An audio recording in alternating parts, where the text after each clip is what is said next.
right, we are live. Welcome back to Reasoned and It's as good as waging war against Allah and His Messenger. today we have a very interesting show, I don't know if I want to say exciting exactly, a very important show for sure. We're going to, as you may have heard, a fellow Muslim has accused Sheikh Uthman ibn Farooq of stealing his wife. And when people heard this news, a lot of people jumped right on uh, his side and said, well, it makes a lot of sense that Uthman would lie about this. Doesn't make a lot of sense that this guy would, and assumed naturally that Uthman is a liar. Now, Uthman is definitely a liar. He lies all the time about all kinds of things. But I wanted to be fair. I wanted to investigate this matter. So I reached out to Abu Adnan. That is his screen name. Real name is Omar Hallak. This is the Muslim who is accusing him. I reached out to him via email and asked if he wanted to come on my program and present his case. And uh, I won't share his email, but I will read what I wrote to him. I said, I've seen your recent bombshell exposing quote unquote Sheikh Uthman. I run a Christian YouTube channel focused on outreach to Muslims. Naturally, people in my circle are very interested in your story. I know it's probably not on the top of your want list to talk to a hostile channel about this, but I wanted to extend you an invite anyway. What Uthman did to you is vile and disgusting, and I feel really bad for you. If you agree, I would be 100% polite and friendly and sympathetic, i.e., it would not be a confrontation or a chance at cheap polemics, but rather a chance to get the truth out to people who otherwise will assume the worst and use it only for polemical purposes. I have many previous talks with Muslims that I can point you to prove my friendly attitude. Let me know if you're interested.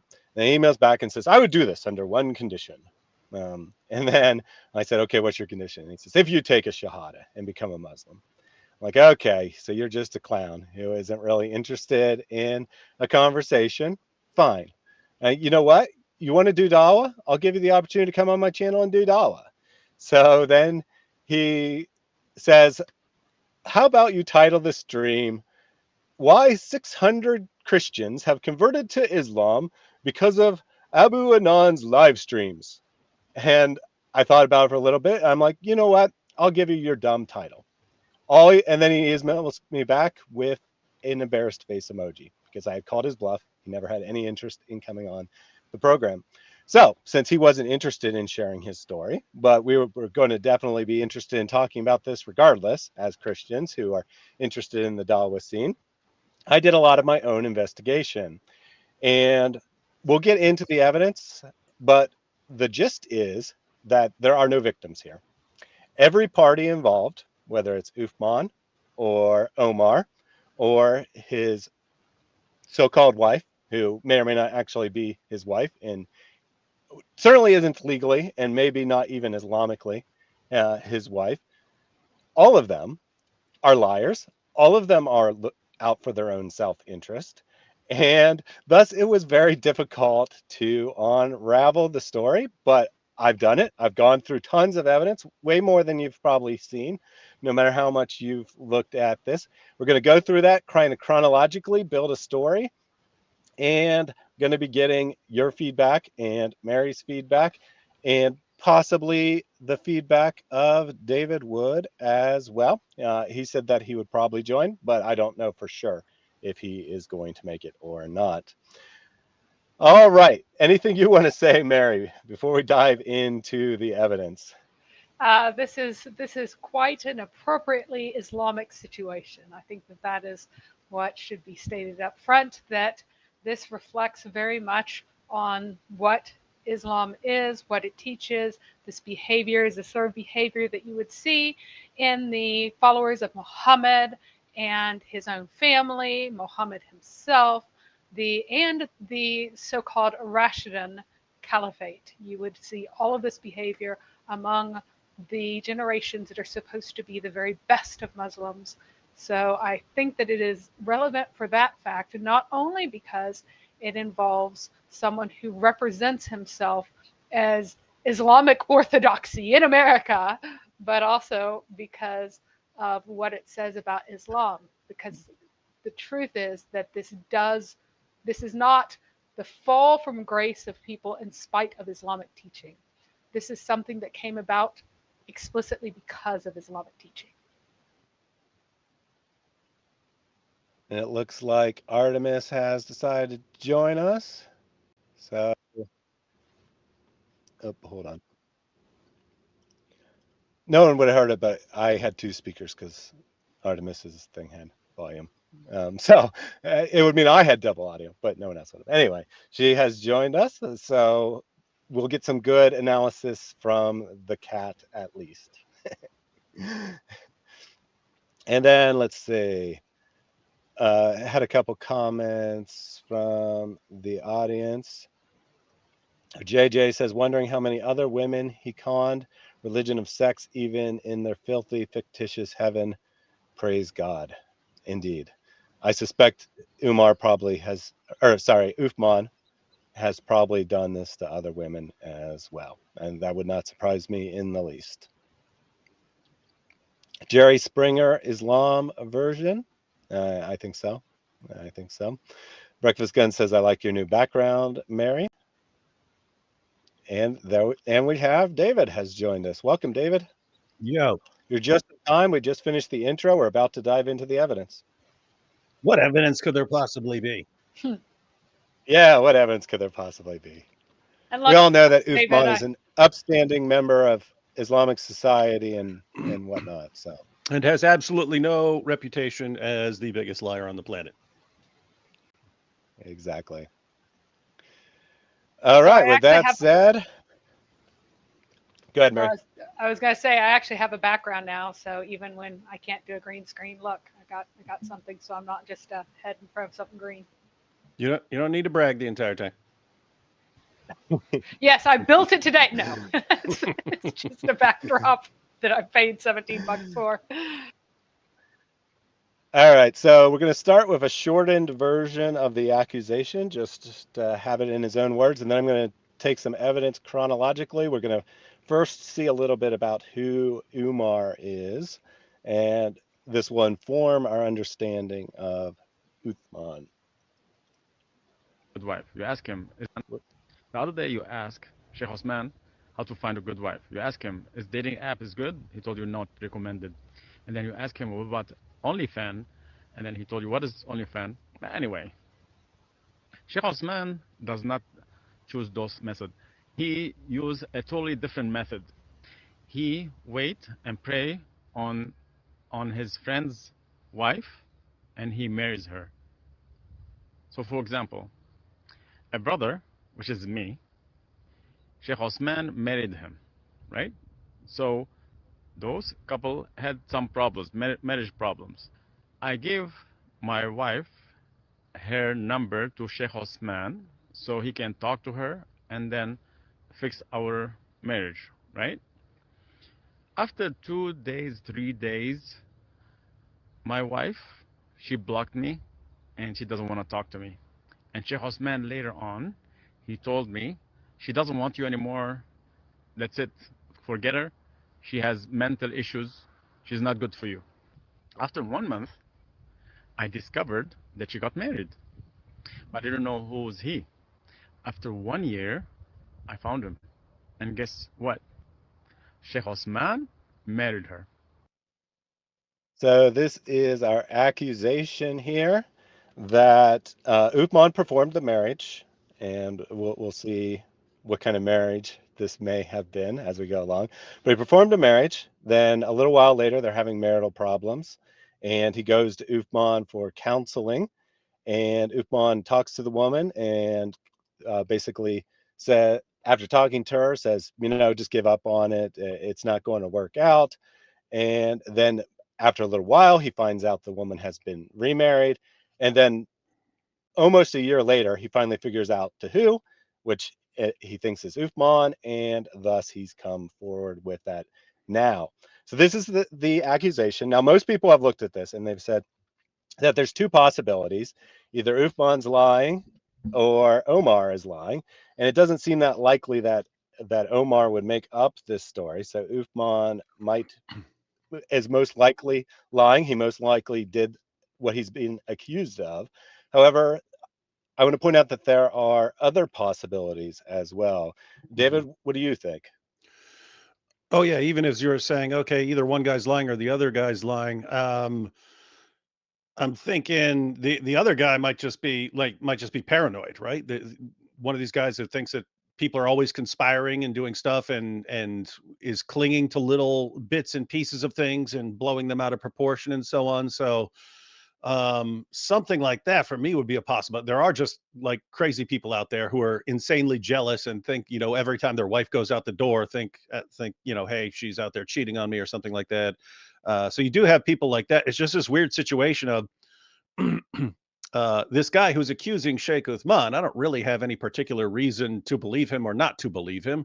There's some reasons to believe him, like, as you pointed out, like, why would he be coming forward with this stuff that's, going after Sheikh Uthman, who he's worked with and so on. So why would he do that? Favors his credibility. So, but with that said, I still don't know if this guy's, got mental problems or is a compulsive liar or something like that. So I wouldn't know. But on the other side, you've got Sheikh Uthman, who may actually be the biggest liar I've ever met in my life. And I've said it before. I spent years in prison.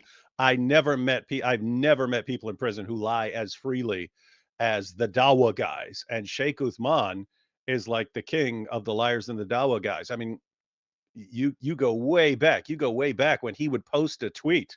Yes, of course. Yes, of course. People who don't submit to Islam must be enslaved and their wives and children's taken and stuff like that. And then he gets called out for it. And oh yeah, but people, when I said that, people weren't looking at the context. So for a while, he's going with the context defense that the context has been cut out. And then when it kept being used against him. Then he changed to, no, that was never me. I didn't do that. That was an intern. And what's amazing is his followers would believe every single thing he said at any one of those stages, right? So yes, Sheikh Uthman, great point. These kuffar do need to be subjugated. And then later on, well, when I said that, it has a different meaning in context. Yes, alhamdulillah, that's right. In context, it means something different. Sheikh Uthman says so. And then when, oh no, I never said that. It was an intern. Yes, alhamdulillah, it was an intern. They're lying against Sheikh Uthman. They're lying. And it's just whatever the most recent thing he says is, even if it completely contradicts everything else he's ever said, his followers just go with that. And notice the parallel with Take and be saying, oh, this was 10 years ago. Be like, here's a video from 2 years ago. What are you talking about? Notice the parallel with Muhammad, because Muhammad changed his theology radically throughout his career. And the people who stayed with him and who followed him, who weren't just there for money, which was the vast majority by the end, but the people who actually were semi-sincere, they were the people who would do that, would wake up the next morning and he would tell them that the sky is green and they'd go, and he'd tell them the exact opposite that he did the day before. This is why I believe that Sheikh Uthman is the most perfect representation of Muhammad and the types of person he was and type of teaching that he did today. The only way in which he is inhibited is that he can't go out and actually slaughter people where he lives right now. If he could, he would. Yeah, and what you're talking about right there, how this goes back to Muhammad, this is built into Islamic history and even the Quran. But I mean, think about Allah when he tells all the angels and jinn, bow down. Hey, bow down to Adam. And Satan is the only one who's like, what are you talking about? We're not supposed to be bowing down to something else. What are you talking about? And because guess what? You're not supposed to do that according to the Quran itself. But all the angels understood, yeah, we got to do with his most recent command, even if it contradicts what he said over here. Whereas Satan's like, I think he's trying to trick us here because we are dealing with the the best of deceivers. And so Satan's in trouble for not just bowing down to a man, a created being, when Allah tells him. So when Allah says, hey, you commit shirk now, you're supposed to, okay, we'll commit shirk. And if people think I'm misrepresenting something, think about the situation with the satanic verses where Muhammad, who had been teaching his followers Tawheed, he'd been teaching them Tawheed, oneness, pure oneness, pure oneness, pure oneness. And then he comes out one day and says, guys, I got a revelation. We can pray to 3 pagan goddesses now, and they'll carry your prayers up to Allah. So they're the intercessors. And his followers all bow down in honor of this revelation. He bows down, and now they're sitting there praying to pagan goddesses. Wait a minute. You've been instructed in Tawheed, and the moment this guy tells you, okay, pray to pagan goddesses now, you're ready to pray to pagan goddesses, and then he comes back a few days later, sorry guys, the devil made me do it. Oh, okay, now we won't pray to pagan goddesses. It's whatever he says, and you have this built into the system. And then their Dawa guys come along and, hey, our argument right now is perfect preservation right down to the letter. Like, oh, perfect preservation right down to the letter. Okay, guys, that was all a lie. Oh, okay, that was all a lie. That was all a lie, but it was a good lie. It was a good lie. No, matter of fact, we never said that. We never claimed perfect preservation. See, they never claimed perfect preservation. The kuffar made that up. This is just how it goes, and then we wonder why this happens. Anyway, long story short, Sheikh Uthman, really any of the popular Dawa guys cannot trust these guys, and it's a weird sort of boy who cries wolf situation. Like, imagine if Sheikh Uthman were actually telling the truth in this situation. It would be like, we can't just believe you because you lie so consistently and so frequently, going so far as to squirting fake blood all over your shirt. No, the kuffar got me, but it's okay, brothers and sisters. They got him. Just don't go ask. But what is the chance of that? Yeah. What is the chance of that, of him telling the truth? That's what I mean. Very low. He might occasionally, right? He might occasionally by accident. Yeah, but that's the problem. When you lie so much, like if you do not have something within you and within your religion that would cause you to tell the truth and to always want to tell the truth, if you don't have that and you could just lie, why wouldn't he? Why wouldn't he keep doing it? And so that's the problem. It's like if you lie and lie and lie and lie and lie and lie because that's just the way to get what you want. How do we know when you're telling the truth? He messed himself up here. So several people have mentioned this. It's not related to the stream, but I'll bring it up. One example here from Jesus Was Not a Muslim.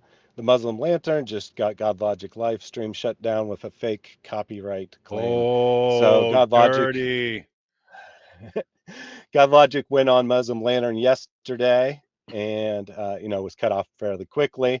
And then today in his stream, he apparently was trying to review that conversation, and they filed a copyright claim on it, got the stream shut down.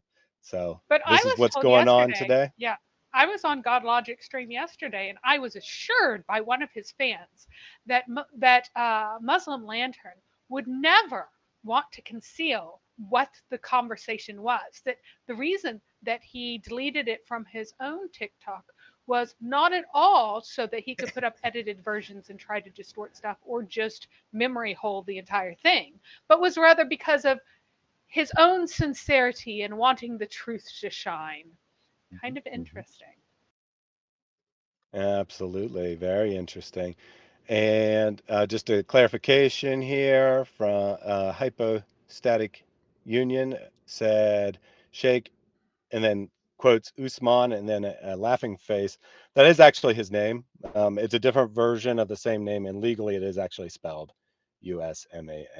So that is why Omar is calling him Usman instead of Uthman, because he knows him personally, and that's actually how he spells his name in the real world. So just wanted to clarify that, because some people have said you can't even spell his name right, and we're supposed to believe you. So that is why he's doing that. And then I had a super chat from Canceled Club member. Who ate the apple? You ate the apple. The whole apple. Yes, the whole apple. You ate it. But a small seed, you left it. You put it back into the earth. What happened? Allah, through His power, caused that to grow and to give you how many apples? Thousands. He says, there once was a sheikh named Uthman. With his friends' wives, he thought, oh yes, I can. The Muslims were shocked, so they picked up rocks. You're supposed to rhyme it. Oh, sorry. So you either have to pronounce it Uthman to rhyme with can, or Khan with Uthman. Take your pick. All right, Uthman, I can. The Muslims were shocked, so they picked up rocks. Uthman cried, this wasn't part of my plan. Thank you very much for that donation. All right. So I agree with David that one possibility is that Omar is paranoid, and when we actually get into him, you'll find that he is, in fact, a paranoid control freak. Shockingly enough, none of these da'is seem to be normal human beings, but fortunately, I have a good method for determining the truth of a matter here. It comes from Reliance of the Traveler, where it's instructing Muslims how to lie. So the Prophet did not, and then they quote a hadith, permit untruth in anything people say except for three things: war, settling disagreements with a man, talking with his wife, or she with him. And then they go on. This is their commentary. This is explicit statement that lying is sometimes permissible for a given interest. Scholars having established criteria defining what types of it are lawful, and then they tell you what kinds are lawful. And this particular phrase is very helpful here because it says is religiously more precautionary in all such cases. So even when you're allowed to lie, even when you need to lie for the sake of Islam, to employ words that give misleading impression, meaning to intend one word something that is literally true, in respect to which one is not lying, while the outward purport of the words deceives the hearer. So in other words, say something that you know the person hearing it will interpret one way, and when they interpret that way, it's not true. But you, in your own mind, have a different idea of what the words mean, and therefore you, in your own mind, can say, I'm not lying. So And when Thaddeus, we keep that idea in mind, go ahead. oh, I was just going to ask. So when Muhammad Hijab says, "Oh, okay, yeah, but all this stuff about child marriage and so on, we have the principle of harm that you cannot harm and reciprocate harm," and so there he knows that his listeners are going to understand that as, "Oh, okay, don't have sex with little girls until they grow up." Whereas he knows what it means, and he knows that's not the correct interpretation. He knows how they're going to interpret it, and that would be false. But he could defend it to his Muslim brothers by saying, "Look, it's right here. We do have the harm principle. It's not what they think it is, but something like that." Yeah, basically, that you say something that people will interpret one way, and I'll point out this a couple times where I've determined this is probably what actually happened because their story aligns with this. And then the other thing that you can guess from that is what they're not saying, what they're not denying, they're kind of implicitly admitting because they don't really want to lie about something. If now they will if they have to, but they prefer not to lie about it. So they just pick one thing which they can dispute in a technically honest way, which any normal person would call lying, but in their redefinition of lying, uh, they'll do that. And then with those two clues, you can kind of unravel the truth. So that's my methodology for going through this material. I say, what way could this be technically true and still not mean what they are claiming it means? And I think with that, you can get a lot closer to the actual truth of the matter. All right, so I also have some quotes here from various people on various Muslims, I should say, on why this is important. So these are comments posted on SP Files. It's a YouTube channel run by Muhammad Hijab and possibly Ali Dawa, but definitely at least Muhammad Hijab. SP stands for Salafi Publications. They originally made this channel to attack a Muslim organization called Salafi Publications. They only post Muslim content here. This is not intended to be seen by non-Muslims. They use this to attack fellow Muslims. So they put up a post saying that Uthman has been credibly accused, basically, and that they are investigating the matter, but that they don't have direct access to him, which kind of itself speaks volumes, that Muhammad Hijab and Sheikh Uthman won't talk to each other.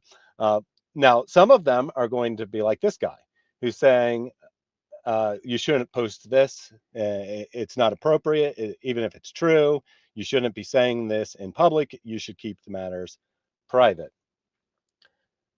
And to which they replied, we know more than you do. And then he basically says, is it a rumor or is it the truth? Make up your mind because you said in the thing, nothing's been confirmed. And then another comment along the same lines, calm down, brother, whoever you are, seek help for real. You got really excited as soon as the sheikh was accused of something. Such sickening behavior. Why? Fear Allah in your conduct. And then they say, you sound very confident and assured. Do you know the details? And then another Muslim says he's right. You're a propagator, nerd kid. Nobody really likes that spreads rumors in school about people get a life. Now, probably most Muslims don't know that hijab runs this channel. They just think it's just some random channel because it's only like a 5,000-ish subscriber channel. They probably don't actually know who's behind it. And then there are others who are taking the opposite position. And this is a very serious accusation, and Uthman needs to be exposed. This person says it seems bad, but there might be an Islamic explanation. He's not the only sheikh who's been accused of this kind of thing. We don't know everything. The word nikah is part of the story, so it may be completely halal and innocent. So it's saying, it might be disgusting and immoral from a Western perspective, but maybe from an Islamic perspective, it's just fine. And then SB File says, you're missing out on some of the details. We wait for clarification. And Uthman is, through a third party, has said that he's not going to make a statement on this on their channel. He said, I'm not going to talk about this because it's nothing. Then we got, now this guy's going full out and saying that it's a very serious accusation. I love the sheikh, but he needs to be exposed and people need to stop following him, basically. And I think that, yep. So that's the last of my introductory materials. Any comments at this point, or should we start to dive into the evidence of who Omar is? Because first we need to know who he is, because basically it's his word is the main evidence here. Yep, his word and what she said are both evidence, but yes. Yes. I So he does have clips, right? Yep. Right. He has stuff in support of himself. All right. So I dug into him. I went through, like, I don't know, 8 years of his Facebook posts. Yes, that's kind of pathetic, but it is what it is, right? So I did this, so you don't have to. And people are calling that other guy a nerd. Yeah. So he was married to another woman. They both are from Lebanon. I don't know if they got married in Lebanon or they were married here, but either way, they were married for an extended period of time. And in 2019, she filed for divorce against him. Wait. So this is the guy. This is the guy who's accusing Sheikh Uthman. Yes. Okay, yep. And he divorced someone in 2019. Well, yeah, his wife. So they're American citizens at this point. She has every right to file for divorce. She files for divorce in 2019. Wait. We'll call this woman Mrs. Omar. How about that?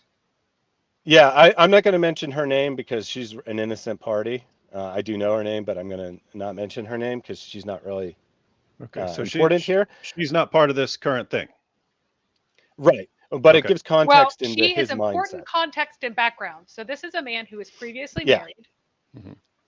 And he is, this boy right now, his son Adnan, is at this point 4 years old. And he had been largely separated from his wife for the past 2 years and had barely seen him because they were not yet divorced, but they were separated and she wasn't letting him see the boy. Correct. So I went through enough of his posts to know that they were fairly secular. He wasn't like, I mean, he was definitely a Muslim, don't get me wrong. He posted some pro-Islamic content, but he posted tons of secular stuff. He even posted a number of posts that seemed to be pro-women's rights, and they didn't seem to be Iranic posts. So I think for all intents and purposes, they were secular Muslims. And he's going to actually acknowledge that himself in one of the later clips I have, that he had been overcome by an American attitude or something along those lines. But this post here is from April 8th, 2019. The divorce is going to be filed in April 18th. So a couple weeks after this. Divorce hasn't been filed yet. And it's a picture. I didn't put the picture of the kid because not appropriate. But it's a picture of his kid and says, taking a best vacation with my awesome son after not seeing him in more than 3 months. So he hasn't seen his son in 3 months, and she hasn't even filed for divorce yet. So they have definitely been separated for some period of time. Then this is from one of his recent videos, but basically it's him confirming that that he has a son from the previous marriage, and some people have confused the two marriages and thought that the current brouhaha is about the 2019 marriage, and it is not. So then he posts this on May 7th.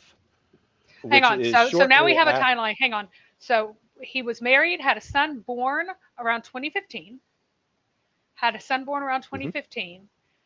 At some point they separated, probably 2017, and by 2019 he hadn't seen his son in 3 months, but then his wife lets him take him on vacation to Mexico, which is right before she files insane for if you divorce. don't trust him. But anyway, so and then after this point in 2019 he was divorced, and then in 2020, early 2020, he's already remarried, and we'll find out some more about the context of the divorce here. No, he will not be remarried to 2022. Or 2022. Sorry, that's what I meant to say. In 2022. Yep. If I did not say that, that's what I meant. All right. So these posts are intended to show his mindset. Also, I did want to clarify about that previous marriage, but basically here's the thesis. The thesis is that he was a secular Muslim. He has this nasty divorce. I'm not going to make any accusations as to why, but he has a nasty divorce with this woman. And then over time, he begins to think, if I'd been properly following Islam, this would have never happened to me. And it's going to be important for his so-called second marriage, how that is set up. Maybe he was watching some Right, Andrew Tate. Maybe he's watching some Andrew Tate videos. Yeah, something like that. Because he said much later, he says that from 2020, or excuse me, from 2002, goodness, I'm saying all the wrong dates now, aren't I? From 2002 onward, up through after the 2019, he had not observed Ramadan. So he's observing it for the first time after this point. So he turns 23-ish, leaves Lebanon, and stops observing everything Islamic, and has a seemingly secular marriage. And then it falls apart, and there are accusations, of course. And then this is kind of how he reacts to it. Yep. So he reposts. So the divorce has been filed now. It's filed in April. In May, he reposts this from someone else in Arabic, but here is the machine translation of it. I'm not going to read the whole thing. It's pretty long, but the gist is that women who are following Western lifestyle are whores and are abusing their husbands and deserve everything that is coming to them. And one of his friends who, I don't know the relationship, but someone posted, this is inappropriate on so many levels, presumably knowing that the divorce had just been filed. And he said, how so? So that is that. Now, May 27th, 2019, he posts, this will be my first time fasting part of Ramadan since 2002. So further evidence that he was very secular. He is taking a trip back to Lebanon. Nothing unusual about that. He traveled to Lebanon at least once, often twice a year.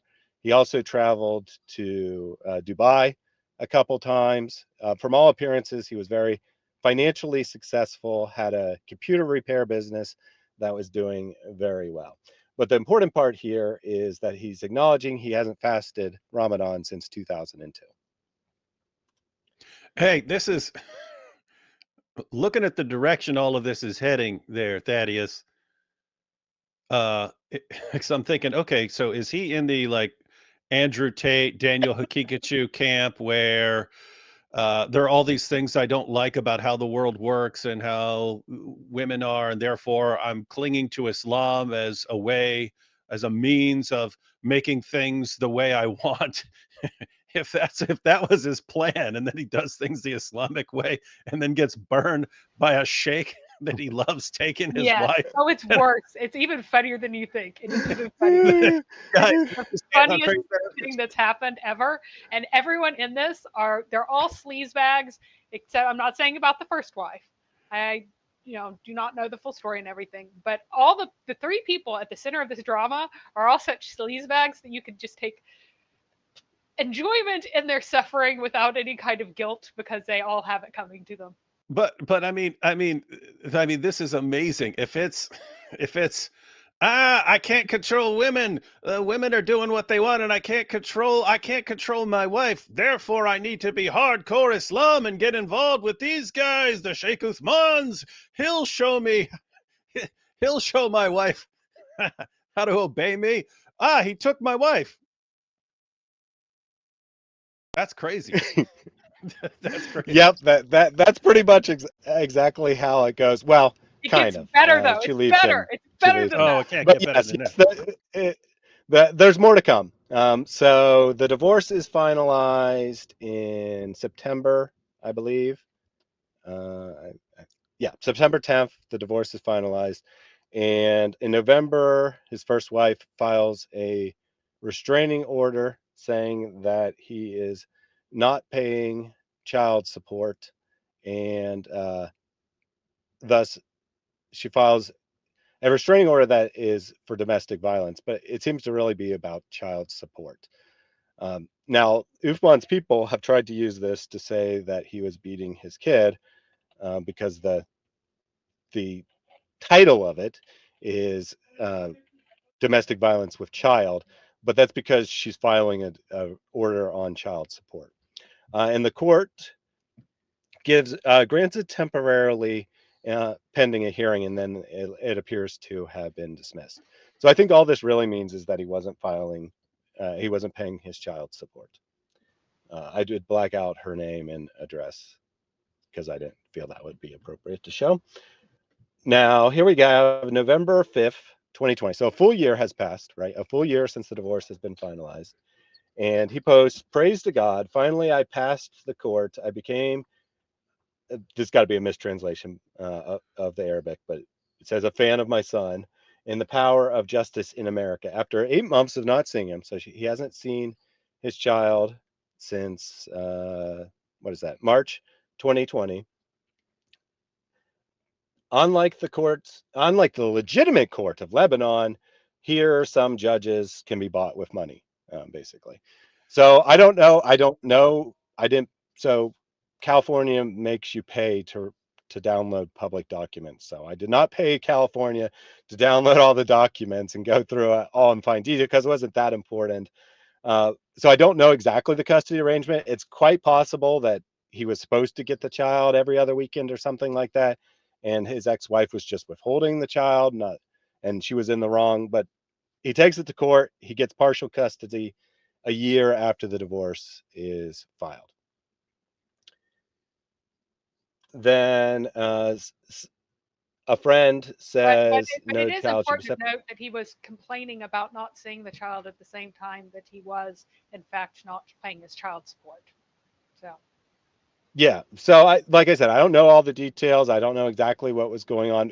Maybe he wasn't paying and thus she was withholding the child. I don't know. I don't know who's in the wrong. I don't know all the details. The point is that he's been fighting. He says, if I lived in Lebanon, this would have never happened. I would have got the rights to my child like I deserve as a man. And then a friend says, let's have a play date. And he says, I have him in the weekends. We can arrange a date soon. And then he says, uh, some people, he's 4 years old. In the last 2 years, I could only see him for 1 month altogether. So in 2 years, he's only seen his child 1 month, is what he says. All right. Then January 2021, he posts this public news story that Jeff Gordon, the NASCAR driver, was taken for $30 million in his divorce, basically. And then he says, I'm not sure why guys get married here in the States. Do you have to sign that paper at court? And advice, men out there, don't get married. So this is going to become crucial into understanding his yes. so-called second marriage. So this is the key statement here, the key to his opinion. You should not get a legal marriage in the States and file it with the authorities, because then you would be authorizing women to take your money, and instead this Islamic system is so much better, and we should stick with that. It's better for the guys. Yeah, now keep him. Well, Yep, we'll that's see. for true. That's true. Well, yeah. So keep in mind, he's not married, right? He's legally divorced. He could marry this second woman whose name is Simone. We're going to start talking about her. So this is in May 2022. He shows up at the Bible or Quran tent in Balboa Park. He comes there to basically try to convince this guy that he caused her to become a Muslim, and they're now married. So let me play this clip. I hear zero audio. Yeah, we can't hear the audio. Did I forget to show the audio? Yeah. Is that what you said? Amateur hour. You also need to drop a flower petal so we can see the full screen. Oh, yeah. Oh, sorry. I meant to answer this. What's wrong with being married twice? Not the point here. Not the point. FD. Yeah, was anyone talking about that? I mean, especially from an Islamic perspective, you could be married twice at the same time. You could be married 4 times at the same time. Yeah, exactly. This wasn't to criticize him. This wasn't to say that something's wrong with him because he has a former marriage. It was just to set our understanding of who he is and what he's been through. Was that Kathy Newman? You guys remember Kathy Newman? Not sure what you're referring to. What? That was the famous Jordan Peterson clip. And so what we got lobsters and the lobsters, and she goes, so you're saying that lobsters need to control their women? And he's like, what? No, where are you getting that? It was awesome. Yep. All right, so Bible or Quran video table. He's talking to some other guy, but here's Umar who approaches with Simone. All right, we'll get his claim about how they got. I want to thank you so much. Last time I did debate, remember? Yeah. And debate. We talked. Okay. We talked, yeah, that's not debate. Okay. So was there. Well, yeah, just some stuff that you said is not right. Anyway, as I'm there, I met an angel. As a Christian, she reverted to Islam, and we got married the next day. Oh, very good. That's fine. But I'm saying, that's without fine. you existence in the booth over there, I wouldn't meet her. You know what? Thank you so much. You don't know how many people they are understanding Quran because we are here. So if it's one person is here, no. I said, but I'm thanking you for. All right, so instead of actually showing the conversation, he puts up this statement basically saying that he eventually got him to admit that she was already a Muslim. So the part of marrying her after one day is true. The part of her being a Christian before he met her is not true.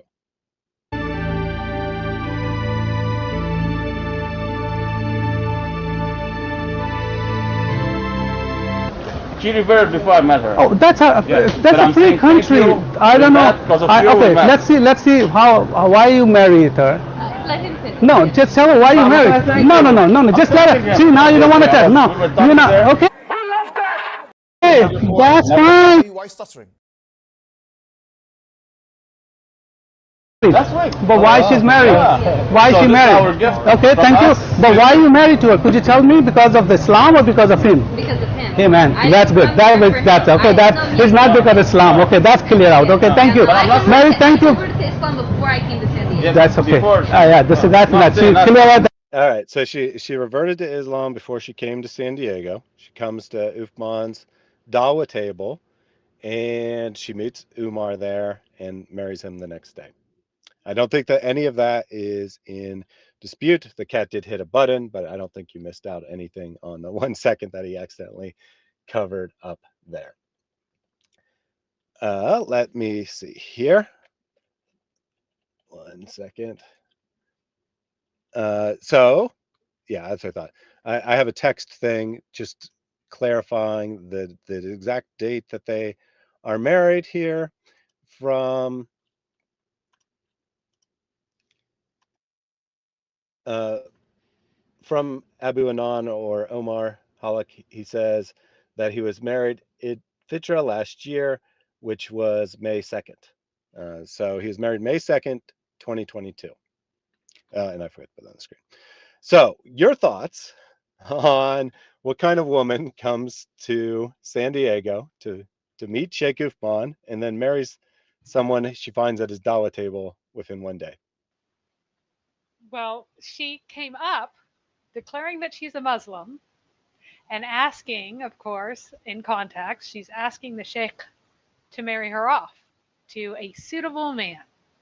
A suitable man meaning a man with an appropriately handsome pocketbook. Because there is no woman on the face of the earth who marries a man that she doesn't know, that her family knows nothing about, obviously. No one can do background on this guy. She's just taking the word for it, except for financial interests. So she's coming. So she's coming and she's going, oh, can you hook me up with one of your wealthy guys? Now, she is, of course, she discovered the shortcut to being a total hottie that requires a lot less trips to the gym because she's a pretty girl and she's young, also important, and she is blonde and blue-eyed. And we know that Muslims waged wars in order to get blonde and blue eyed slaves.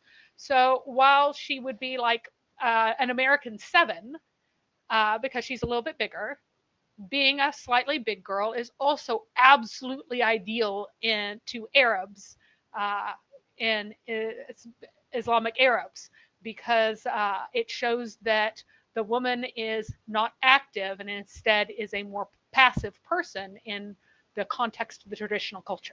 And so passive means higher status, which means more beautiful. So if she had been captured from one of the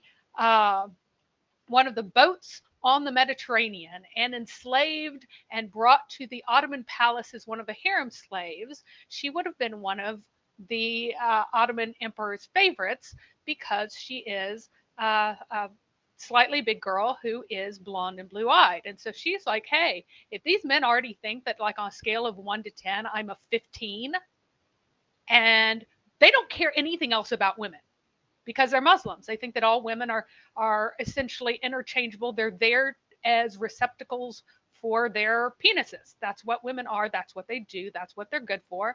And so if that is what you bring to the table, being an appearance of 15 in this culture, then you can max trade that in for value if you go to Muslims because they are the most willing to pay for sexual access to a woman on the basis of nothing more than her cultural looks. And whenever you have like the idea of the culture, because of course their ideal of the culture is not Arab women, it's white women, and the whiter the better, blonde and blue eyes.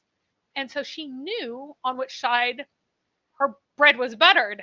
And so she went there to get an arrangement that was to her taste, where she would never have to work a day in her life and where she would have high social value just because of how she happens to look.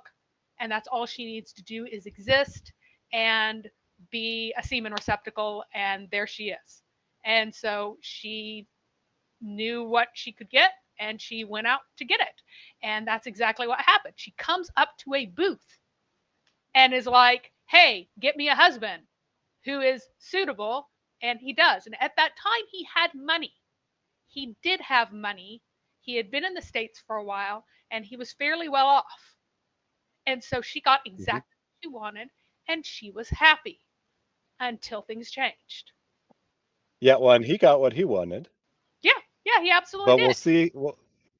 We'll see how this arrangement didn't work out here shortly. I want to play this clip real quick where uh, Omar confirms that she came to the table specifically trying to meet Uthman. No volume. Ah, I didn't have the volume on. well, whatever. It doesn't say anything that you don't know. It was just him saying that she came to the table to meet Sheikh Uthman. She had traveled from North Carolina to San Diego specifically to meet him. So she came there with a plan, right? She came there with a plan, and she found what she was looking for. She found a husband. Anything you want to add, Dave? No, just looking good so far. What could go Yeah, wrong? So yeah, And his amazing last yes, point segue. is, and the other factor is so blonde-haired, blue-eyed, convert or revert or whatever, yep, like ultimate status symbol for an American, ultimate status symbol for a Muslim. So yes, very, yep. very highly prized. And then the other point is that, remember, what did he say? Do not marry in the American legal system. Do not file a marriage with the state. Therefore, there was a marriage, and no one disputes that the fact that she came up to the table, they were married that very day, the same day they met, they were married. And that Uthman was the one who presided over this Islamic wedding, this Islamic marriage that was not filed with the state, because he's like, oh, the women will have the upper hand if you file it with the state. Now I have the upper hand. I, the strong man, I have the upper hand. I have the control. But he's forgetting that she is a very plump peach prize in the Islamic mind. So, as far as all the people who are like, oh, these women, they just want to trade in men, of all the women who want to trade up and trade in and do better with men, it's going to be the one who comes to a table asking to be married to a fat wallet and agreeing to it the very same day. All right, And so we'll next see how clip this here plays out. is confirmation from. So the reason it says Muslim traveler is that's one of his screen names on TikTok, but this is Omar, and then this Z here is the lady who ended up being the informant. She was in a private women's group with Simone, and she ended up recording some of that and giving it to Omar, and that's how he found out that Uthman is the one who had taken his wife.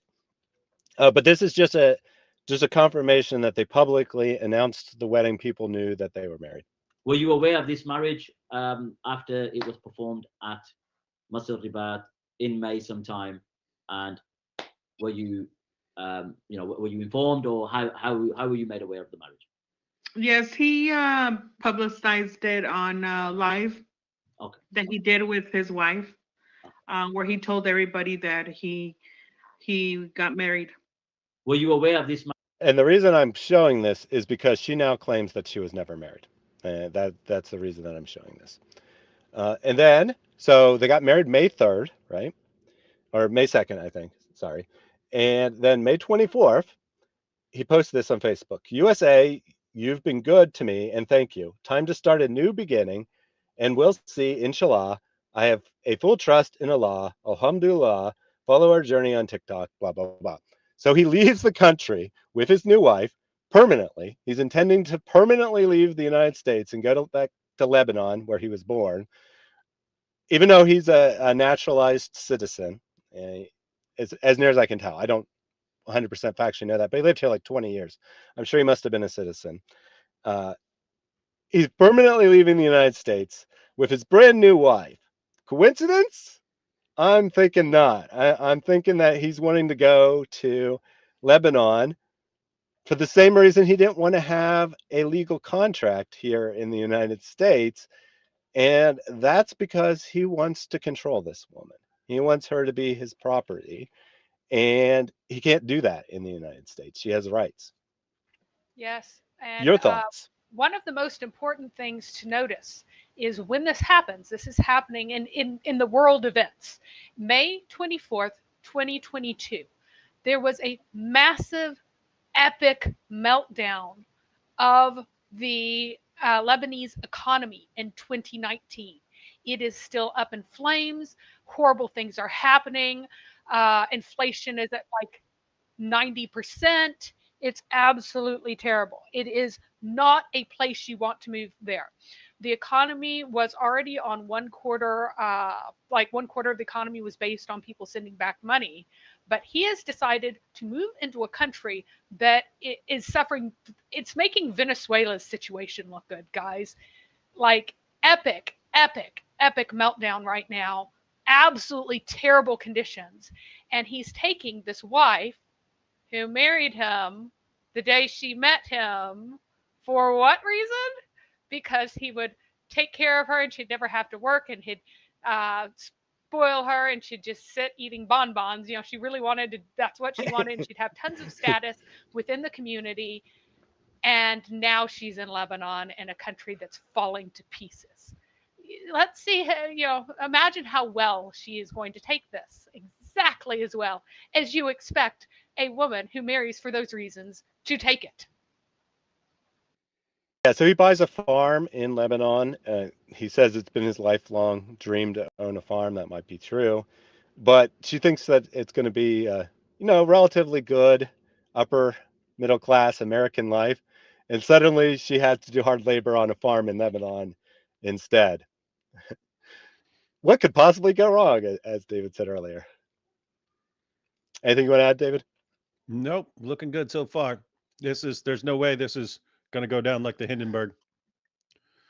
Well, I mean, he married her Islamically, so he has the control. He has the control. She will never escape, except she immediately does. All right, so this is just like a short little clip that he posted at some point, celebrating their marriage. Look, my sweet wife on a beach in Mexico. Love you.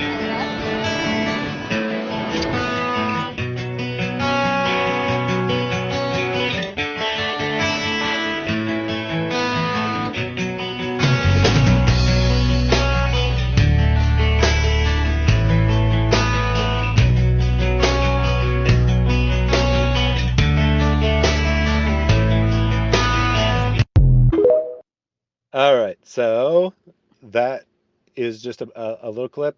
Saw that she was wearing the hijab in all those scenes. That's going to be important in one of these later ones. Let's go ahead and dive into the next one. So this is going to be his explanation of how they broke up, and then we're going to get hers in a minute as well. But I'm gonna tell you real easy. We had a perfect life, beautiful life, everything was perfect. The last month, her mood changed, okay? So I asked my mom, like, what's going on? She changed, I don't know what's going on with her. And she said, well, maybe she's pregnant, go test her. And she was pregnant. She said, this is normal. When a girl gets pregnant, all her hormones goes up and down. So this is normal. So she went to the States, and then she's still on the same level. And then I told her, and again, I told her I don't want to, like we agreed before we get married that we're not going to move to the States. I want to raise my kids in Lebanon. And then she told me she wants to raise the kids. She changed her mind. She wants to raise. I said, no, I'm not going to go there. And then she got upset. So this is the main thing. So you have kids with her? SubhanAllah. No. Alhamdulillah. Okay. Gotcha. Okay. And She's pregnant. I'm not sure if she did abortion, or she have a baby. I don't know anything. But I don't think she has a baby. I don't think so. How long have you been married for? Because Osman will not marry somebody who has kids. Huh? How long have you been married for? This is like 6 months. 6 months. So it's not actually 6 months, just so you know. It's actually less. It's more like 4 months or so that they are married.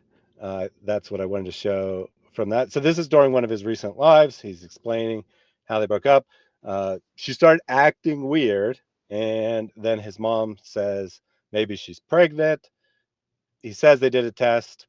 I don't know. She might not have been pregnant. Maybe she was. Maybe she was getting weird because she didn't like living there, and then she saw the opportunity, uses as an excuse to go back to the States. Not sure one way or another. But he actually doesn't even know, right? He doesn't even know if he has a kid. That's what he just said. I don't know. Did she have an abortion? Did she have a miscarriage? Did she have the baby? I don't know, but I think that Uthman wouldn't want her if she had a kid, is what he said. Yeah. And so she was pregnant, and then she goes with Uthman, and he's saying Uthman would not have taken her if she was pregnant, and therefore, if she was in fact pregnant, then the options would be she had a miscarriage or an abortion, so that she, and if she had a miscarriage, that would be beyond her control. If she had an abortion, then it's, oh, okay, Uthman's not going to want to take me if I got this other guy's kid. So something like that. Is that what it sounded like? That's what it sounded like to me. Yeah, that's his accusation. Yes. Okay. Do you have her thing where she's talking to him in the car? Yep. That's coming up. We're almost to that. Okay, and that'll be relevant then. But notice. Yep. So he thinks that he's going to have control over her, but she comes up with an excuse to go home, like, oh, because I'm pregnant, I want to be with my family for a while, or tell them the news in person or whatever, and and she just doesn't come back. Very interesting. Mm-hmm. Yep. So we got a couple more clips giving us some more context of this. When I was in Lebanon, she was threatening me. She's like, I want to tow your van. My mom doesn't want your van on. She want to tow my van. If you don't divorce me, I'm not going to help you to get your van back. I'm not going to go to Atlanta to pick you up. So those stuff. So you issued a divorce in Lebanon, one divorce or two divorces? Yes, one divorce. No, one divorce. When I was in Lebanon. He says that, right? He said what he said in the previous one, that, she got weird and then we found out she's pregnant. But actually in this one, he's saying that before she left, she was blackmailing him to giving her a divorce, or else she would help. So his van, he's talking about his van he did dawah with, that's in the United States and I think is at her parents' property. And she's like, I'm not going to help you get your van back if you don't divorce me, is basically what this ridiculous claim here is. And maybe she said that, I don't know. But he admits that he gave her a divorce in Lebanon before she comes back to the state. But he's going to say it's only one divorce, not three. And that's going to be one of the main points of contention going forward. Now, there could possibly be an out for her in this. So Islamically, there is an out that she could have taken, but I don't think she bothers because she doesn't care because she's not a Muslim. So one of Muhammad's companions, who was a horrible child or wife abuser, beater, like so many were, he would always beat the crap out of his wives, and one of them really, really, really hated it and wanted a divorce, and he wouldn't give her a divorce and just kept beating her and beating her and beating her. And so while she was pregnant, after she went into labor, she concealed the fact that she was in labor, and she got her husband to do a first divorce. And then she went into the next room and silently, without crying out, gave birth to the child. And giving birth to a child ends an iddah. So she managed to secure a first divorce in the iddah and make the divorce final in less than 24 hours. Like in a very short period of time, because he didn't even know she was giving birth. And so he didn't have the opportunity to say, never mind, I take you back, while she was in labor. And since the baby came out before he said, I take you back, she managed to get free of him that way. So if she had kept the baby and then just avoided talking to him so that he could not say, I take you back, until the point that she gave birth, and then even given up the child for adoption, she could have gotten free. But the timeline is so compressed there that this seems incredibly unlikely. In fact, it seems very much like she did not even have time for a full iddah before she was shacking up with Uthman already. So she was in Lebanon for like 4 months, and 2 months later, magically she has another husband somehow. Yeah, so they get married in May. So May, June, July, August. She's in the States in September, by his own testimony. So 4.5 months is the total time that they are together in any real sense. And I am saying together on purpose because I don't. Yeah. And if she I'm not convinced they're ever married. Well, if she was fertile, then she has a greater than 90% chance being a young woman with normal fertility. It's something like a 90% chance of getting pregnant within 6 months. So the chances that she was pregnant, if they weren't using any sort of form of protection, if she doesn't have infertility problems, if he doesn't have infertility problems, is quite high. So it is quite likely. All right, so we got a couple more clips on the same segment of, because this is probably the most important for like where the dispute between the parties is. So I got him here saying that she asks him for divorce. Then she wanted to go to the States, and then she said she want to go to the States to visit her family. I said, okay, you go first because I have stuff to do, and I'll follow her after 10 days. Everything was normal, perfectly fine. I mean, we had some little bit a small like argument about things, but everything was normal, like a husband and wife. I took her to the airport. I checked on her. I did everything, bought her ticket, of course. And then she arrived to the States. Everything was fine. Maybe after 5-6 days, out of nowhere, she asked for divorce for a weird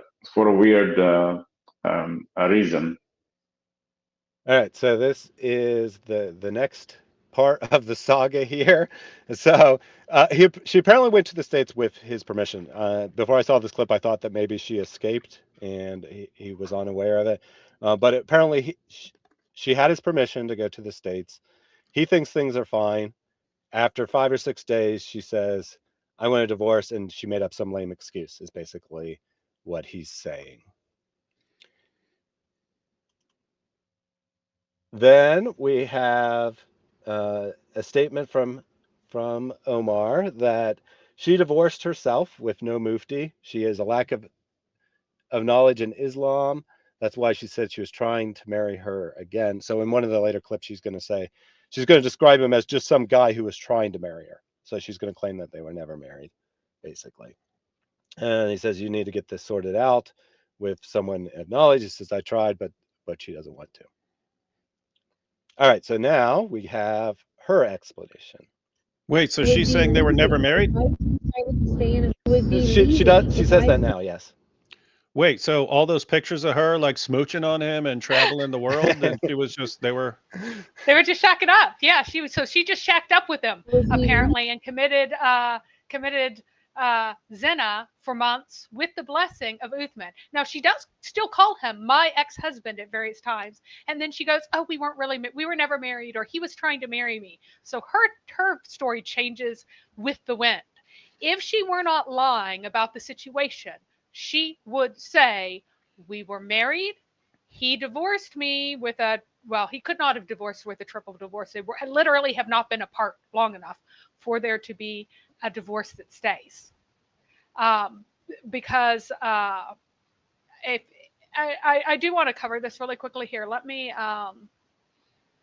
Sure the thing. triple talaq is not, if you can share my screen, the triple talaq, because remember, he pretends that he's like this super conservative Salafi guy, right? But he's going against Ibn Taymiyyah and is following the Sunnah of Umar. So the Sunnah of Umar was that talaq was valid. Umar modified what Muhammad taught. Later on, Ibn Taymiyyah, who's supposed to be the sheikh of sheikhs for Salafis, he said, no, I do not follow this. This is ridiculous because you are so to divorce a woman, you're supposed to divorce her, then there is an iddah, a waiting period. And either that waiting period ends for whatever reason, like if she's pregnant, she has a child, it's months, or it's 3 menstrual cycles, right? It ends for one of those 3 reasons, or you take her back. Well, if you divorce her and then divorce her while she is still in the iddah, you have not completed the process. You have to take her back and then divorce her again, and take her back and divorce her again, and take her back and divorce her again, to divorce her 3 times. Or you just have to wait for one of those things to actually terminate the marriage. You cannot just divorce her during an iddah, because there are other things that say that if it is during a time when you're not allowed to have intercourse, you cannot divorce. So you can't divorce her on her menses, and you cannot divorce her during an iddah because you can't have sex with her then. So if there is no way to make this anything but a bizarre minority view of triple divorce, and if he's going to pride himself on being the super Salafi dude who follows Ibn Taymiyyah and the traditions and everything, he's not doing that then. And she isn't doing that then. So the reason that her story changes is that either she was never married in the first place and she finds that out, that she was never properly married even Islamically, or she's just lying about the divorce because she wants to shack up again. These are the only two possibilities. That's it. Otherwise, she wouldn't. And we'll get to that. I wasn't ever married. And then even we'll get to the analysis shortly. We're still establishing the timeline, but we're almost to the point where we'll start analyzing the claims by going through his videos. So Karen says she left Lebanon, went home to her family, and winds up in San Diego. So she's from North Carolina. It's where her family is. It does take a while before she allegedly goes to San Diego. Don't have any concrete proof that she's there other than the fact that her living at Uthman's mom's house has not been denied by anyone.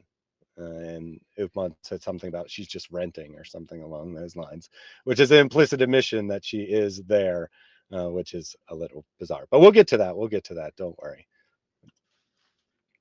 Pakistani Kafir said, is she practicing reverse Islam? Seems like she wants 4 husbands. Could be. Be funny. And Masi Muslim, the girl traveled all the way to meet Sheikh Uthman. She had such a desire to get him and got married to Omar. The marriage didn't work because she was infatuated with Uthman. That could be, but I think she was just looking to connect with anyone who would be interested in providing her what she thought would be a cushy, easy life. And I'll take one of the super chats. There's been several of them, but I'm just going to take one from Solitary Emmy. And Allah will bless you in a million ways. You find the tree will grow and you will have lots and lots of wealth. This is the example that we gave to the children. And I'm letting you know that when you sow that seed by giving, you shall receive much more than you gave by the will of Allah. Give as much as you can, for indeed you will reap much more than you have sown. So the message is, just wanted to drop a quick message that Hatun has been missing for 2 weeks. I saw it on Twitter. I just heard that myself earlier today. Yeah, I think we apparently a police missing person report has been filed in the UK. So there's nothing anyone needs to do. No one should be like trying to contact UK authorities or anything like that. Just requesting prayers for that she's safe and is located. And finally, John says, Thaddeus 100% used to burn the ganja. Well, that's 100% false, but okay. All right. So getting back to the videos here. This is a video that she posted on her TikTok channel, since been deleted, and she's also renamed the channel to no longer reference her name. But I found a copy of it, and she posted this video as an explanation of why she got divorced. Would be leaving if I decided to stay in America with the kid. You said that you would never be a part of it. Yeah, because I know I'm gonna lose him anyway. Because he's gained an American mentality. Yes. But you don't know that. You're literally abandoning the kid immediately because of your opinion. He's not gonna, I know from experience, right? You don't know from experience. You know from a past relationship. I'm not a past relationship. No, but you are literally telling me that you would never want to see your kid and not be a part of its life if I raised it in America. If I stayed in America, you said that you would never be a part of it. Yeah, because I wanted to waste my time. That's not wasting your time. That's having a life with your child. Yeah, but he's not gonna be loyal to me. He's not gonna love me like a normal person. They're gonna love me in an American way. They're gonna tell me it's gonna be having this stupid mentality, American mentality. I know the kids. But you could raise them differently. You're literally saying you would rather never be around your kid than raise them in America. You would rather give up your child. Yeah, why I need to waste my time? So you'd rather give up your child? Yes. That's crazy. That's crazy, because I know I'm losing him anyway. No, you wouldn't be losing him. I know. I've seen 100% cases. No, you haven't seen all 100%. I did, babe. I did. No, you haven't. I did. No. What about Sheikh Uthman's son? Yeah. Yeah, what about him? He's a very good role model for the Muslim community. And he's like 18. Okay, that's one. But he has 2 other sons. Yeah, but he's very strict on them. Okay, so are you kidding? You're not gonna be strict on them. Yes, I would. No, you will not. Yes, I would. You cannot be strict on yourself. What do you mean I can't be strict on myself? I wear a niqab, for God's sake. Baby, it's just like for like something new. It's not for something new. You told me. I don't like new things. You told me you cannot handle it. All right, so I think this might be the single most important clip Wait, so of the lot of them. Is that's her video from her Yes. channel? Okay, And so she says, wait, I she's putting divorced divorced him. him. Yeah, okay, And divorced. now she's saying she's not married. So she posted this with the words, I divorced him, and is now saying, oh, we were never married. And then sometimes she calls him her ex-husband. Now she's like, oh, I never married him. Well, woman who just chronically changes her story and goes back and forth, totally lies. I divorced him. Oh, we were never married. I divorced him. No, we were never married. Yeah, I divorced him. No, He we were divorced never married. me. And another one. So Yeah, he divorced me. I divorced him. No, we were never married, but he divorced me. No, I divorced him. This is like the perfect woman for Sheikh Uthman, because that's exactly how he is.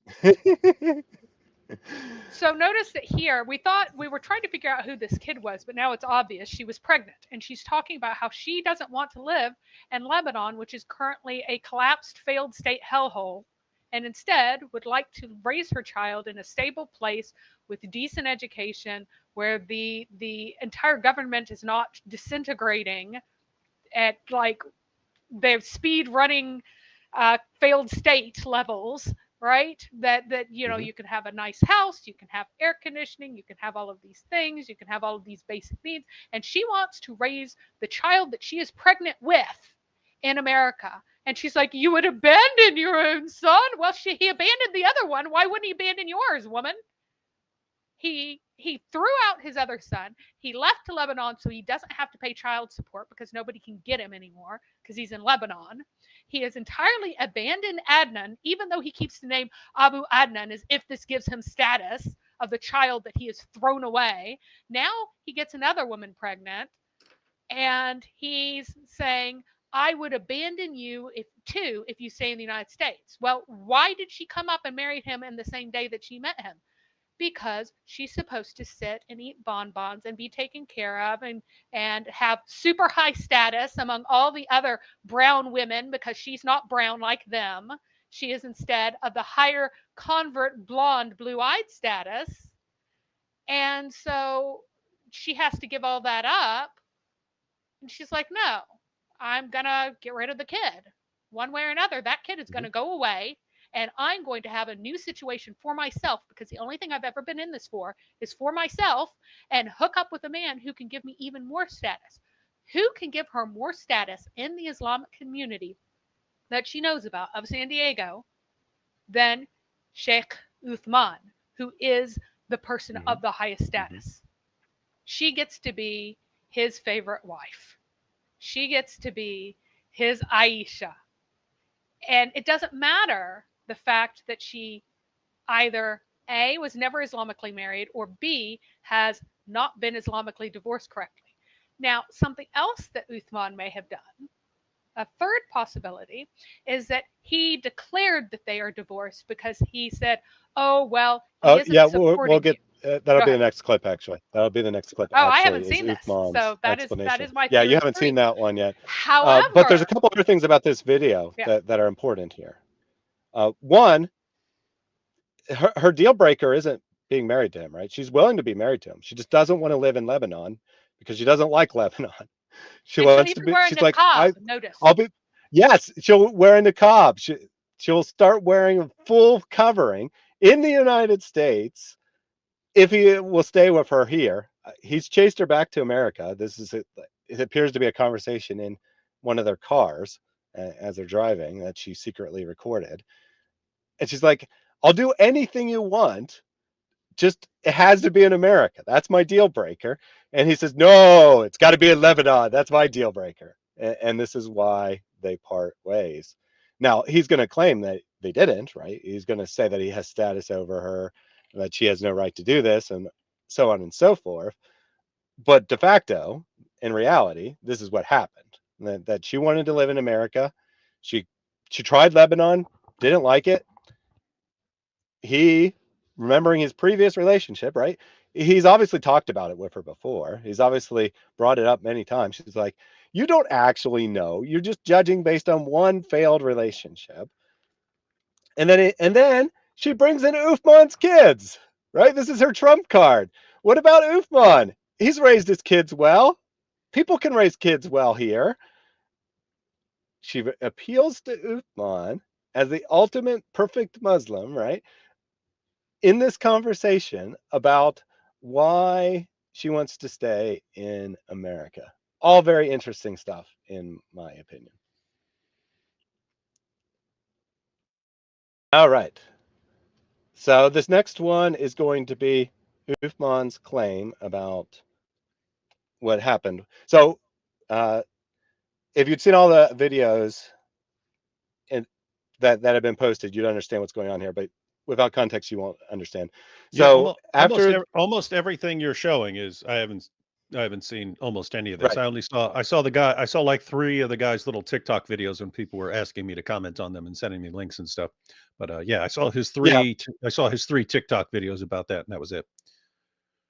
Yeah, we'll eventually play those. I wanted to get the background first to understand those videos, so we could actually analyze them and see what parts of them are true and what parts aren't. But in one of those videos, he states that at some point he called Uthman to try to intervene in the marriage and work things out. So it's September 2022, September last year. She's back in the States. He's chased her here. They're unable to work things out. He starts harassing Uthman. He says it takes him several weeks to get Uthman to return his call. He ends up having to go and see him in person to get him to do it. But eventually Uthman's like, fine, whatever. I will go. I will talk to her. And then this is going to be what Uthman's explanation of that call is basically. Now it's coming from. It is going to be coming from Omar, but I suspect it's probably accurate.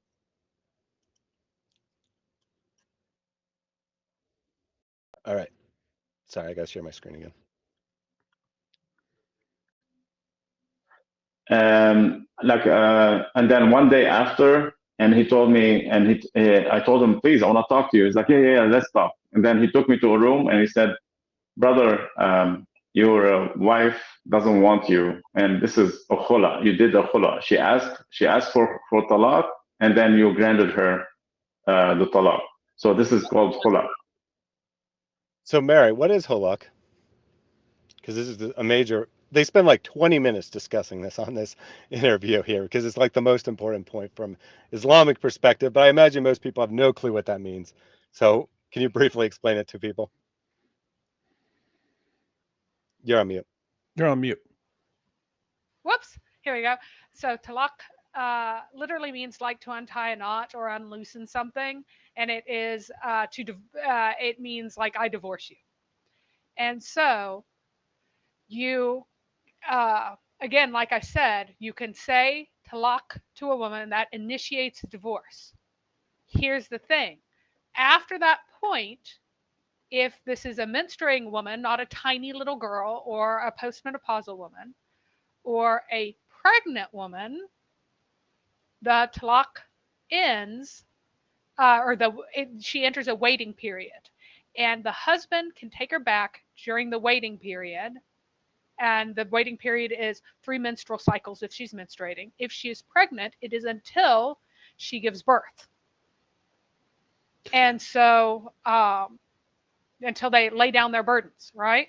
By the way, Mary, how do you think an abortion would factor into that? Would that count as laying down That their would burdens? count. So if she went and had an abortion, she might have gotten him to give her a talaq, run off, gotten an abortion. So now she's Islamically in the clear because she just killed the baby and her burden has been laid down, but she doesn't want to admit that that's how she ended it.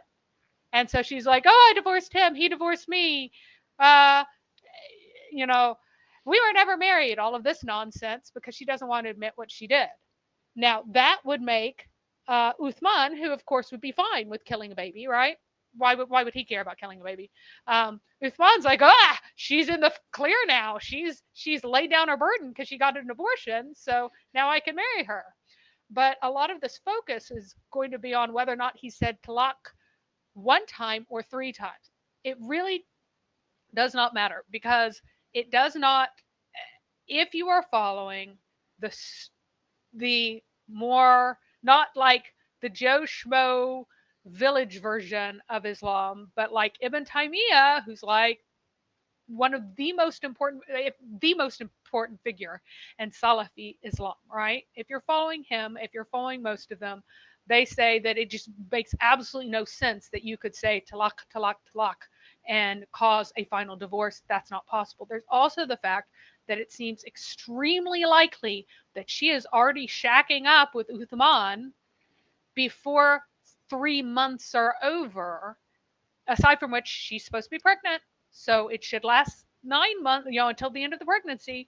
So yeah, it seems more and more likely that Uthman counseled went, oh, well, you can take care of this.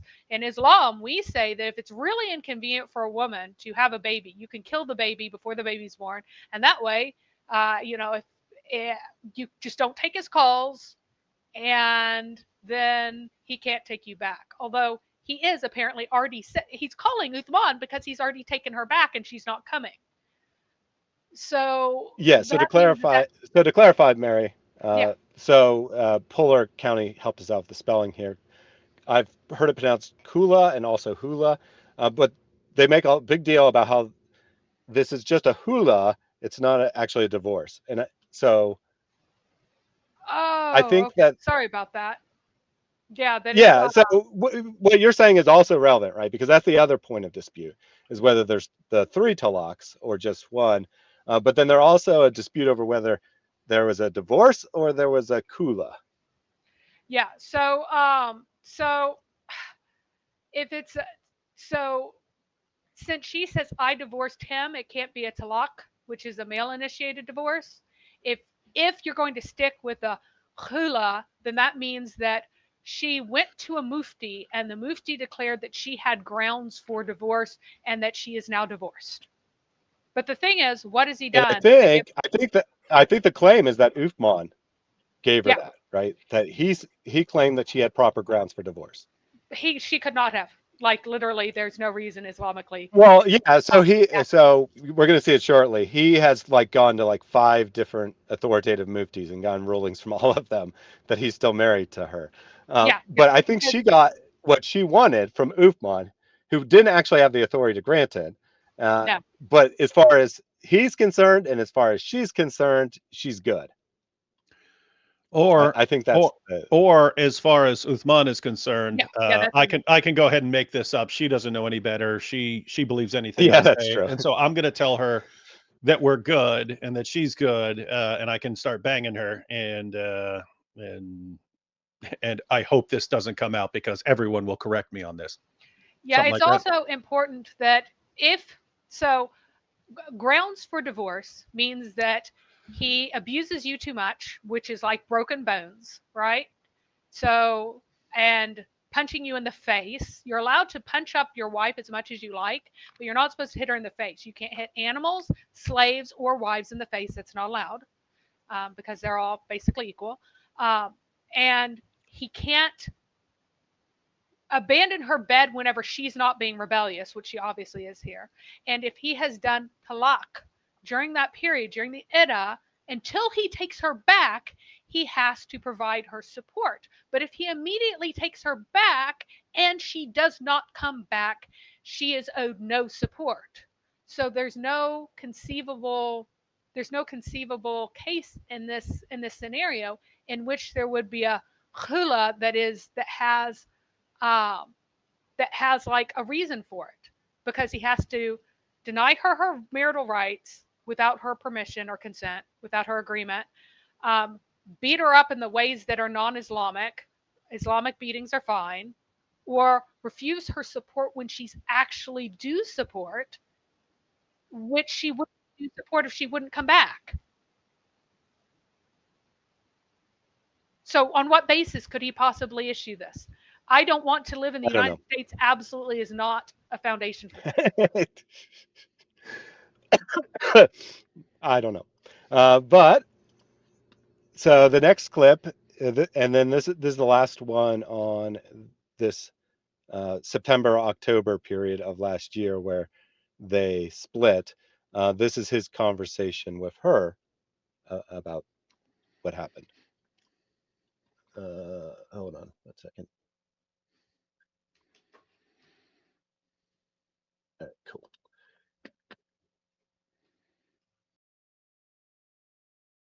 Oh, what are you doing, thing? All right, never mind. I appear not to have exported this one properly.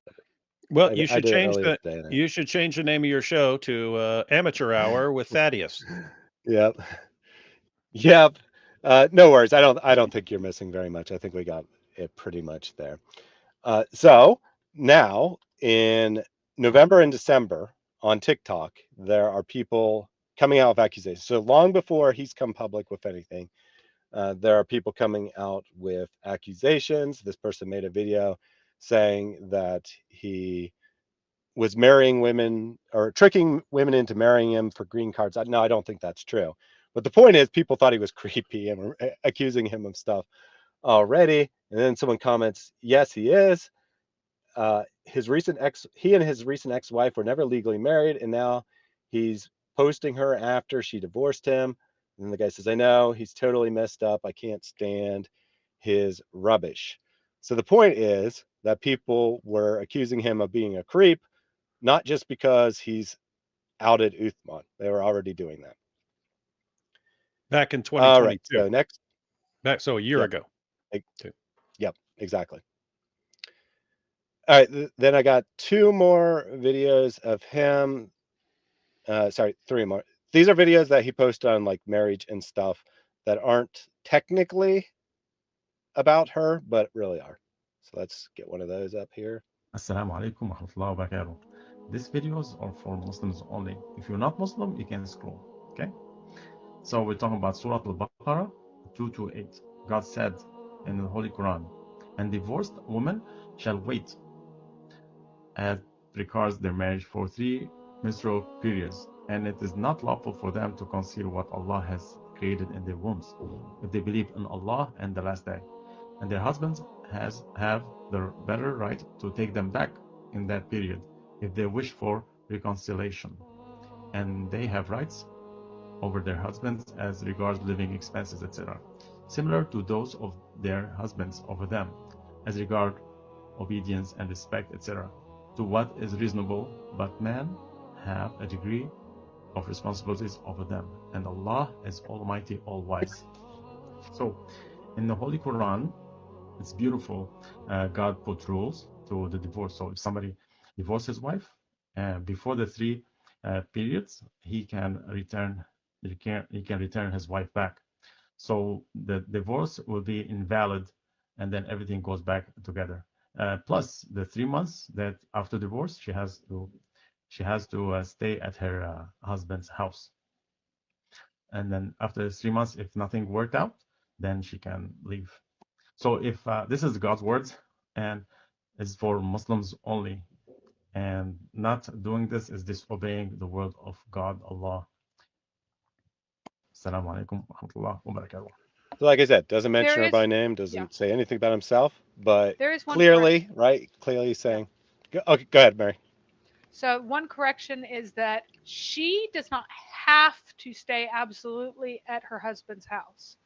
However, the husband is owed support of her. So if she chooses to stay at his house, he is legally obligated to give her complete support.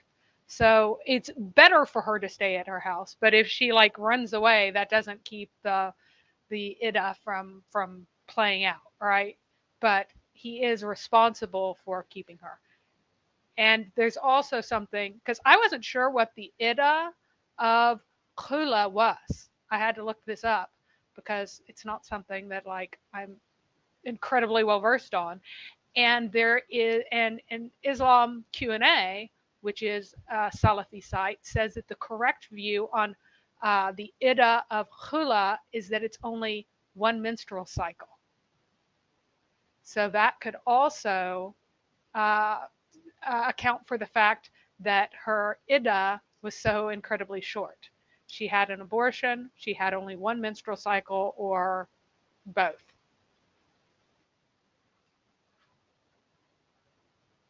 All right. So, quick question from the audience here, from Morgie. Is this woman a Western convert? That's her claim anyway. I don't really think she believes in Islam. She is converted Nor to do I think she was ever a Christian. I'm sure she was nominally a Christian, just the way you say, I'm born in a Western country, therefore I'm a Christian. But I don't think she was ever religiously a Christian. I don't think she actually believed in Islam either. But that's her claim. Her claim is to be a convert. All right. So next up, we have this post that he made on January 10th of this year. Everybody is messaging me if we are still married. Yes, we are under Islamic law, alhamdulillah. In Islam, nobody can make their own laws and rule to their own benefit. Islam existed to protect the rights of both parties. Please don't listen to the Ramers. Sometimes couples have some small troubles, which is normal. Now, keep in mind, he hasn't seen her since September, or at least since October. So he hasn't seen her in 3 months, like at all, like even seen her face. They've been broken up for 4 months. And he says, we have some small troubles, but stay out of our business. I just thought that was very funny there. But is he right? Is this to the benefit of both parties? Or is it only to benefit one party specifically? What do you think, David? Yeah, I think at the very least, I think he's mainly concerned about benefiting one party over the other. That seems to be his entire motivation in all of this, in becoming a more devout Muslim, and everything that's been going on since this, and him exposing Sheikh Uthman and so on.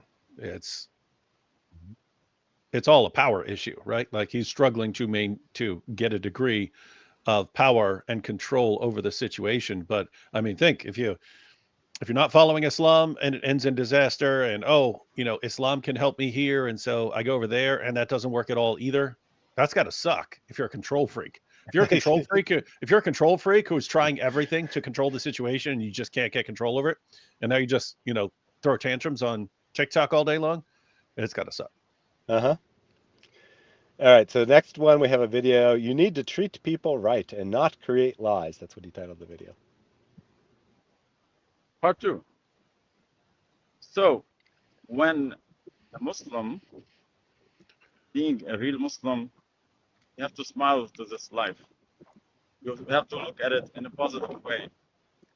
Inshallah. And a smile. That's a sunnah. So that's the positive thing about Islam. Follow Islam. You're not gonna get in trouble.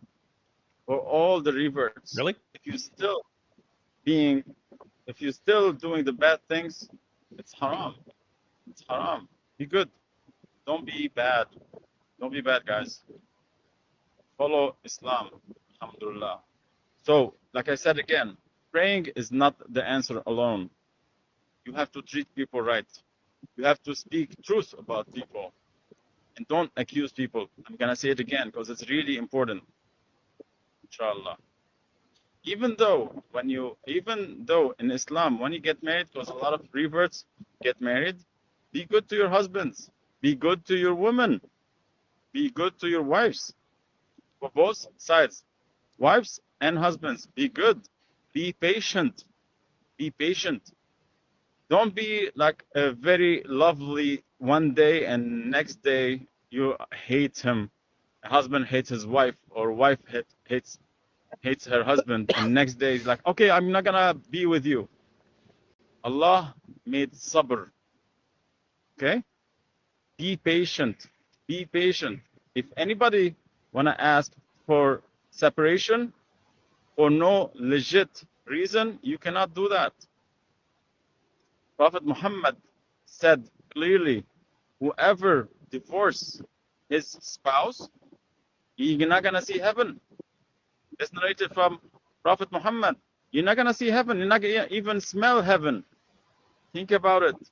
Think about it, guys. You have to be patient. Alhamdulillah for Islam. So, inshallah, guys, we follow Allah orders and we believe in Islam. Yeah, I don't think he says anything else important. When I showed this to Mary the first time, she immediately jumped on him, but he did post a correction. And he that posted it's the not correction. actually whoever developed, right. It's not who divorces their spouse. The hadith is actually a woman who divorces her husband will not see paradise.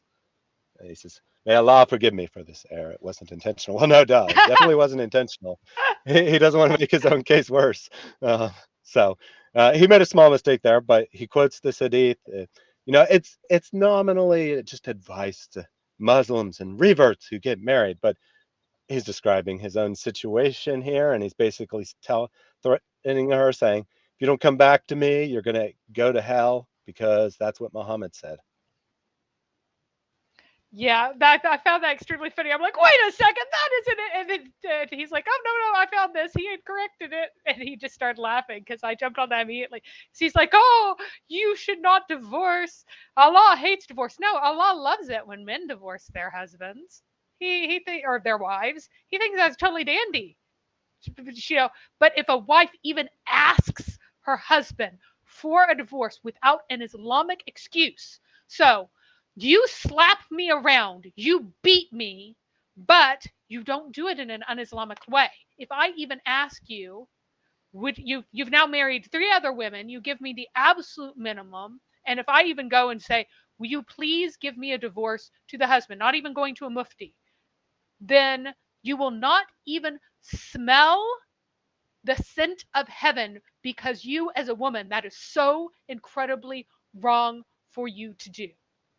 So, again, men can divorce their women for any reason. Because they're ugly, because they're fat, because they have prettier wives, they want to marry another 4th wife. They resent the time and energy and effort and money that are on these wives they don't like anymore. All of these are perfectly valid reasons. She's not as good a cook. Divorce her. That's fine. But if a woman even asks for a divorce for a reason that is not one of the very short list of Islamically valid reasons, she even asks, she is going to go to hell forever and ever and ever and will not even smell the scent of paradise. I want all of you to incorporate this into your minds, which is one of the reasons that it is so incredibly obvious that this girl just wants the status. She wants the position. She wants the loopholes because she doesn't believe any of this nonsense. She does not believe it. She just wants to be a kept woman. So when being kept woman with man number 1 didn't work out, she hooked up with a guy with even higher prestige, and now she is his kept woman. And so are you saying here that according to Muhammad, this woman is hellbound, and so someone can make a video saying something like Sheikh Uthman's new wife is destined for hell according to Muhammad? Yeah, if it is, yes. If she divorced him as she claimed she did in that one, and isn't that by the way, isn't that interesting that like she has claimed every possible version of events? Like he divorced her, she divorced him, and they were never married, so there was no divorce. She has claimed all of those at various times. Yeah. Yes. And she's also claimed that he wanted to marry her, that he was a suitor. So that's like scenario number 4. So we weren't married. We're like, he was pursuing me. I divorced him. He divorced me. Yep. All right. So we got one more background clip. And this is him talking about how he has gotten a authoritative ruling declaring that he is still married. Assalamu alaikum wa rahmatullahi wa barakatuh. Finally, I had to talk to the Mufti, Sheikh Zaid Zakaria. He's an official Mufti of Northern Lebanon. You can check him online. So he's a scholar. He graduated from university from Mecca. You can Google him. So I had a talk yesterday about the laws of khula, and then he mentioned as long you didn't mention khula, it's only considered a talaq. So I told him I said talaq once. He said okay, as long the talaq once, so it's not khula. So in Islam, you can return back your wife within 3 months. So I did it in 12 days. I asked my wife to come back home as a wife. So she's considered now my wife. Till it's all as long I didn't say talaq second time. So Simone Gregg, as everybody's asking me, are you still married to her or not? As to the fatwa, I'm still married. And you can hear the voice of the Mufti for that. Assalamu alaikum wa rahmatullah. And then the rest is just the Mufti giving the ruling in Arabic, which we don't need to listen to. So he got this ruling. This was January 24th, I believe, that it was dated. He got this ruling saying they were still married. Now, at this point, he has no idea what has happened to his wife. He just knows that she's abandoned him. And then recently, he figured out what was going on and eventually went public with it, which we have the accusation videos first and then some of the responses to it to analyze so we can determine what really happened here. But before that, let me take one quick super chat from Canceled Club member. If you frequently say it, Allah would pay off your debts. So you can refer to it back again, inshallah. So this is a very strange thing to say over and over again, but apparently if you do, Allah will pay off your debts.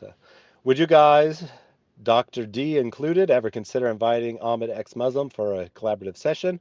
Ahmed is very knowledgeable and shows references I have not seen anywhere before. Well, you know, my policy is that I'm interested in collaborating with anyone who's interested in collaborating with me, so I'd certainly be open to that.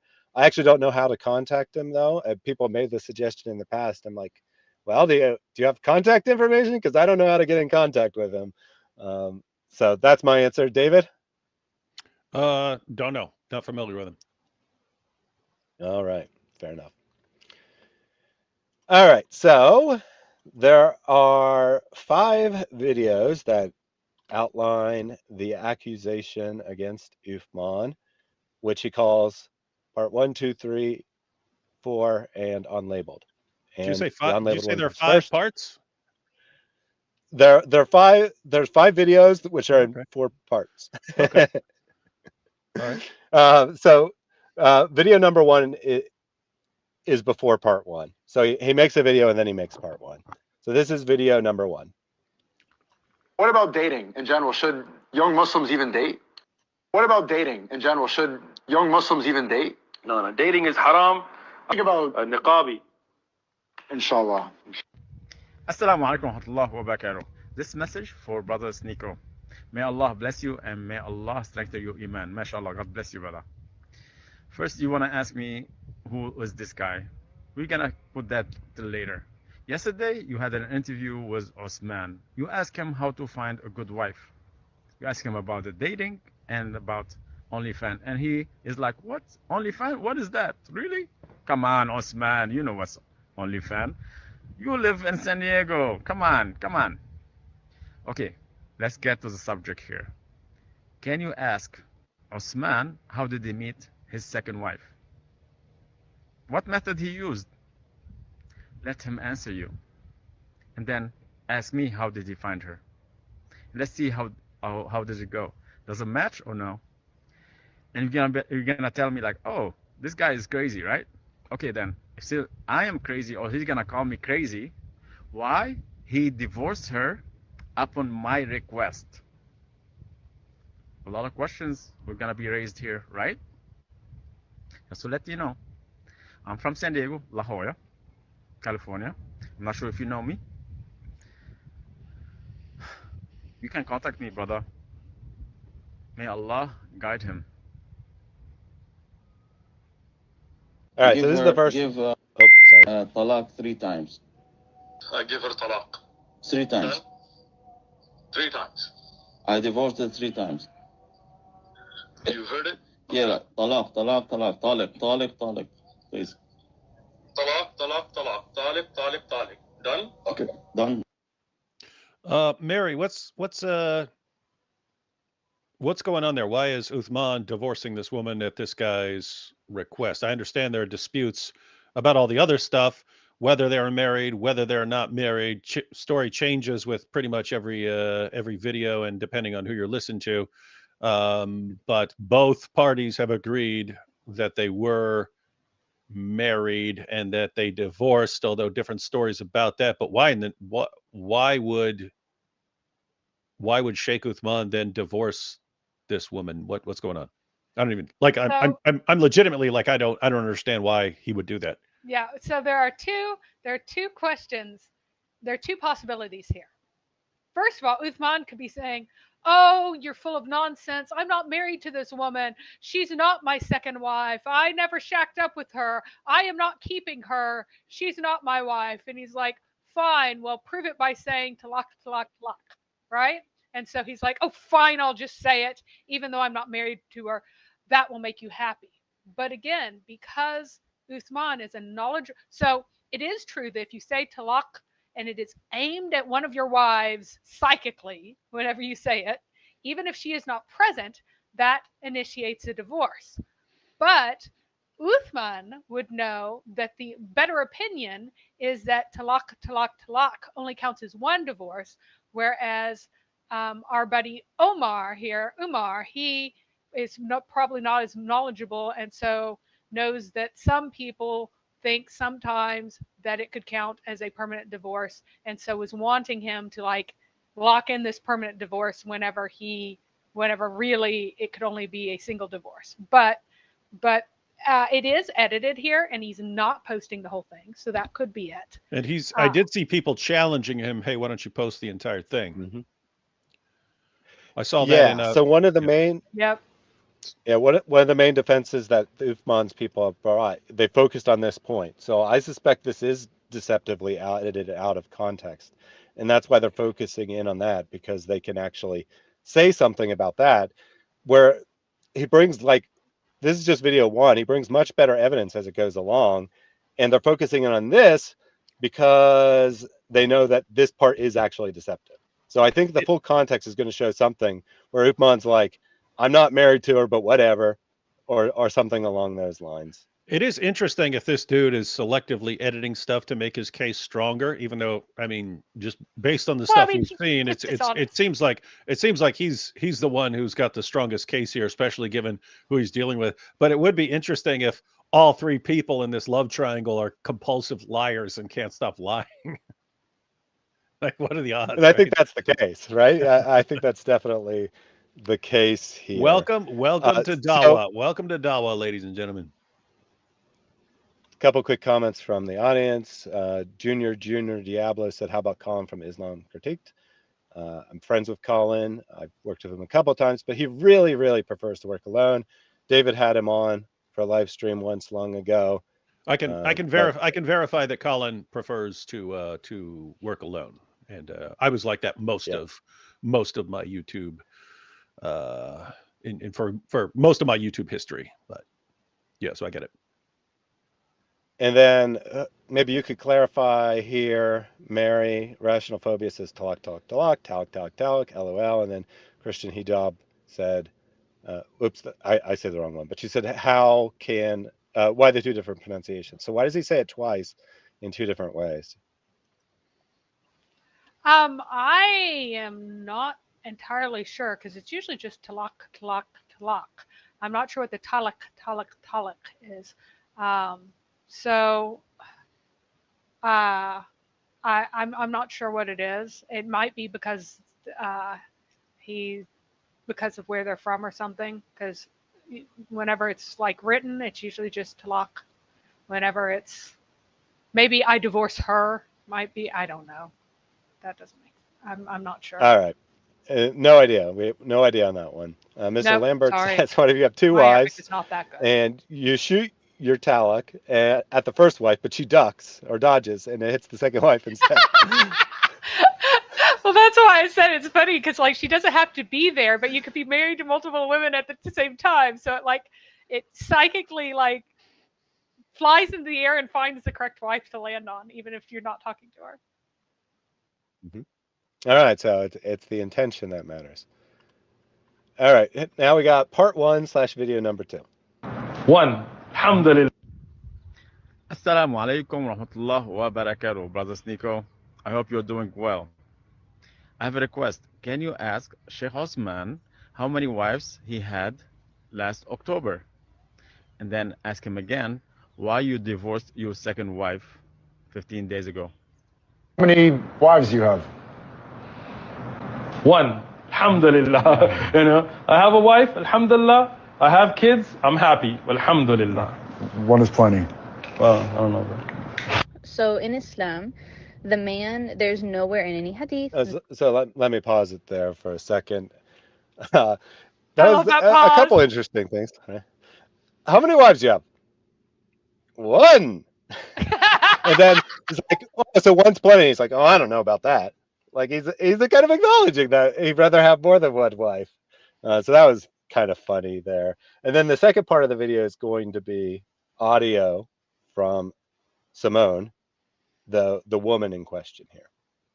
Man, there's nowhere in any hadith, there's nowhere in any verse in the Quran that states that a woman has to give permission to her husband for him to get a second wife. For a man to get a wife without asking his first, because nowhere does it say that, right?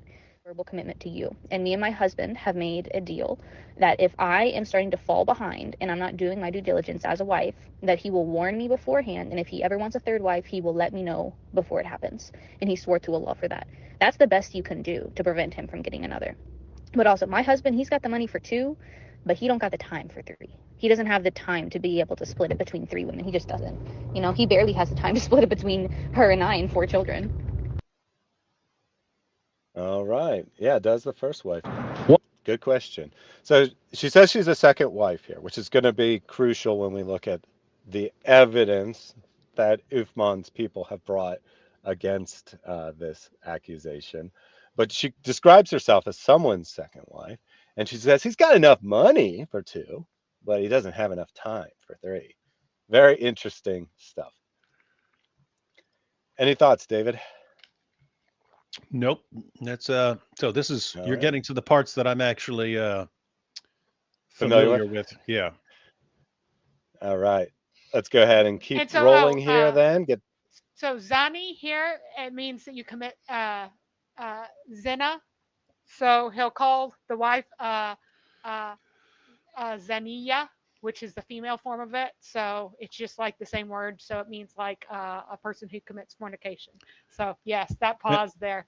And he's saying that he's a fornicator, not because he has 2 wives, but because he is keeping as a wife someone who is, according to good Islamic law, still married to Omar. Yeah, and this is this led to a new name for the sheikh with so many names. So people have been calling him for a while: Sheikh Ibn Fibbin, Sheikh Ibn Smollett, Sheikh Ibn Footnote. He has all sorts of titles, and now people are calling him Sheikh Ibn Zina. So he just keeps piling on the names. He's going to end up with more names than Allah. Indeed. All right. So part 2/video 3. Assalamu alaikum wa rahmatullah wa barakatuh. Brothers Nico, may Allah bless you. The other day you ask Sheikh Uthman how to find a good wife. You ask him, is dating app is good? He told you not recommended. And then you ask him, what about OnlyFans? And then he told you, what is OnlyFans? But anyway, Sheikh Uthman does not choose those methods. He used a totally different method. For example, and that's what he did actually. Sheikh Uthman has a different method. He wait and pray on his friend's wife, and he marries her. So for example, a brother, which is me, who knows Sheikh Uthman very well, we used to do da'wah with him, yeah. For example, there is a husband, which is me. Sheikh Uthman married him, right? So those couple had some problems, marriage problems. So this husband, which is me again, reached out to Sheikh Uthman since he married them to fix their marriage, which is totally normal because I trust him, right? I gave my wife her number to Sheikh Uthman so he can talk to her and then fix our marriage, right? After 2 days, 3 days, my wife, she blocked me and she doesn't want to talk to me. And Sheikh Uthman later on, he told me, she doesn't want you anymore. That's it. Forget her. She has mental issues. She's not good for you. So leave her, don't talk to her anymore. I'm like, that's kind of weird. Well, anyway, it's fine. But she's still my wife. After 1 month, I discovered that she got married. But I didn't know who was he. And then in Islam, you cannot marry if you're still married, right? And then you have to wait 3 months if you're divorced, for example. I'm like, this is kind of weird. I was like, okay. I was really curious, like, who's that person? Because I know her, that she doesn't talk to anybody. Like, she's very, very extremely picky. Anyway, later on, sure. I was trying to find who's that man. I did not find him. After 1 year, I found him. Took and him a guess year. what? Figure out who it is. Sheikh Uthman married her. This is how Uthman picked his second wife, by praying on his friend's wife. Just to let you know, as in Islam, you cannot marry somebody who's still married. This is against Islam. May Allah forgive him. I have rights on him. If somebody tell me like, oh, you're tripping, just listen to her voice. She was talking to her friends about describing who is her husband. Watch it. Had a first wife. So I'm a second wife. My husband had a first wife before we got married. Him and I were not looking to get married, like, at all. There was a guy that was trying to marry me, and he gave my current husband my number saying, please call her for me, blah, blah, blah. And he called me. He was like, look, I'm only calling you because this guy won't get off my butt. And we talked for like 2 hours. We ended up really being fond of each other. He told me, I'll find a husband for you. I said, okay, I'll make sure you approve. He said, no, I'm going to find a husband for you. I said, okay, that's fine. And then we ended up getting married about a month after that. Month after that. Wow. Yeah. By the way, little side note there. Go Notice how Uthman talks about people behind their backs. So he told Omar here, he says, yeah, leave her alone. She's got mental problems. You need to stay away from that. But then when he's talking to her, it's, I don't even want to talk to you, but I'm trying to get this guy off my butt here. I got to get rid of this dude. He's bothering me. But like, really nice to their faces. And hey, I'm talking to you. Yeah, I like you. I get along with you. Oh, that other person's got a real problem here. That's how he is. And anyway, just think that's interesting. Yeah, so she flies back to the States, like, what was it, 10 days before him or something like that? And he comes back, follows her. They have that conversation in the car, and she says, unless you give me a talaq, I'm not going to help you get your car, and all the threatening No, and no, no. stuff. That happened in Lebanon. That's Oh, the that weird happened part. still in That Lebanon? happened Oh, first. nice. That So that maybe he happened gave her. before she came to the States. Oh, so maybe he gave her the talaq, let her leave, and then whenever he caught up with her, said, "I take you back now." That sounds uh, likely. Like, I won't help you with the car unless you give me a talaq and let me go back to the States. He's like, fine, I'll do that. And then he follows her a few days later and is like, hey, I'm going to take care of my car now. I know where it is now. Now I'm taking you back. And then he eventually went back to Lebanon. She refuses to go with him and probably calls Uthman immediately. And then within a month of Uthman talking to her, about a month later, they're already together. That's why he's so like, that's why he's like, this isn't even 3 months, and I took her back. So Yeah, so I don't have a clip for it, but he explained more about his stalking of Uthman, and I think that's an appropriate word. So he first tried to call him several times, text him several times. None of the messages were returned. So then he flew to San Diego and tracked him down in person. And Uthman's like, I'm busy. I don't have time for this crap. Leave me alone. He continued to harass him for a couple days, and then Uthman finally said, fine, I'll make the phone call. Just leave me alone. And that's from wow. Omar's own testimony as to what happened. So I think that part probably legitimately happened, but he was thinking that she'll listen to Uthman. She respects him, and he'll tell her to come back to me. He counseled her with his penis, Whoops. like I said. The finest Islamic counseling with the penis. The peen of counseling. She was well counseled.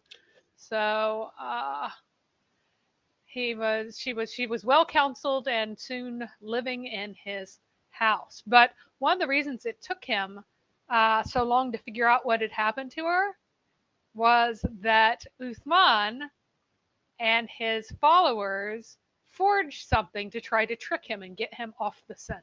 Yep, we'll get to that shortly. I want to get his 5 videos, and then we'll get the response, and we'll deal with the evidence in that context.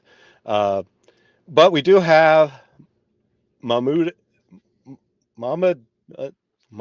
doesn't Khan, whatever, who usually goes by the name Big Mahmoud, and I've blocked him like 20 or 30 times. He says, David and you all seems to have forgotten what you did to Hatun 2 years ago. Tread lightly.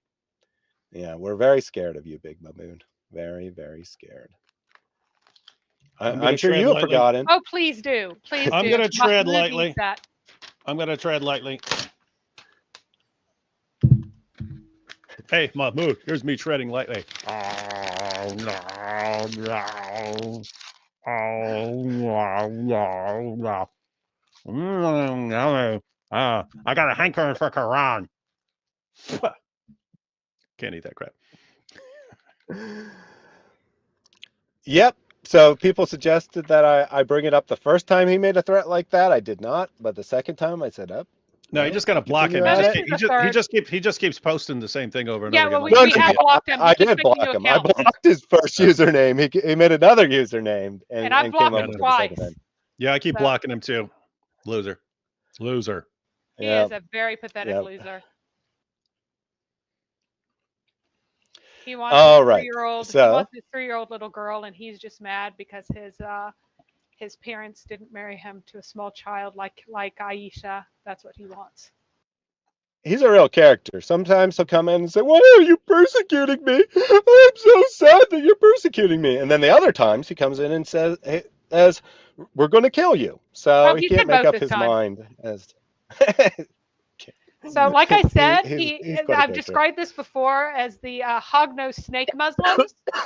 If you know what a hog-nosed snake does, if it feels threatened, it alternates between being like really fierce looking, where it'll like pretend to be venomous and coil up and pretend to attack you, and then it'll play dead. And then if you get one that's kind of like not really sure what it's supposed to do, it goes back and forth and back and forth. So he's a hog-nosed snake Muslim with an identity crisis. Oh, I'm furious. I'm going to get you. I will kill you all. Oh, poor me. Why are you mean to me? Oh, I'm going to kill you all. Kill, kill, kill. I am a killer. You are scared of me. You are so scared. Oh, please. Why are you persecuting me? Where? kind of Islam. So other nut. people are It's kind of like participating. that's kind of like a microcosm of Islam, though, right? Yeah, it is. It is. Other people are joining in here. Karen says that she's tearing pages out of her Quran right now, and Trev says he's going to organize a burn the Quran day. So just know, Big Mahmood, that you have to answer to Allah as to why you cause Quran desecration. Yeah, because I've All done right. that. But I've done that before when he posted a message, so he knows exactly what I'm going to do. Right? He knows it. He's seen it before. Uh-huh. He just really likes the Quran to be torn up. It's his favorite thing. All right, so let's get back to this. This will be part 3 / 4th video. And I don't know what to do.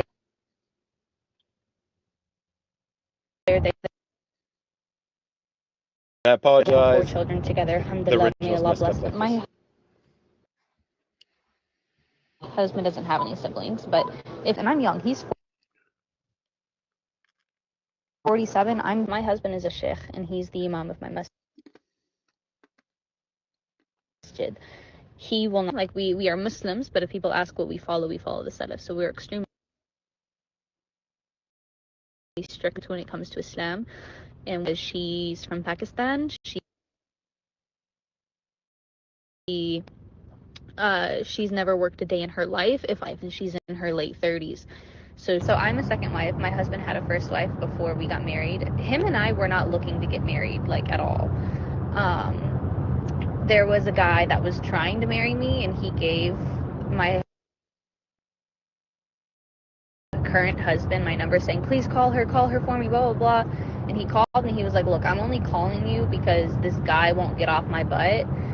And we talked for like 2 hours. We ended up really being fond of each other. He told me, I'll find a husband for you. I said, okay, I'll make sure you approve. He said, no, I'm going to find a husband for you. I said, okay, that's fine. And then we ended up getting married about a month after that. My mother-in-law is staying with me for a little while. And like I said, I'm a second wife. So he took my mother-in-law to his house for dinner last night. My husband is a sheikh. I can't share who he is, but he is a worldwide known sheikh who does conferences, and there's a couple of women in the chat who know who he is. My husband has a master's in hadith, so I feel like I have a very good grasp on how to understand these things, and I have a good cheat sheet by going to him and asking him, hey, what does this mean? Why does this say this? Then he posts this Snapchat message as evidence showing that she's changed her last name to Khan, which is Uthman's real last name. I'm not doxing him. Omar put his name out there, but I did confirm that is his real last name. Yeah, I already knew it too. One of his own friends, whenever I was looking into the claims that he was attacked, one was like, well, you don't even know whether or not he filed a police report, even though they didn't know that I did it according to the location and time of the crime, supposedly. Because you don't know that his name is Osman Khan or Usman Khan, like one of his followers wrote that. So I already knew what his name was from that. So it's not like a big secret. Yes, it's a master's in hadith and things. Thank you for the correction.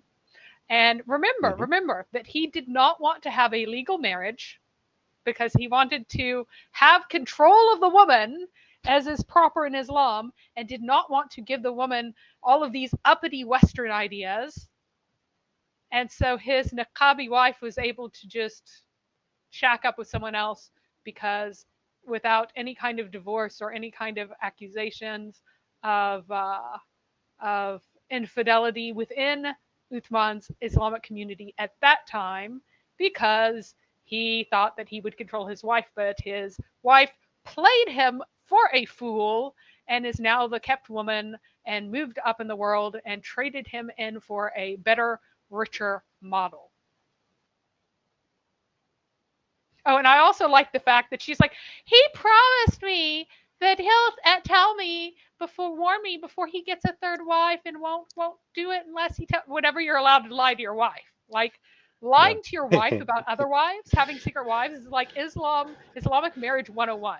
Your wife is to be treated like a stupid toddler or a dog, where you just indulge her and keep her happy so she continues to give you pleasure, and you have absolutely no obligation to tell her any sort of honest truth. So she will be played as she played others. And it's amazing because, I mean, she has to know who she's dealing with by now, right? So on what basis would she have for thinking that Sheikh Uthman is going to be honest with her when the man's a compulsive liar, she's a compulsive liar? Stupid girl logic. Yeah, it reminds me of the situation with like someone like an Andrew Tate who's using the lover boy method, and part of the goal of the lover boy method is for each of the girls, even though she sees how you're treating the other girls, you try to make that girl, each girl, feel like she's the special one, that you have a connection with her. All the other girls, no, that's just for show. But it's the same thing here. Oh yeah, see, he'll be honest with me, not with everybody else, but he, I'm special, and his job is to make her think that's the case. And since she wants to believe that, since she's the hottie thotty, she, as a hottie thotty, she thinks that she's special, and she's not like that regular Pakistani fat wife with 4 kids who's 39 years old. She's young. She's the Aisha. So he's totally going to take her seriously and really only cares about her.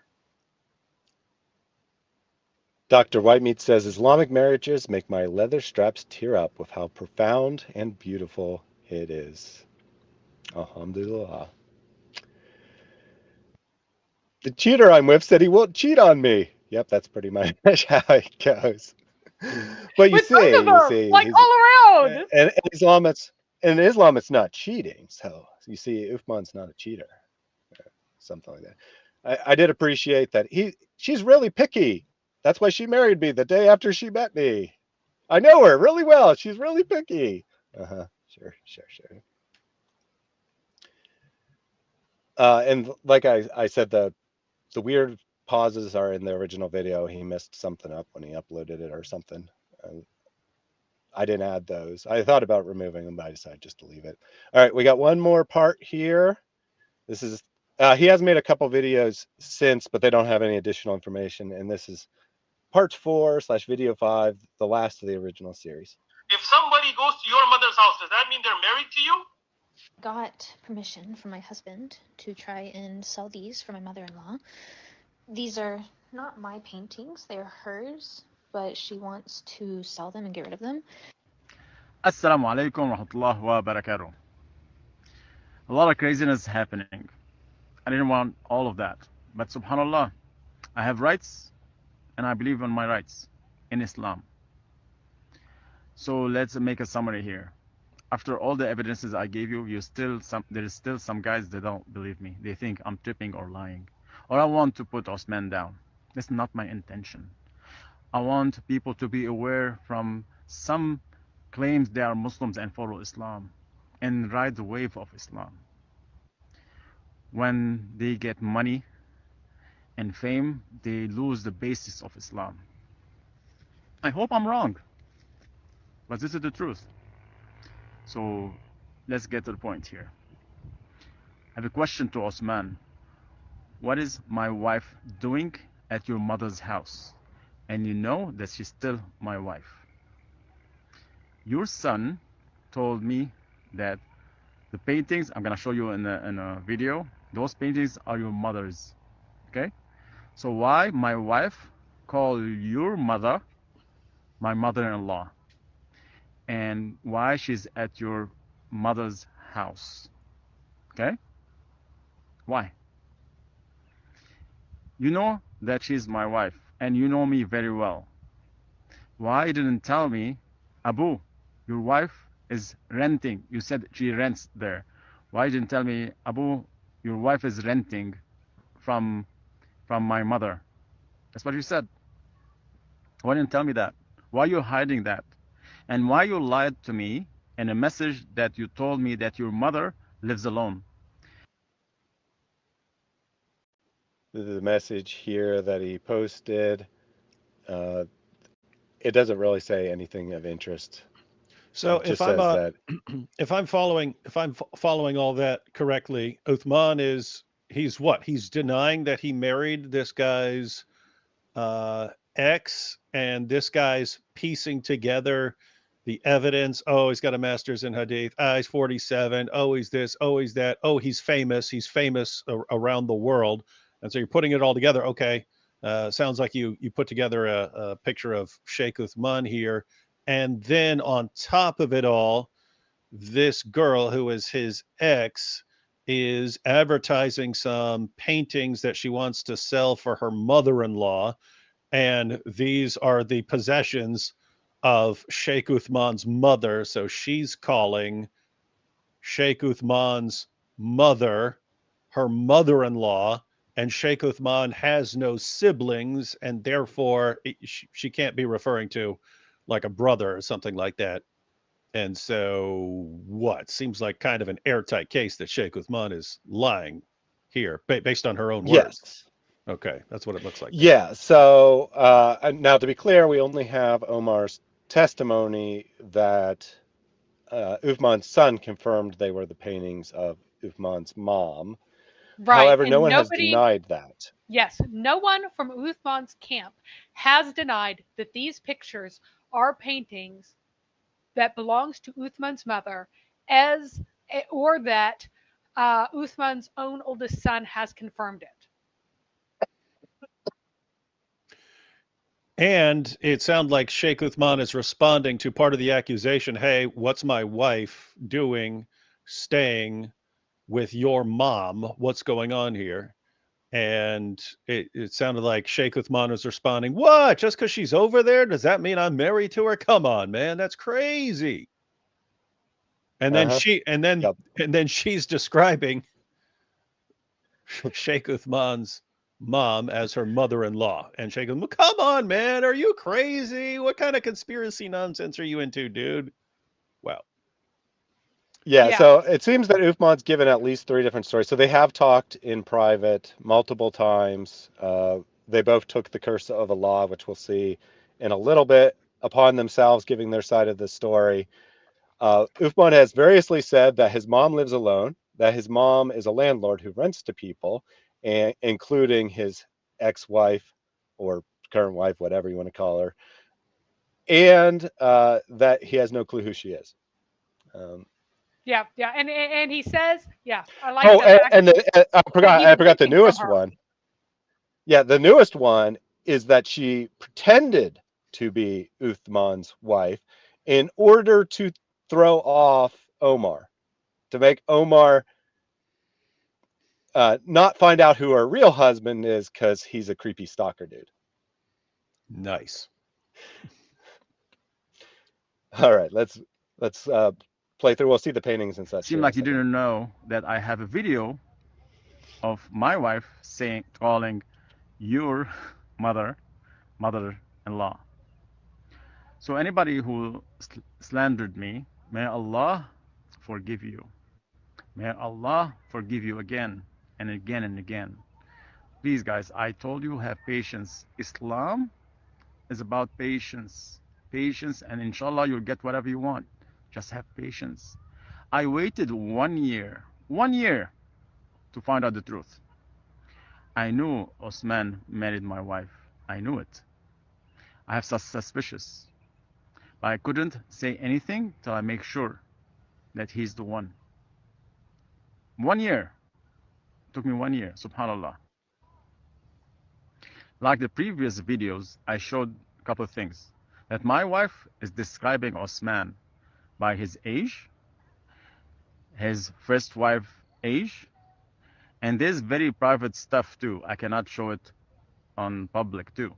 Okay, it's very extremely weird things, but it's okay. I'm not gonna mention it. And that you have 4 kids, and you are Pakistani, or your wife is Pakistani. she's in her late 30s. You have no siblings from your mother as brothers, okay? And why she's saying that her husband has a master in hadith, and why she's hiding the fact that she's married. Well, she's not hiding that she's married, but she's hiding who is she married to. If a woman is proud of who is she with, she will be proud of him, not hide it. That's a lot of stress to hide her husband. Why you have to hide your husband? So he's wrong on this point. I just want to point out that this point is meaningless, because if she was the second wife of anyone, she would have to hide it. It wouldn't just be if it was Uthman, because she's committing a crime in the United States by claiming to have two or be married to a man who is already married to another woman. So that part is actually irrelevant, because she described herself as a second wife. I just want to point that out real quick.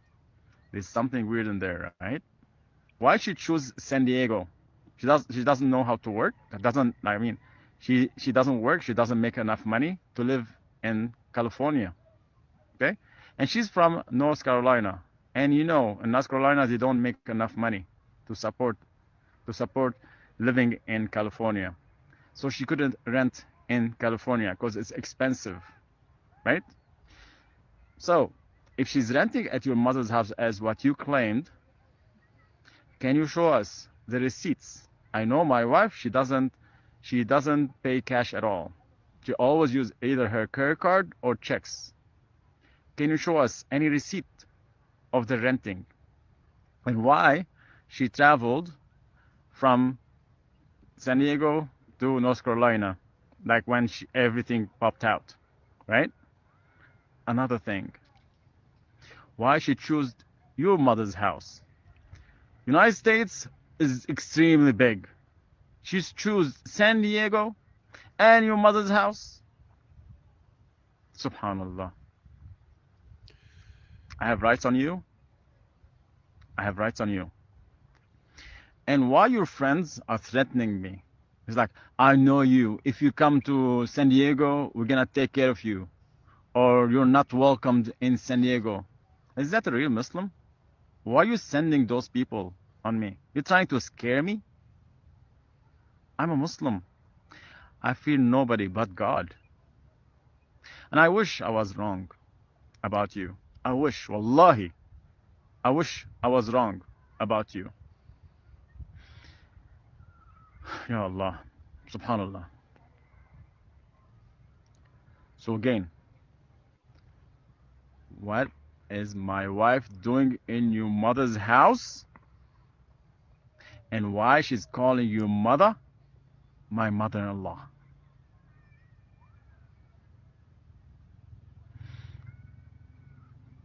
You tell me.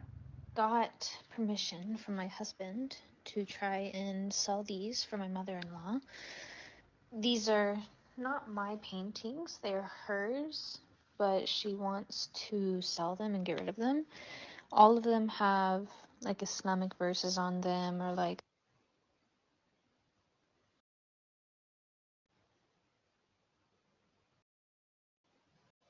I think there's anything else, but I just want to make sure he doesn't come back and say something. So wait, so yeah, he just plays the same clip at the beginning. Yep. Okay. So that's where the guy has pointed out to Uthman that, hey, my wife is at your mother's house, and Sheikh Uthman is saying, what? Just because someone's at someone's house doesn't mean I'm married to her. That's crazy.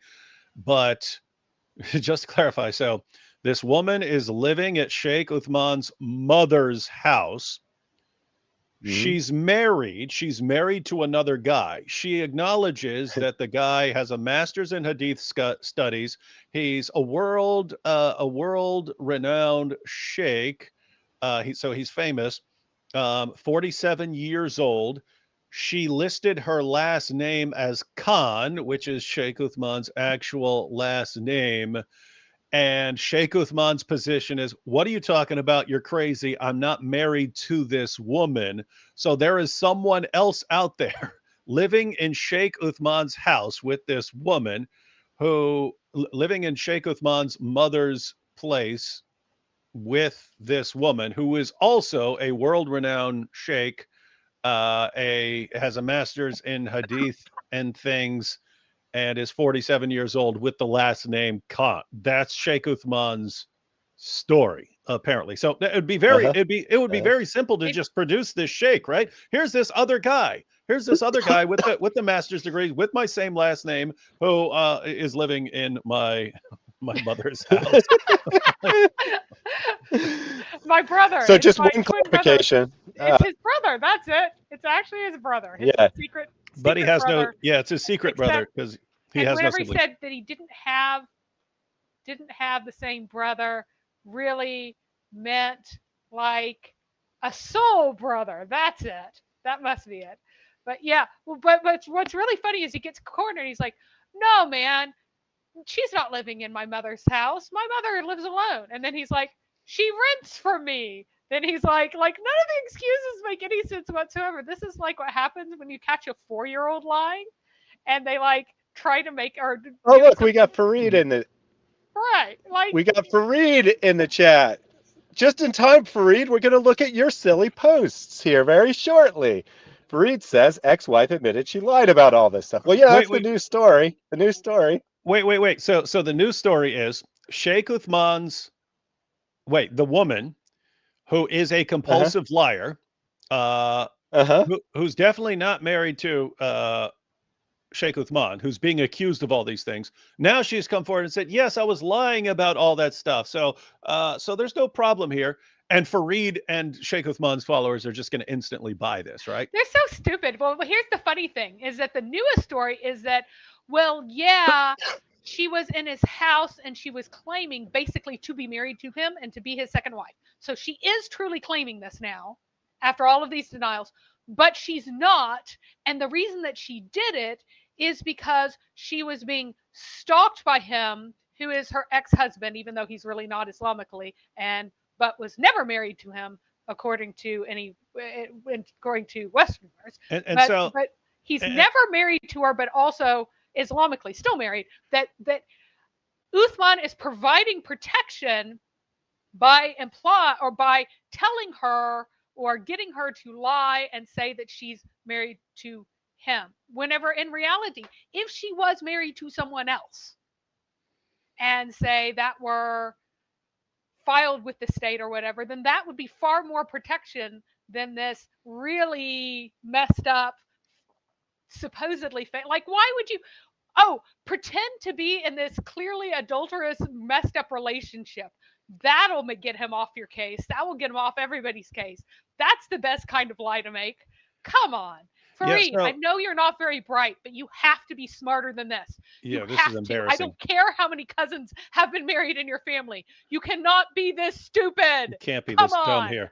Yeah, so guys, you have to the evidence that's been laid down and the evidence that this guy's produced and the things that this woman has said in her videos, you have to say, okay, what's more likely here? That this woman just wanted to get away from this guy, and so she totally made up a story about being married to Sheikh Uthman while living in her Sheikh Uthman's mother's house, and so yeah, she's just trying to get away, and so she concocted this entire story as an elaborate ruse to keep her safe from this guy. But now she's coming clean and saying, yeah, I made up all that stuff, guys. I was just lying when I said all that stuff. And Sheikh Uthman is completely innocent here. So it's either that, what makes more sense, that or this guy did exactly what he said. He sent this woman to Sheikh Uthman to help with his marital problems. Sheikh Uthman stole her, committed Zina with her. She was apparently not even appropriately divorced, according to him. And so she was married to two guys at the same time. Sheikh Uthman tries to cover all this up, gets exposed because she had acknowledged this stuff. And now Sheikh Uthman, since he's being accused and publicly exposed, goes to her and says, say that you made all that up, because that's what we do. We're compulsive liars. Which one is more likely? Mm-hmm. She made up this story as an elaborate ruse to keep her safe from a guy, and so she made up this story about Sheikh Uthman, and now the truth came out. Or she was telling the truth before, to some extent about what was going on. That's why she's at Sheikh Uthman's mother's house. And then Sheikh Uthman, who's being exposed, the same guy who covered himself in fake blood and said, the kuffar got me, they got me. That guy told her, look, we've told so many lies, a few more aren't going to hurt. Now just say you made all that stuff up, girl. Which one? Which one? Which one's more likely? Yeah, and so I don't think that but he hasn't said anything better. else. It I don't gets think even Farid's better probably because- actually here. But hold on, Mary. I do want to say this.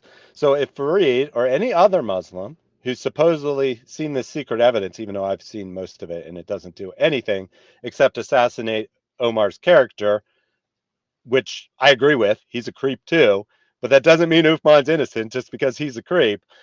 If anyone has any actual evidence in Uthman's favor, feel free to email it to me. My email address is in the video description.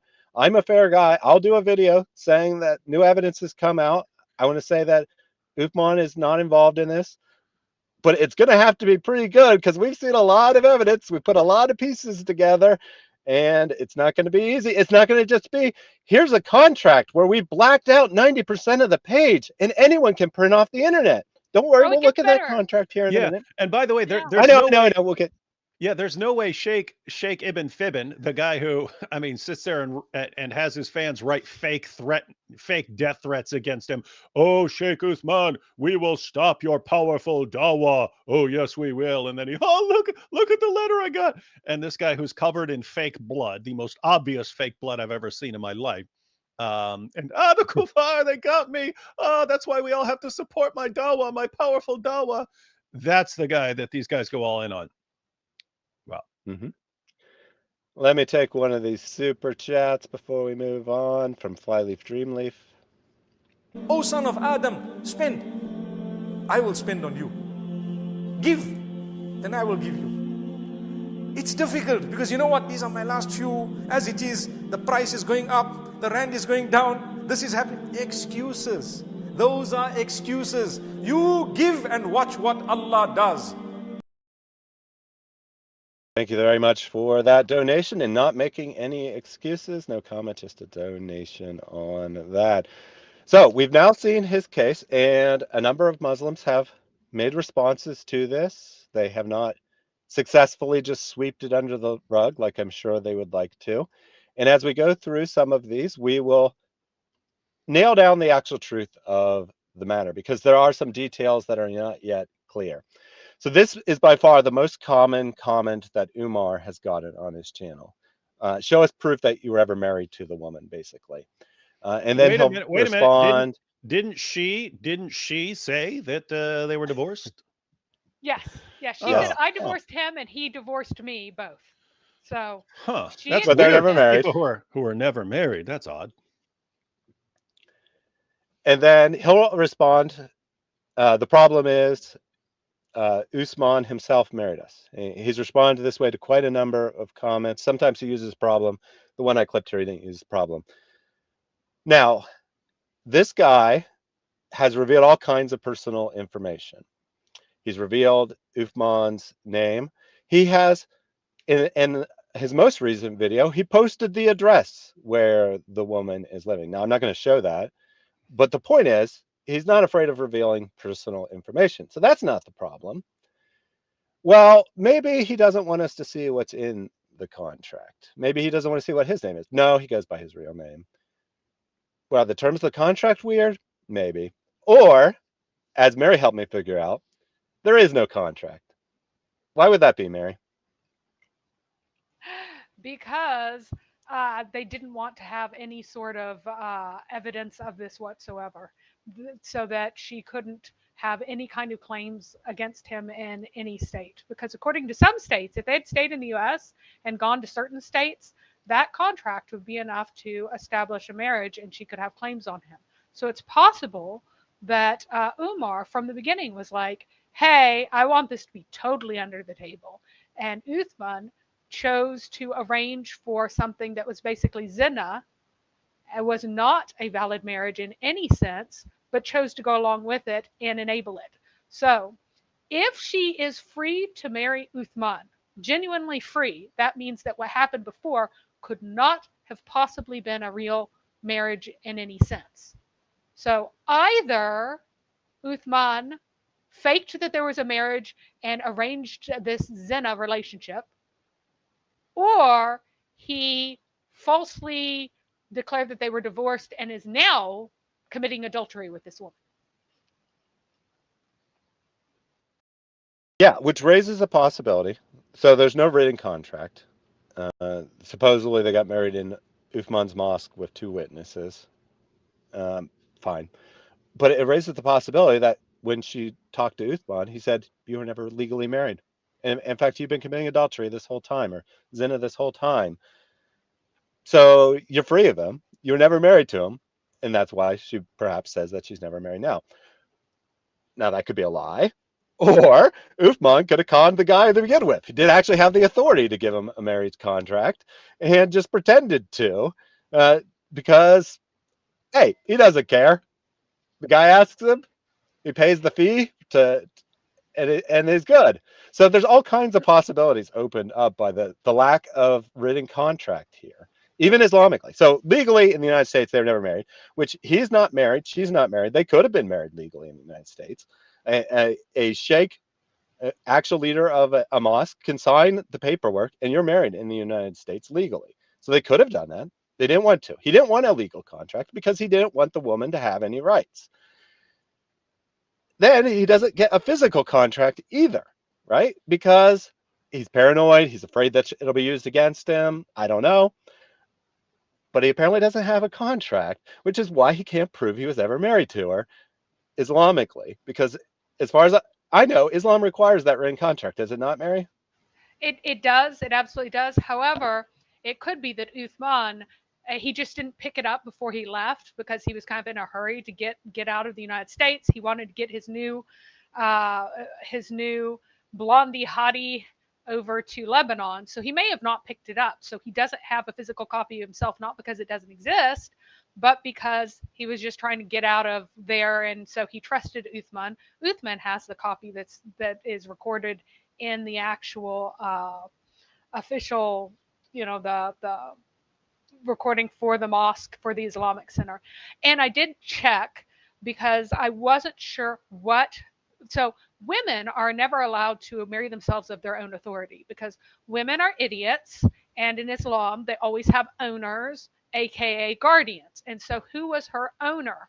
Well, apparently Uthman could both be the one to conduct the ceremony and also be her owner to have her now in the possession of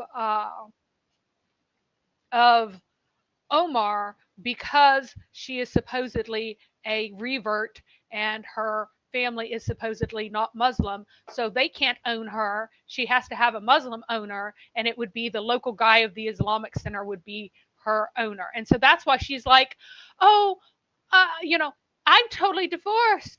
Would you find me another man to marry? And Uthman was like, I shall be the one, I shall find you one to marry indeed. Or he's like, don't worry about it, I will find you one to marry. And he's like, I will marry you, because like she has to have a man arrange her transfer of ownership to another man, because she is very willing and eager to sell access to her vagina, which is what a contract of nikah is. It is a contract for the ownership and possession of a woman's private parts and all the duties incumbent upon her to make that accessible to the man who pays maintenance and the appropriate fee to her. So Ilya said, not legally married trick has been used by many throughout the centuries, not buying it. I'm not quite sure how to take this comment, but let me just clarify my position, since you probably haven't been here the whole time. So I don't know if that was a criticism of me or criticism of Uthman or what. My position is that they were de facto married. They both believed they were married to one another, and the relationship ended. So they were not, in reality, married to each other. Legally, in the United States, they were never married, but they were de facto married. They treated it as a marriage. And then the relationship ended. and this dude is hanging on to it. Then there's the Islamic question, which is separate than the practical reality of the matter. And that's where it's a little more iffy because, Islam is stupid and you have to go by these technicalities. I mean, she wants nothing to do with him. They haven't seen each other in over a year now. And here he is saying this woman that he was married to for all of 4 months is still his wife. And as we'll see in a later clip, he's saying that no one may talk to her. Any Muslim who talks to her, I will invoke Allah's curses upon them. So just wanted to clarify my position on this matter, because morally speaking, he took advantage of her. She took advantage of him. Uthman took advantage of her, took advantage of the situation. I don't know if Uthman was married to her Islamically. I know he wasn't legally, and I know he wasn't in a Christian perspective, but that she thought he was, yes. Well, so it's all a big mess as far as the technicalities, but as far as morals go, it's crystal clear. Yeah, the historical Christian perspective from the earliest times is that the only thing that a marriage absolutely requires is the consent of the two parties and the ability to contract the marriage. So if you are in a position where you can contract a marriage and you both get consent, the requirement of witnesses was later added to prevent he said, she said situations. And then after that, you had 2 witnesses added to that. But the whole, the state having, making you have a state license, whatever, that was imposition of the state and was the outfall of a long battle between church and state, where the state essentially won that. But the church still had a presence in that, now that the person who was conducting the marriage was a clergyman for a long time. That was not a part of early Christian marriage. Professor Yoffel, she claims that she divorced him. She also claims that he divorced her. She also claims that they were never married, and she claims that he was trying to marry her. So these are 4 different claims. But she was pregnant by him. So if you can bring up Megan's, she says, to give Uthman the benefit of a doubt, could it be possible that the wife and Umar did not consummate the marriage and therefore doesn't require a waiting period, and Uthman could have validated the divorce? And actually, her question, not my answer. Well, how'd she get pregnant? I clicked on the wrong thing. How'd she get pregnant? The answer to that is no. If you are capable of intercourse and you have been alone together post-marriage, so you could have had intercourse, that is considered evidence enough that there was intercourse, and you must wait the 3 months regardless. It's also evidence enough that if you turn up pregnant. But anyway, she was pregnant, and she was talking about the child that she was carrying and wanting to bear it in the United States. And Umar also said, she was pregnant. So everybody, at least officially, believes pregnancy had occurred, but now she's trying to cover it up. So. All right. So continuing on here, these next couple are from SP Files. I didn't put their statement up, but at the very start, I had a couple Muslim reactions from there. Now we're going to see their statement. Some serious allegations involving Uthman ibn Farooq have surfaced online. We do not wish to mention any details as of yet, since nothing has been confirmed, but we are monitoring it. We urge Uthman to make a response to the allegations which has been made in order to put the matter to rest. And then after they got some criticism, they said, to everyone who questioned why we mention this and accuse us of tail carrying, we say this: the information we have is from a credible source and already circulating online, and are very serious. We don't want to mention them because of the fear or tail carrying. This is why we urge Uthman to come out and respond to it. We don't have access to him to do this privately, hence why we do it here. So if you didn't see the start, this is a channel run by Uthman is not going to want to come on and seriously explain things, because he doesn't know what information is going to come out yet. And he's going to, of course, lie to cover it up and then make it easier for people to expose the lies. It's like he doesn't want to sit down and explain his whole the hate crime against him and go through the details of what happened, because he would just make it easier to expose him as a liar. And so, yeah, he's not going to. I mean, basically, he's going to have to wait until the dust settles on all the evidence against him and then concoct some story that fits those details. But yeah, looks like he's gonna wait to see what the evidence is. Yeah, and in case you missed it, this is a channel run by Muhammad Hijab. So this is a big name making these accusations here. So Islam is my identity. Said, who are you to discuss someone's private life?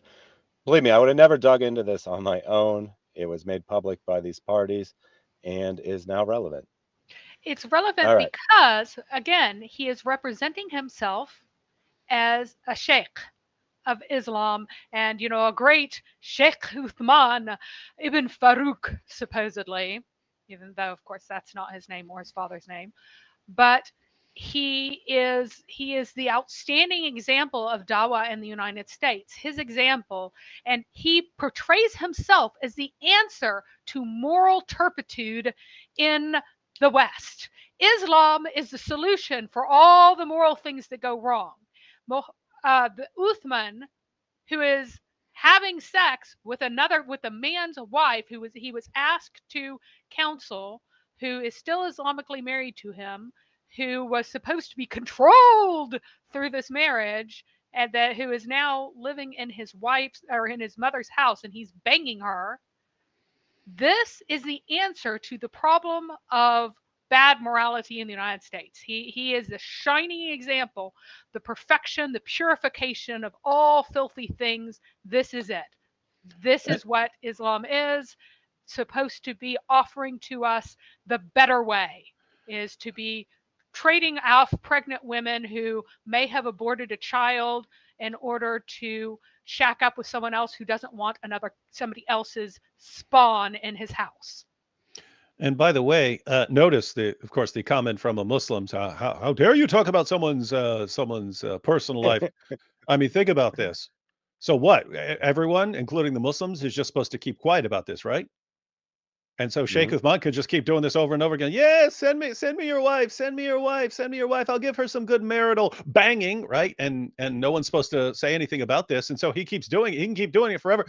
According to our friend here, Sheikh Uthman can just keep banging everyone who comes to him's wives, and you should keep quiet about it because it's his personal life. It's his personal life that he's banging other dudes' wives and is committing zina. And it's very important that this is Islamically true, that according to Islam, the answer to moral turpitude is that you don't talk about it. Everybody's banging children, banging each other's wives, doing all of these really sleazy, scummy things. But the person who talks about it is the person who is revealing a sin, and that is the unforgivable sin. If Allah conceals it for you, then Allah will forgive it for you on the last day.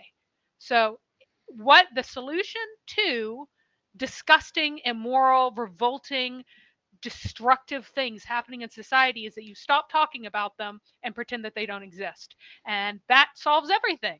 So Muhammad has done nothing, or Uthman has done nothing wrong, just like Muhammad did nothing wrong whenever he banged his daughter-in-law. So his own legal daughter, he took her in marriage. When he banged the slave that had given to his wife on his wife's own bed, he had done nothing wrong. How dare they speak about it? Shame on them. Allah tells you that you should never keep from yourself something that Allah has allowed you, all the rest of the stuff. So quick super chat from Giovanni Garcia. Wasting your time on social media is one of the best deeds a Muslim can do. There's a huge need for it. You know this and I know this. So that makes the reward even greater. So give generously and Allah Azza wa Jal will give you even more. David, hi. Thank you for that and your other donations. I will read them all in due time. I am trying to keep it focused on the actual situation here, though. All right, so this other account, Adil Raza, shows up on the SP files, and they eventually say that they're authorized to speak on behalf of Uthman. So it's either Uthman himself or it's some minion coming here. He says, I'm a friend of Uthman. None of this is true. He actually gave me evidence of the brother Abo Adnan saying he had wrongly accused Uthman, and now he apologizes. At this point, Uthman isn't even going to entertain this. He will let his friend he will let the friends of the brother slandering Uthman's name deal with him. Corresponds to what he said in the video, doesn't it? That suddenly Uthman's people are coming and threatening him. This is Uthman's response, is to send goons to attack him. And then he claims he has the evidence, that it's all baseless. And then they respond. This reminds me of when like Andrew Tate's fans when we're like, wait, we got all this video footage. He says he never did this, and yet we got all this video footage of him talking about doing that, and we got the people accusing him of doing that, and then like one of Tate's fans will say, no, we've investigated this seriously, and we've found that there is no evidence. And like, oh, okay. A Tate fan said there's no evidence, but it's the exact same thing here. And by the way, the fans here, they don't realize, you fans of Sheikh Uthman who just mindlessly agree with whatever he says, you're the reason he's facing this problem right now. You're the reason, right? You take a liar, once he finds out that he has a community that will mindlessly agree with him no matter what he says, that encourages him to keep on lying, because he knows by experience that he can keep getting away with lying, and that he has a crowd, a mob that can shout down anyone who points out what he's doing.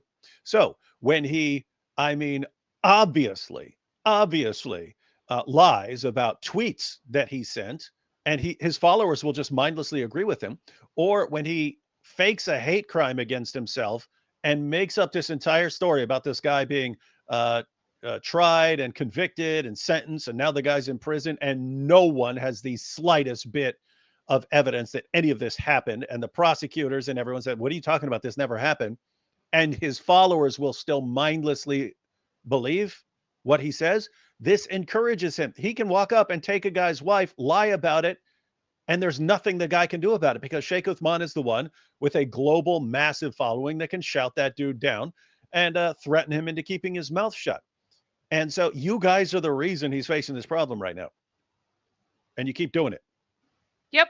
Until he takes your wife, you'll keep following him. Because he's not going to take your wife, just like I'm his favorite. He is my favorite. He's my real friend. Remember that Umar was actually really good friends with Uthman. This wasn't just some random Muslim whose wife he stole. This was his buddy.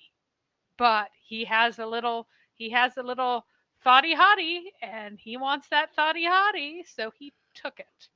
And just imagine if Sheikh Uthman gets away with this, like he always gets away with all the stuff he lies about, right? This is only going to encourage him. I can do whatever I want, man. I can bang his wife. There's nothing anyone can do about it. It doesn't matter how much you try to expose me. I can do whatever I want. That's what will be going through his head. And it's baked into Islam. Yeah, and Farid and all these other guys, they're actually helping him put in this position. You know what I say? Good for you, and good for you. And if you want to do this, you're the ones who are going to face the consequences. Yeah. So do we have Paul Jones has refuted us. He says it's so boring now. Well, if it's too boring for you, then don't watch. Yep. All right. Let's continue on here with a couple more posts from Adil. He says, I think admin might have deleted my last replies because it contained my phone number. Well, no, YouTube will automatically delete that. Anyway, he says that he has 2 pieces of evidence for Sheikh Uthman. Then he lists 3 pieces of evidence, or supposedly evidence. Number 1 is that the brother who mediated between Uthman and Abo Adnan to clear up the misunderstanding. So we'll see that here in a minute, because that was posted on TikTok. Number 2, Abo Adnan apologizing for wrongly accusing Uthman. No one has been able to produce that in a video supporting him. They just clipped 2 seconds of him saying, I apologize, out of context, which could have been about anything at any time. So that evidence has not been provided. And then the actual brother who married Abo Adnan's wife, we'll see that, because that's what Farid focuses in on. So that is public as well. And then after previously saying that Uthman would not make a statement, he says that Uthman told me to contact SP File Brothers and present them with everything. Everything will be cleared soon. SP Files has not made any other public statements about this, and it's been about a week. So I think that, frankly, I think Hijab would love to take down Uthman, He would love for Uthman not to be around, but he's still waiting his time, weighing his options. That's my opinion on that. And then a couple people here that I just clipped this because I thought it was kind of funny.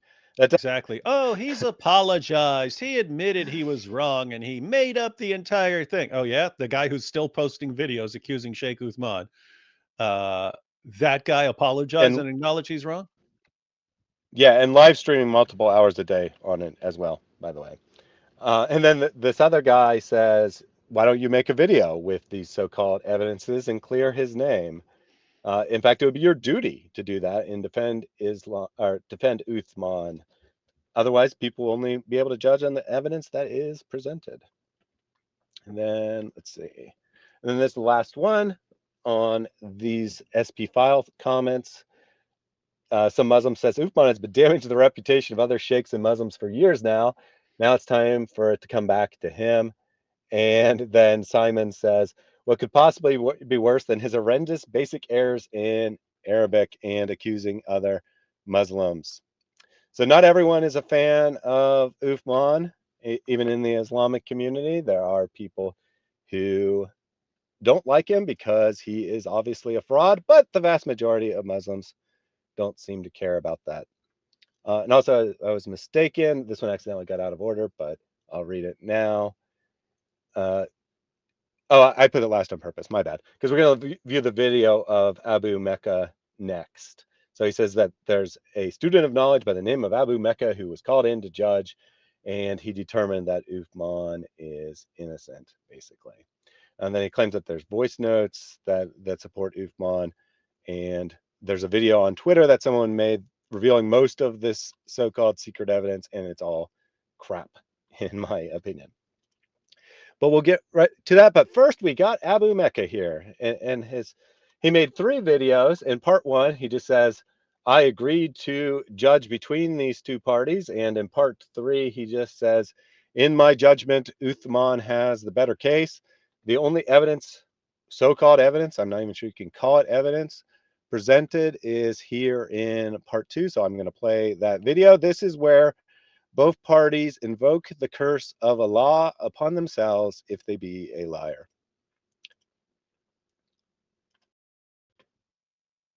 Listen really carefully, guys. Listen to the syllables.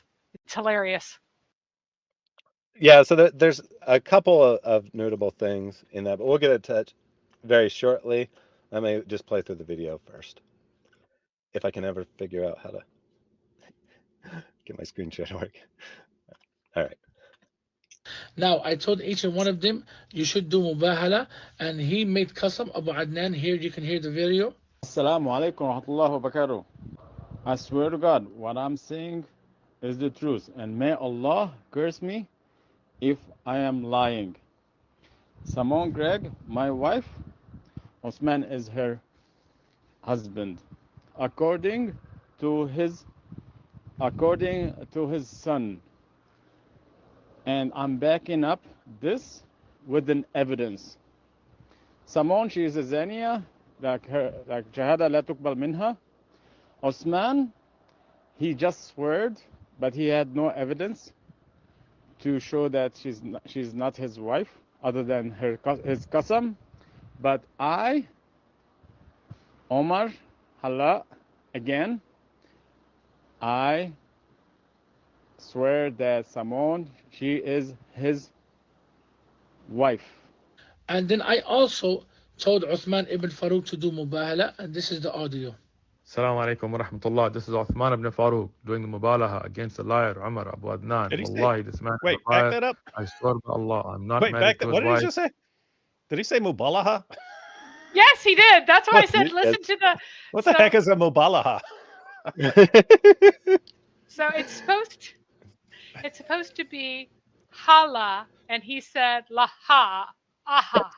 So he said the syllables all wrong. So he's supposed to be calling a curse down on himself, but the first time he says the word, he says all the syllables in the wrong order. It's very funny. That's why I said listen carefully to the syllables. Mubalaha? Yeah. So notice, I wanted you guys to notice what Umar, that's Abu Adnan, says. He says very specifically, according to the son of Uthman. Uthman is married to Simone, or she chose the Islamic name Sumaya, but her name's Simone, that he is married to her.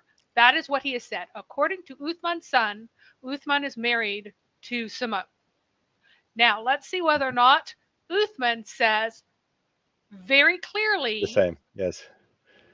Let's see what and remember what actually says, other yeah, than and saying, remember what I said at the beginning, right? Remember what I say at the beginning. Say something that is technically true, but people will interpret in a different way than you mean. Told Uthman ibn Farooq to do mubahala, and this is the audio. Assalamu alaikum wa rahmatullah. This is Uthman ibn Farooq doing the mubalaha against the liar Omar Abu Adnan. Wallahi, this man is a liar. I swear by Allah, I'm not married to his wife. This man is a liar.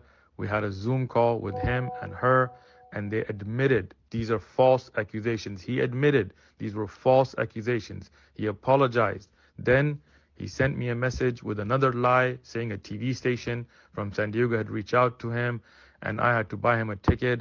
Otherwise, he was going to tell the TV station he was lying. His lies were caught. So then he started making these false videos, editing, Zoom calls, changing the meaning, as our brother Yahya has exposed. I take the qasam. I am not married to his wife. And if he takes the qasam, then the curse of Allah be upon the liar. If he is a liar, the curse of Allah be upon him. If I am the liar, the curse of Allah be upon me. The mubalah is done. We're done with this issue. Did he say it again? So I think he said it right the second time. Did he? Let me see. I'll play it again just real. If I am the liar, the curse of Allah be upon me. The mubalah is done. We're done with this issue. It sounded like he said mubala. Wait, what? Well, you yeah, know, you can't be I expected to can't know even Arabic. tell what Come he on. said the second time. He just muttered it. So maybe he was saying it wrong on purpose. But you notice what does he say? He never says, I, Uthman ibn Farooq, am not and have never been married to Simone. He says, Uthman or Umar has been lying about these things. He's been lying about things. Which Well, he he says he's a liar. He's a liar. I mean, he is a liar. Yeah, he so is. Fine. that part's true. That part's true. And then he says that he's I am not married to his wife. Mm-hmm. Well, he says I'm not married to his wife. That's the second thing. And then he says they apologize. But I'm not married to his wife. Well, if Uthman determined that she was legally divorced, you know, we think wrongly. But if he determined that, then he can legitimately say I'm not married to his wife. And everyone will think that he means I'm not married to Simone, but he's married to his own wife, Simone.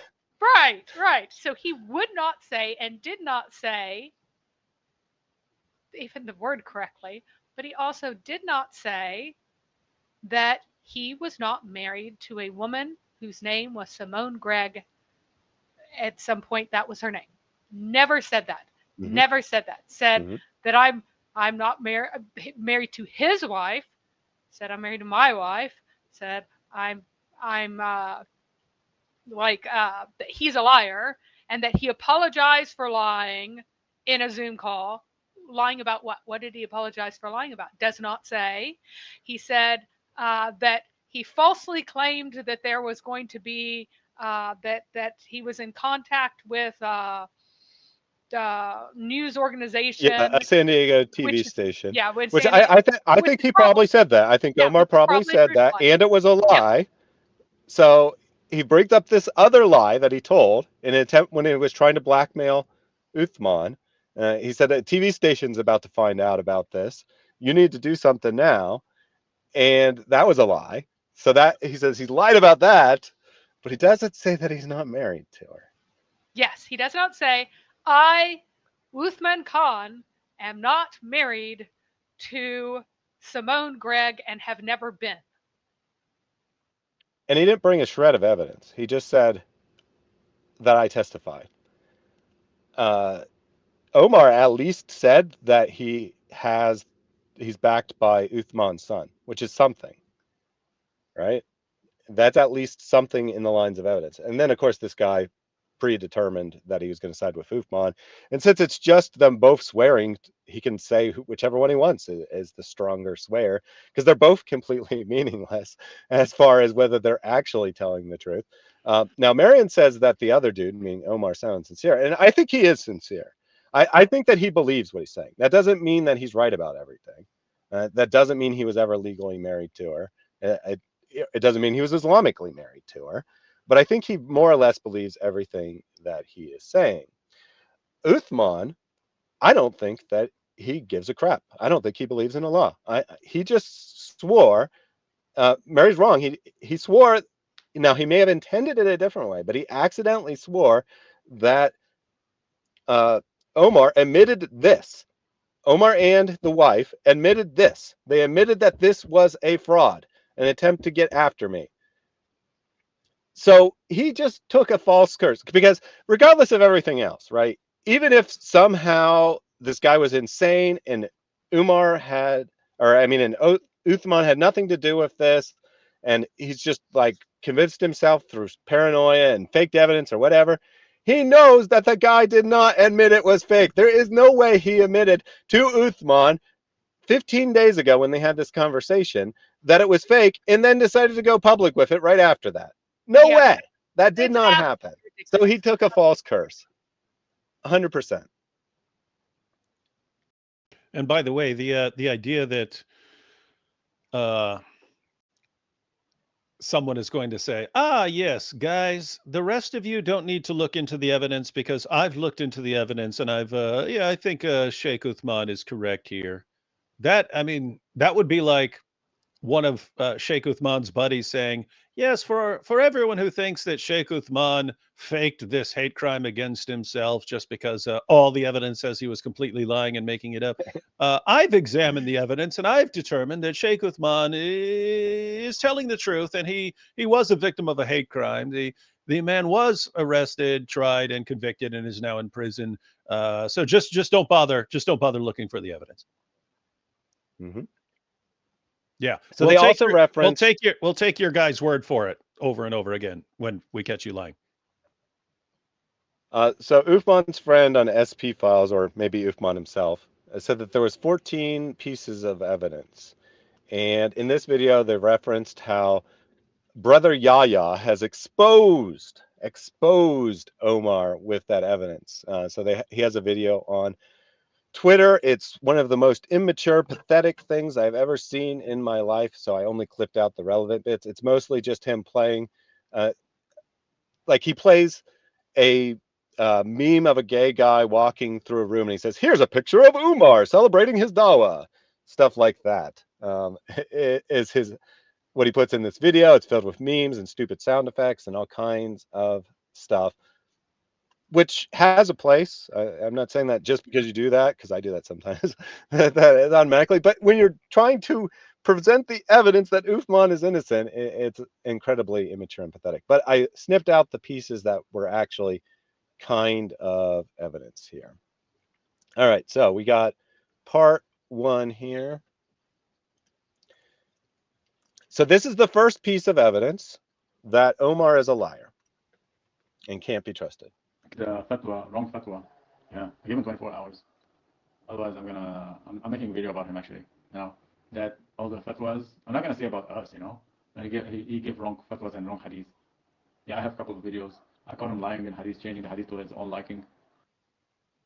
So piece of evidence number one is that he's speaking to someone, probably Simone, and saying, I'm not going to expose Uthman personally. I'm going to expose him for making up hadith and lying about hadith, which is something Uthman did.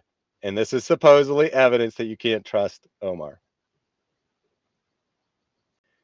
Ready for number two? Sheikh Uthman,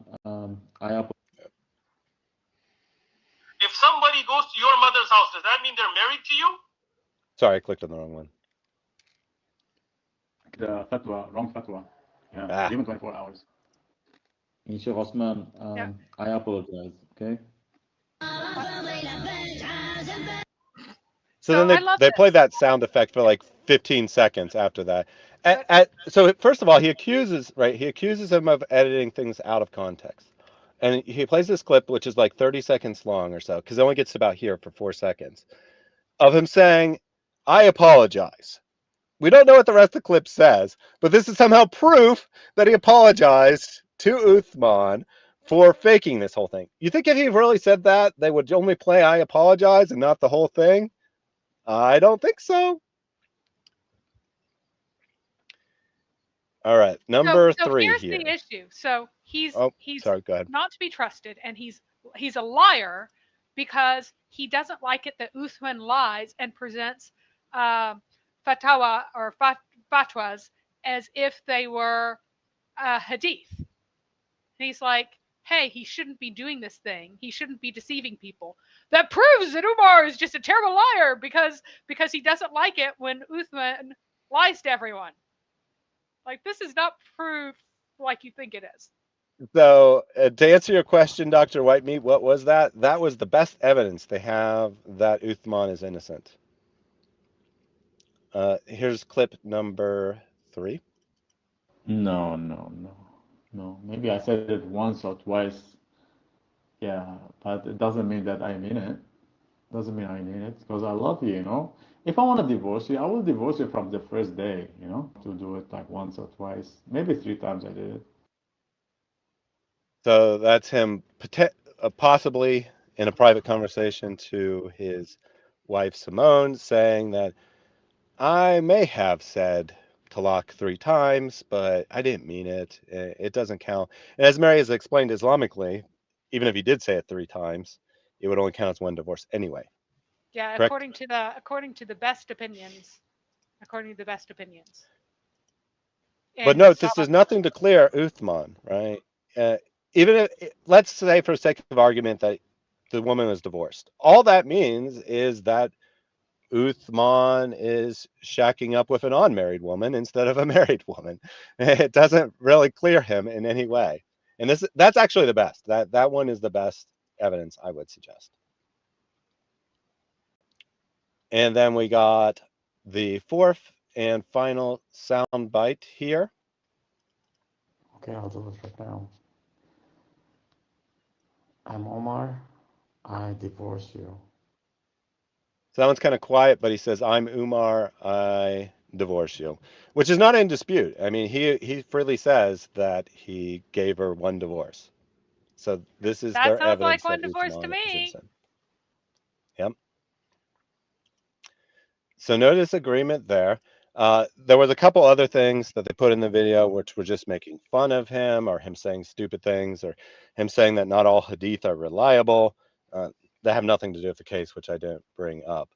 But the other thing that wasn't in that video, interestingly enough, well, it also included the court order I shared at the start, which with the accusation of domestic violence. So now we come to Farid and the marriage contract that's going to clear everything up. Yeah, sure. So Farid responds in his great genius, says, I regret to inform you that a certain individual has been accusing Sheikh Uthman ibn Farooq of stealing his wife. After personally investigating the matter myself, it turns out that the man barely knows the Sheikh, despite claiming to be a friend. This was confirmed to me by the Sheikh, the ex-wife of the accuser, and some third party. In order to reach the Sheikh, he is such a sucker, Thaddeus. This man has no sense. So I don't know how close the relationship was. I mean, it's not really that important how close the relationship is. It's totally irrelevant. He could have stolen his wife, whether they were great friends or complete enemies. Here's right? the thing. Or complete strangers. It was close enough that a chick comes to him and is like, hey, can you set me up with a nice, fat, juicy Islamic wallet? And he's like, who will be a good husband? And he turns to him and marries him to her this very day, and he is there with him. So he knows this man well enough to set someone up in a marriage with him and give him his personal stamp of approval and recommendation whenever she's hunting for a wallet, but apparently barely knows him. Used to do dawah with him all the time at the dawah table, but apparently only knows him. You know, when I spend like hundreds of hours with people, I call those people I barely know. That's what I do. And he has said that, so he being Omar has said that he clarified it's not like he was like his best friend and going over to his house or something, but he had a working relationship with him. They did dawah together. They had dinner together sometimes. And I would agree that that could be qualified as a friend. Could it also be qualified as acquaintance? Sure. But it's totally irrelevant. You could be strangers and still steal his wife. So that's not evidence of anything. Then he says, secondly, the accuser keeps claiming that Sheikh Uthman has been married to his wife and only divorced her last month. Below is a screenshot that shows she was married to someone else since December 2022. The document received extra redactions after I witnessed it to protect her privacy. In other words, the accuser has been falsely accusing the sheikh of being married to his wife. The husband is someone else. The accuser has also been recording audio and sharing clips out of context in order to make it seem like Sheikh Uthman is married to his wife. She herself has shared audios proving the opposite. I personally heard his audios, and they have been shared publicly on TikTok. I'm not exactly sure what audios she could share that would prove that she's not married to Uthman. I mean, theoretically, she could prove that she's not married to Omar, but the only way she could prove she's not married to Uthman is if Uthman divorced her. Anyway, I don't think Farid has actually seen anything, to be honest. I think he was given the fake contract, and that's it. Now, Farid says, after looking at the evidence, the marriage certificate is sufficient to prove that he has been making false accusations. The only thing that remains is the question as to why anyone accusing Sheikh Uthman in the first place. The ex-wife of the accuser states that the accuser has been stalking her, found out her address, then decided to throw him off by suggesting that her husband was someone else. She has apologized to the sheikh for the harm this has brought him and his family since. And then he says that the character of the accuser is crappy, which I agree with, which kind of affirms that that's what the rest of the evidence So apparently is. she managed to get a hold of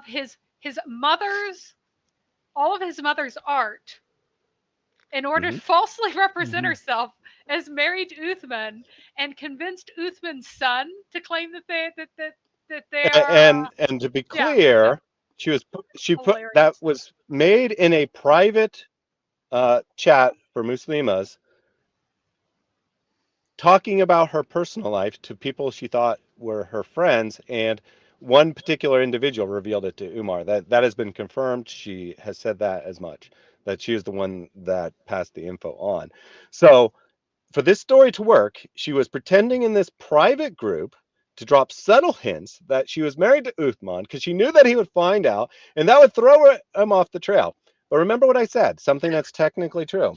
In fact, she did give him statements about being married to someone to throw him off the trail, but it was the trail of Uthman.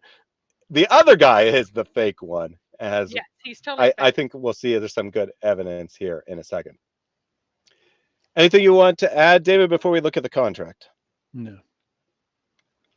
All right, so this is the contract posted on Farid's page. If you can zoom in, I can zoom in, but there you go. Yeah. So he's blacked out everything, right? He's blacked out everything, but he did leave this declaration and registration of informal marriage, which is a very unique term. So we were able to find what this form actually is. This is a Texas form for declaring a common law marriage. And to clarify, because they're Muslims and they're really stupid about Western law, they think that a declaration of informal marriage might pass if somebody's a second wife. No, an informal marriage is contrasted with a ceremonial marriage. A ceremonial marriage has an officiant and witnesses and a particular event, and is registered with the state in conjunction with that event and that officiant. And informal marriage is exactly the same in every way, except there is no officiant. What you have to do is you have to be a resident of Texas. You have to live as a married couple, and you have to publicly give out that you are married. So if you are a second wife and you're running around publicly going, oh, I'm married, I'm a married woman, I'm a married woman, I'm married, and then you fill this out, you are guilty of bigamy, and you all go to jail if you know that you are a second wife. You go to jail. You cannot Right. So she have describes herself, right. She describes herself as a second wife. And now we're supposed to believe that she's not Uthman's second wife because she filed a contract in Texas. yeah, and that is not how common law marriages work.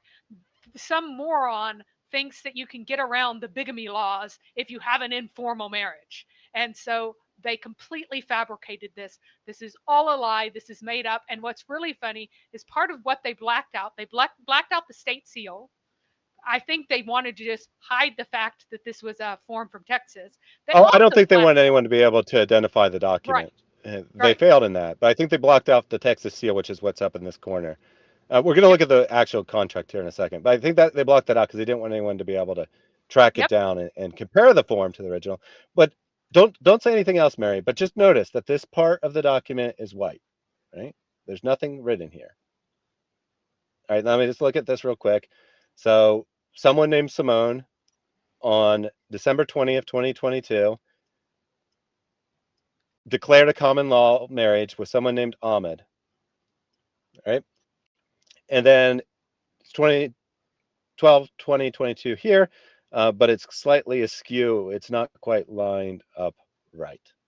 All right. So this is the contract that convinced Farid that there was nothing to be looked at here, that Uthman must be innocent because this contract existed. Now, he said that he blacked out some additional stuff. I think that he probably blacked out the signature here because it looks different. The scribble looks different. He may have blacked out this part. That might not have already been blacked out. And he blacked out this signature. Now, here's the real form. Hold on. Acrobat takes a second to load. All right, so here's the real form.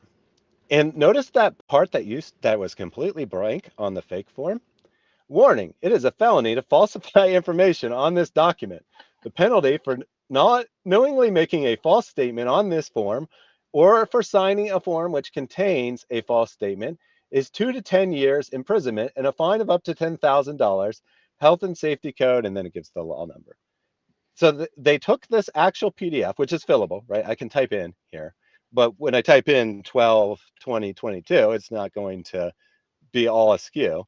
They took this actual document here and they put it in a third-party PDF thing because they didn't want to pay Adobe for Acrobat Pro, which I don't blame because Adobe's evil.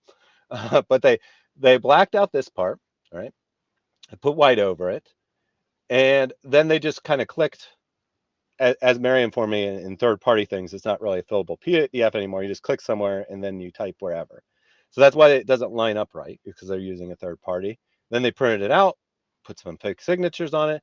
Now, they didn't file this anywhere. So I'm not actually clear if it would be a felony to just fill out the form and not file it. It's probably only actually a felony if you file it. But they removed the warning about it being a felony because they're concerned about that part, I guess. And then I think that they did not do this in the last week when this became public. I think they did this back in June and gave this form to Omar as proof that his wife had married someone else.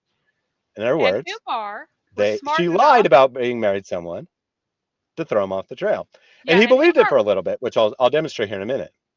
Yeah, he believed it for a little bit, and Umar was smart enough to figure out what this form was.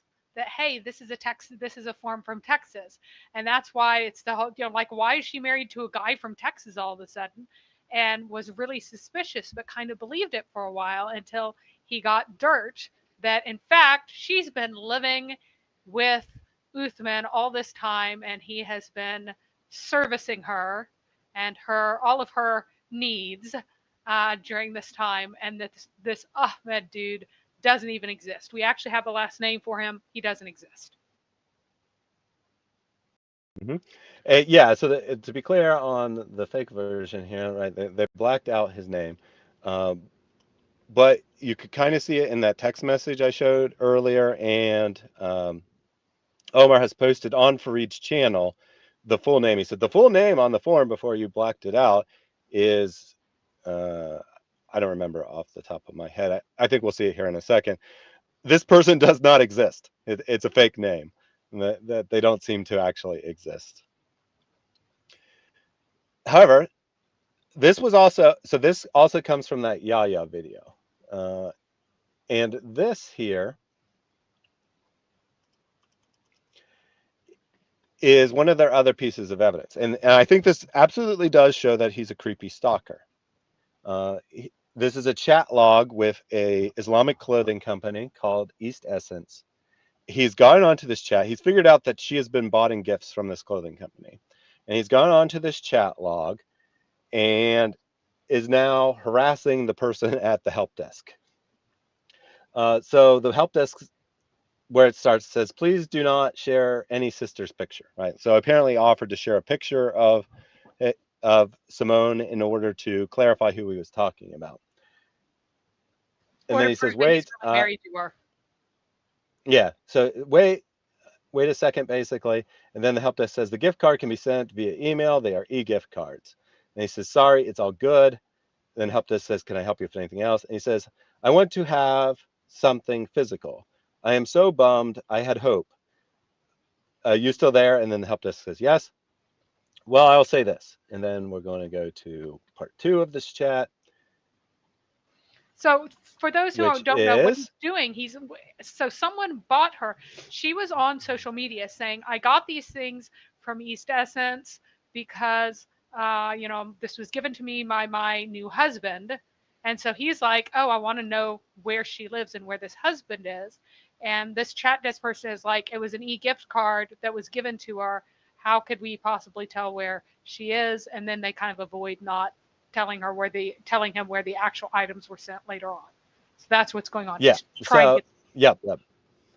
So he says, I will say this. I am her husband. She left to Texas and married somebody else while she is still married to me.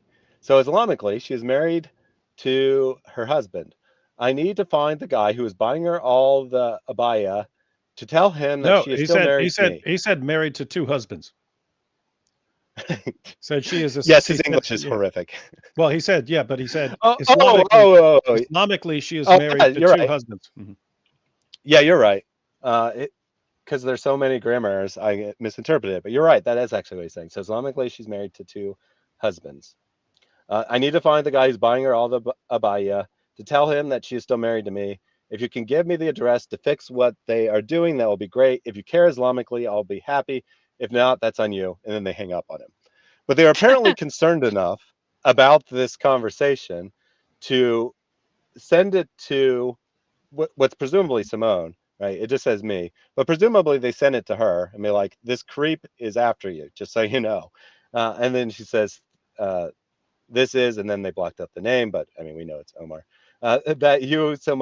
Thank you so much for not sharing any info about my address. He is my ex-husband who is stalking me. It changes every time. I greatly appreciate you keeping things private. So here, this was dated July 11th of this year. So in July, Uthman's people kind of figured out that he was getting too close, or Uthman figured it out and through his people, whatever. At some point, they send him the fake marriage certificate about Texas, and he believes it at first, which is why he's saying she's in Texas somewhere. I need to find her. I need to find this guy. I can't figure out I can't find him because he doesn't actually exist on the internet because it's a fake name, but he still believes it. He thinks that he's in Texas, and thus he's trying to get this company to provide him with the address so that he can harass the guy who's married. So at this point in July of this year, he thinks that she is married to some guy named Ahmed. He doesn't suspect Uthman. Yep. Because Uthman said, oh, forget about her. She's crazy. Just leave her alone. She's off doing her own thing. And then whenever he wouldn't forget about her, he's like, oh, look, she's already married to this other guy. Just forget it. Yeah, I know your situation's tough, but you're not going to be able to get her back. When all along, where has she been? She's been in San Diego. And then, here's what I was talking about earlier. At Sheikh Uthman's mom's house. Yes. Which I think I forgot to say earlier, just to clarify, Uthman does actually own the property, so she'd actually be renting from Uthman if she was renting a property there. Property is not in his mother's name. Anyway, so Coolfire 2 is Omar. This is an old channel he used a long time ago. He's not on YouTube now, but 10 plus years ago he posted under this name, Coolfire 2, on YouTube. I had determined that before I even saw the conversation with Farid. And so he says to Farid, like, you should delete this post. And then Farid says, I have a better idea. Why don't you post the full recording of your call with Uthman and Yahya, in which you claim you made Uthman divorce your wife. They're saying that you manipulated the audio and cut what suited you. If you can show that you didn't do this by uploading the full version, I'll delete my post and apologize. So Farid, it says he will delete this post if you post the full content of that audio. And to be clear, this guy has no problem with revealing anything. Every single one of these conversations was probably recorded without the other party's knowledge in our private conversations, and he's been posting them. So the fact that he hasn't done that makes me think that almost certainly the talaq is out of context and doesn't mean anything. And it doesn't mean that Uthman was divorcing anyone. The reverse is true as well, that the fact that they don't post the full audio of him saying, oh, I apologize. It's like, yes, seems like, right. seems didn't like, apologize yeah, seems like both sides are selectively editing clips to get their point across. Exactly. Yeah. Like I said at the start, no victims here, just a bunch of liars lying about each other and us trying to determine the truth. Yeah. And sleeping around. A bunch of zombies. I think at this point he's determined that Uthman actually owns the property. And he says, you're protecting a Zani, an adulteress. Tell Mr. what she is doing in his property and call his mother my mother-in-law. And why did she go to San Diego from North Carolina? And then he says, I don't believe I am. I'm not protecting an adulteress. What prevents you from uploading the audio of the full context? But notice also that Farid kind of implicitly admits he hasn't actually seen the call. Even though he said he did lots of independent investigation, he was just spoon-fed a few things. And it was like, yep, I'm on Uthman's side. I know what to do with this. He hasn't actually investigated anything. So then, Farid re-emphasizes that you need to upload the full audio. And then he re-emphasizes that he's not going to do that. Concentrate on what my wife is doing at Uthman's house and calling his mother my mother-in-law, why he divorced her, so on and so forth. And then he says, the full name of the quote-unquote husband on the application is Ahmed Muhammad Hamdan. In that text message that he showed in one of his calls earlier, does say something about Ahmed Hamdan. So that seems to be credible. That's probably what on that form. And online, there's one guy with this name in the United States, and he lives in Michigan.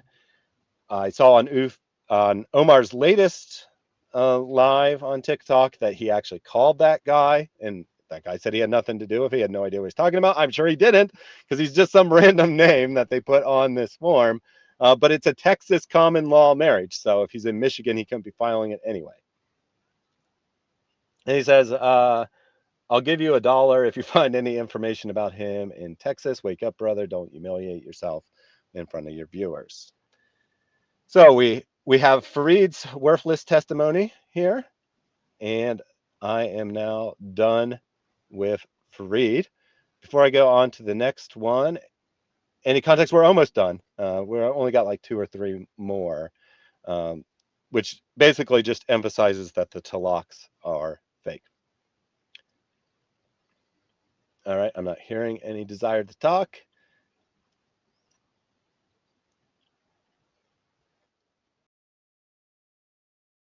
All right, so this is a clip from his latest live stream on TikTok. I got a couple timestamps that I want to jump to, so let me pull up my notes real quick. All right, so it starts at 39 seconds. All right. So let's put her in this picture. By the way, just to let you know, anybody, she's my wife now. Anybody, I don't let anybody talk to her. She is not.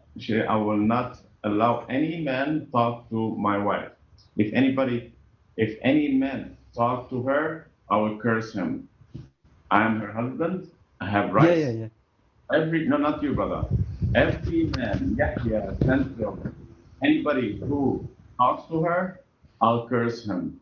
This is not Islam. You have to have my approval. Simple. All right, so that's segment number one. Anyone who talks to his wife and is trying to determine the truth of this matter, he will curse them. So clip number 2 starts at 3:06. Conference, I think.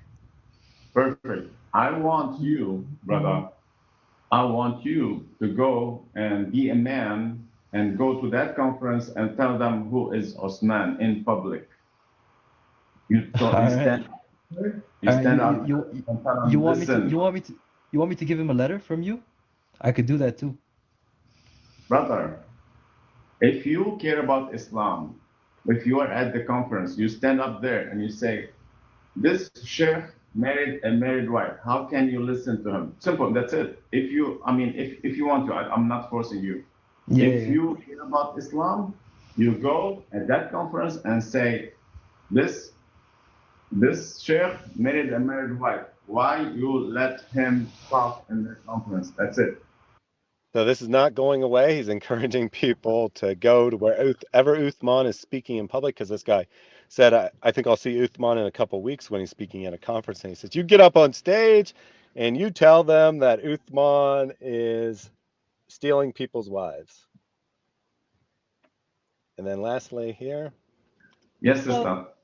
I have a question. Do you give this lady, do you give her still, do you give her right still? Do you give her bill, something? Do you give her, or just by married by mouth? What's that? Did I what? I'm sorry, say it again. You give her bills, like, when you are married, the wife, she have right for you, right? 100%. I agree with you. I paid, sister. I contacted her. I said if she wants food, if you want rent, and then she said, I'm not your wife anymore. So, but I paid the zakah. Okay, I paid a futra, because she's still my wife, sister. So I did all my Islamic requirements. All right, so this last clip is only important Islamically. But the woman who calls in basically is asking if he has fulfilled his obligations and provided for, even while they've been separated. He says he tried to, but she refused the money. Mary, help us out here with Islamic law. Okay, so I missed one word that he said. He said something like putra. If you can tell me in the chat what he actually said there. He said that he was paying the zakat for his wife Islamically. And so I mentioned before that the 3 things that you owe your wife, right, is appropriate maintenance, and that breaks down into different categories, right? As long as she's your wife, you owe her appropriate maintenance. You owe her intercourse unless she's being uppity, and you owe her not beating her beyond what is Islamically permissible. Those are the 3 things. So he is saying that even though she did not come back to him, now Islamically, he does not have to pay for anything if she won't come back to him, because she's supposed to spend the iddah in his house and he's supposed to offer it to her, etc., etc. And if he's taken her back, then he owes her nothing. But he was still offering to pay her rent, so that, because most people don't know any law. Like, you go to any place, people have really confused ideas of law. So he doesn't really know Islamic law right. So he was afraid that he would possibly lose his authority over her if he did not continue to pay her rent. So he was the one paying the place to stay and stuff. So he wanted no reason for her to have a basis for khula, which is the woman asking a mufti for a divorce. And so he is he's saying that, no, I gave her Islamic support. She can have no reason to divorce me, because here are all the things I did. And one thing that I'd forgotten is, he's responsible for paying her portion of zakat every year, which he said he did. So basically she's saying, oh, sure, she was married to you, but I heard that she got a khula divorce, which is not, but he's saying there's no basis for that, because I did all the things I was supposed to do Islamically, and just not agreeing to go to the United States is not a basis for Islamic divorce. So Adam Seeker's in the chat. He says, Al Ham do Lil Laha. I am loving this. Welcome, Adam. I'm glad you are here as we unlock this great mystery. We're pretty much through the evidence. The last thing I wanted to show was this comment from Farid's channel here. So the other one was 3 days ago when I clipped it, which I think was 2 days ago, so probably 5 days ago now. But either way, this is more recent, right? So after people have come back against Farid and saying, why are you trying to hide this evil? Farid says there were 3 people on that call. Yahya was one of them. He says it was because the accuser insisted that, so it's why the talaq, right? That Uthman gives talaq. Uthman said that he wasn't married to her, so accuser requested that talaq would be said for the sake of his own mental health, to be sure that Uthman is not the husband. Marriage doc confirms she was married to a man named Ahmed. So the Uthman side seems to be very hung up on the talaqs, which makes me think that they know that this part is fake, out of context, whatever you want to say it. I think that that's probably true, but that doesn't actually address any of the actual accusations.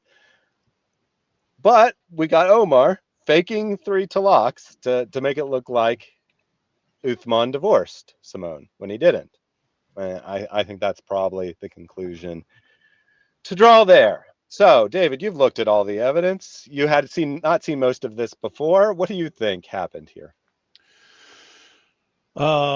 Yeah, looks like this chick was looking for a husband to take care of her, found one. Guy wanted even more control over her because of bad past experiences where he doesn't have complete control over women. Decided to up his game, take her to Lebanon. She didn't want to live in Lebanon. He didn't want to compromise. She's pregnant, so she then wants to be away from him. He's concerned, so he knows that she looks up to Sheikh Uthman, so he contacts Sheikh Uthman, expecting Sheikh Uthman to say, look, man, you got to be a good woman. You got to be a good wife. You got to listen to her. You have no basis for any of this stuff. Do what he says. Do whatever he says. If he wants you to live in Lebanon, keep your mouth shut. Live in Lebanon. Cook his food. Raise his kids. Do whatever he tells you to do. And instead, Sheikh Uthman decides to bang her. She may have been wondering how that's going to work as far as Islam is concerned. And so he obviously gave her some story. Oh, it's fine because of this, and that. Or, you know, if you had an abortion or something, then you've laid down your burden. No, you're good to go. You're good to go. You're good to go. And this guy, the guy who's accusing Sheikh Uthman, he's, of course, an online stalker. So everything she posts on social media, he's following it. And he starts finding clues about the fact that she's married. And then he's trying to figure out, he becomes obsessed with trying to figure out who she's married to. So he starts going for details, looking for details, and he starts catching on. Wait a minute, some of this stuff is pointing to Sheikh Uthman. So he starts getting a little nosy there. Sheikh Uthman's camp says, oh, but look at this form we found. Look, we got a form right here. See, there's a form. And this form says she's married to some guy named Ahmed from Texas. And then for a while, it's okay. Now I know who I'm looking for. I'm gonna look around for this Ahmed guy. Hey, can anyone help me find this Ahmed guy? Oh, there's no Ahmed guy. Wait a minute, then he finds out, wait a minute, she's living in San Diego. Wait, in fact, she's actually living at Sheikh Uthman's mom house. And she's talking about her 47-year-old respected sheikh, and who's got the same last name as Sheikh Uthman, and actually she's referring to Sheikh Uthman's mother as her mother. Wait a minute. And so it's all coming out And Sheikh Uthman does what Sheikh Uthman does, namely lie and rely on his followers to silence anyone who's criticizing or exposing Sheikh Uthman. And so looks like the evidence available, even though it's not 100% in any person's favor because they're all liars. But the evidence is overwhelmingly supporting, I would say, Omar's version of events. It's much closer to what he's saying, even though there's some leeway going on with the details. So the evidence seems to significantly favor him, but Sheikh Uthman has way more followers than this guy, so it's going to be difficult. I mean, it's going to be difficult for this guy to make his case when the mob, Sheikh Uthman's mob, can kind of shout him down. And you've got Muslims around the world who are not going to want to have an embarrassment for the Dawah guys. So they're going to defend Uthman. The people that are most likely to side against Uthman are people who want to take him down for other reasons, like they want attention for themselves or something like that. And so that's what it looks like to me.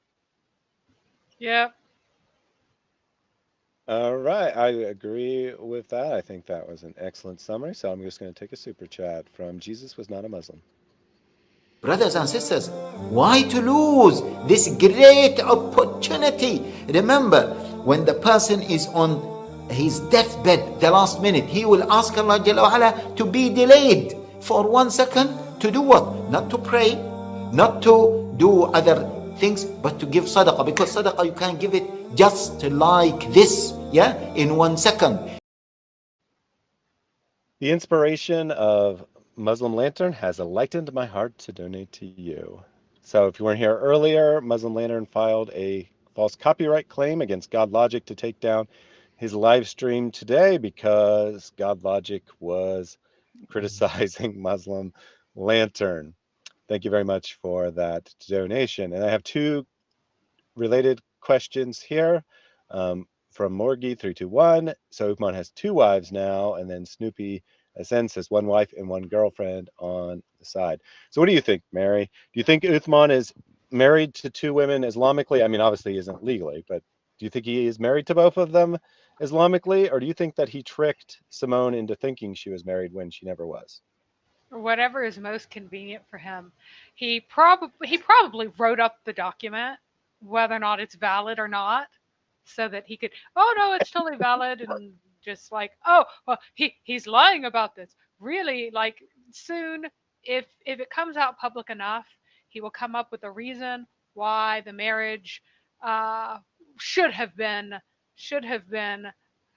given divorce, and why it's totally fine. Either that, or if she gets too embarrassing, he'll divorce her and find someone else to bang her. And she will be on man number 3 in the beautiful and moral and lovely religion of Islam. She will be handed off to a 3rd man, rather like some of the women of Muhammad's Sahaba, because, you know, one of the women who came to him, there is this part of the Quran which is about how, oh, you can totally break the treaty that you had with the people of Mecca about not taking in anyone who comes to you, because it just says none of the men, and this is a woman coming to you. The woman who was coming to them ended up being married to 3 people in order and was divorced from them and handed around like a sack of meat. So, you know, this is a perfectly Islamic thing to do, to hand over a woman who comes to you, who is a new convert, and treat her like a sack of meat and vie over her and pass her from person to person to person, so that you can all console her with your penises in turn. And I heard from a former Salafi several years ago.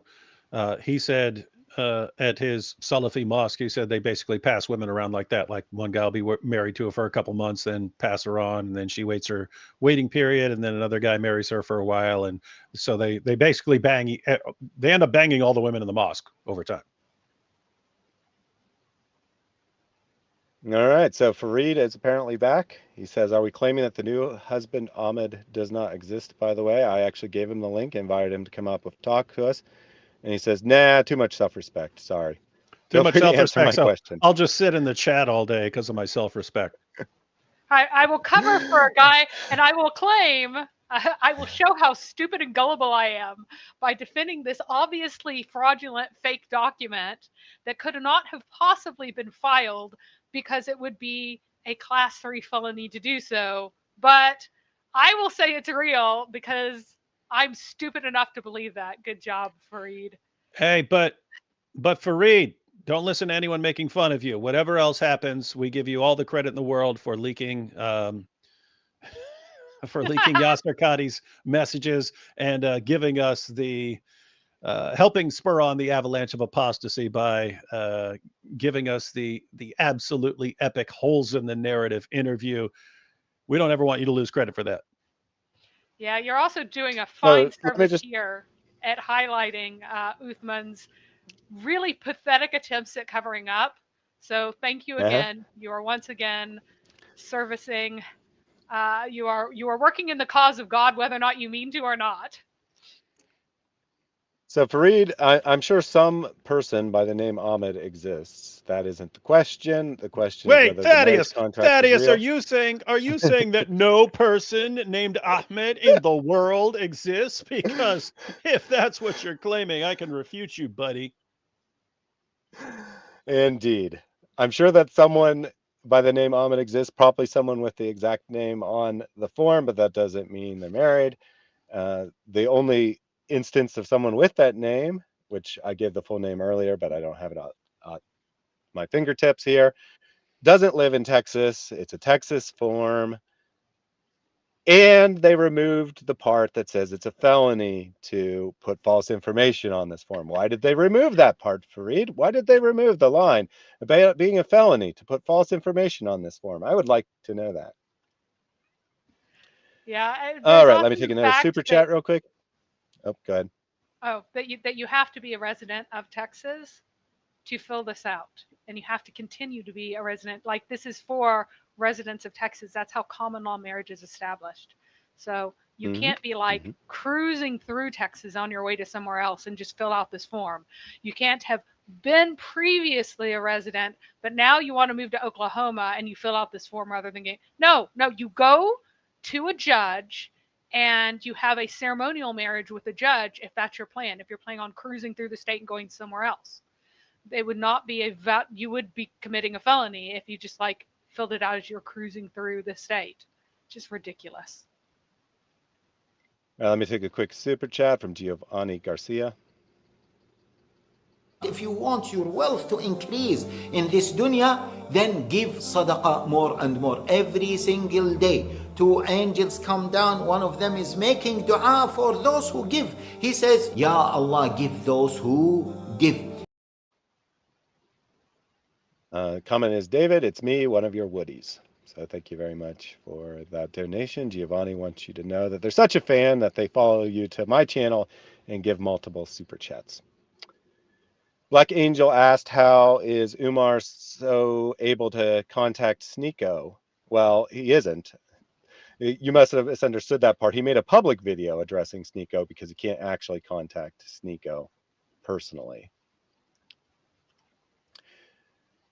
Omar says, I'm so disgusted. This sounds like a girlfriend and boyfriend relationship, not an actual marriage. Islamic marriage should be illegal in America. It destroys families. Yeah, so I said this a couple of times. So practically speaking, they were in a boyfriend-girl relationship. They slept together for a couple months, and then she broke off the relationship. Islamically is a different question, but from a Western standpoint, that's all it ever was. It was never a marriage. And it certainly was never a Christian marriage. Not even a generic American marriage, let alone a Christian marriage. All right, continuing right along here. Grow Better asks, what kind of woman would want to be second wife? Well, they phrased it differently, but that's the gist of it. What woman doesn't what kind of woman would want to be a second? No, what woman yeah, doesn't they want to did be it sarcastically, but right, they did sarcastically, but what do you think, Mary? What kind of woman wants to be a second wife? A homewrecker. She's a homewrecker. She is a gold digger, homewrecker, absolute scum of the earth, disgusting human being who wants to destroy people's families. And I really hope that Uthman's wife, of course, I'm sure that she's like a punching bag and has absolutely no will of her own anymore. But if she has any self-respect, she will take that man to a cleaner, take him for every penny he has, and get him, throw him in jail for all of his misuse of funds that are supposed to be nonprofit donations, because he does not have several $1 million worth of real estate, because he's totally an upright guy, not misusing the funds of everybody that things are given to him. So yeah, she is an absolute dirtbag. She went to someone and said, hey, marry me to some money bags, because I'm a hottie thottie, I'm a blondie convert, and I know you guys all want this, so go and give me some with a good wallet. Whenever the good wallet became a bad wallet, she ditched him, got rid of the child that she had one way or another. So very good chance that she murdered her unborn child because her unborn child was now inconvenient for her ambitions, and jumped in bed with the person with the highest status in the entire community to raise herself up and get more a higher position. So yeah, she's a home wrecker, gold digger, absolutely the worst of the worst. She is toxic femininity in a package. That's why there are no heroes here. They're only dirtbags. They're all dirtbags. They're all disgusting. Yeah, you would have thought at least the woman would be a victim here, but no, there are no victims. So Farid says, so we are claiming that Ahmed isn't the husband. Thanks. If Ahmed is a husband and he's been a husband since December 22, then you guys will make a public retraction.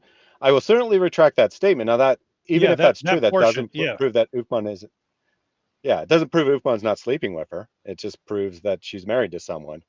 Yeah, so but yes, absolutely. we would retract our claims that Thaddeus said that it doesn't seem like this guy even exists. Looks like the form was forged because it was clearly edited and doesn't look like what happens when you print it off online. But yes, you could actually clarify that, Farid, and then so the question would become why this woman is living at Sheikh Uthman's house with his mom and selling her stuff and calling her mother-in-law and all these things. So we'd still have some other issues for your hero to clear up. But yes, we would retract this, the claim that Ahmed doesn't seem like he actually existed, and that's just a massive forgery. So anyway, to be clear, the view now, based on the evidence available to us, is that was made up to throw this guy off the trail when he's looking to figure out who his wife married. And in order to throw him off the trail of Sheikh Uthman, it looks to us like this was fabricated. If it's a real dude, okay, then yeah, we need a new theory of that. But yeah, it still wouldn't mean she's not let me banging. just be very clear. Let me just be very clear on what will happen, right? So Farid, you can email me. My email's listed in the video description. You can email me an unredacted document that I can verify. I will not post anything. One that was filed with the state of Texas back then, and show that it was filed with the state of Texas. So it's a county. Yeah. Tell us which county. Yeah, it's a government document. Yes, you can send us that. And Thaddeus, and you don't need to worry about redactions and so on, because Thaddeus, he's shown he's not going to post anything that is not already available. So yeah, you can solve that mystery for us, Farid.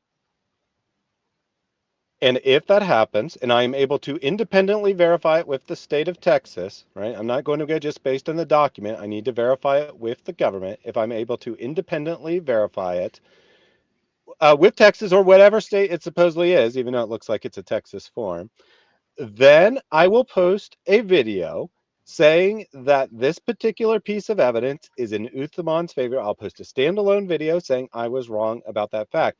And that goes for any other evidence that I'm provided as well.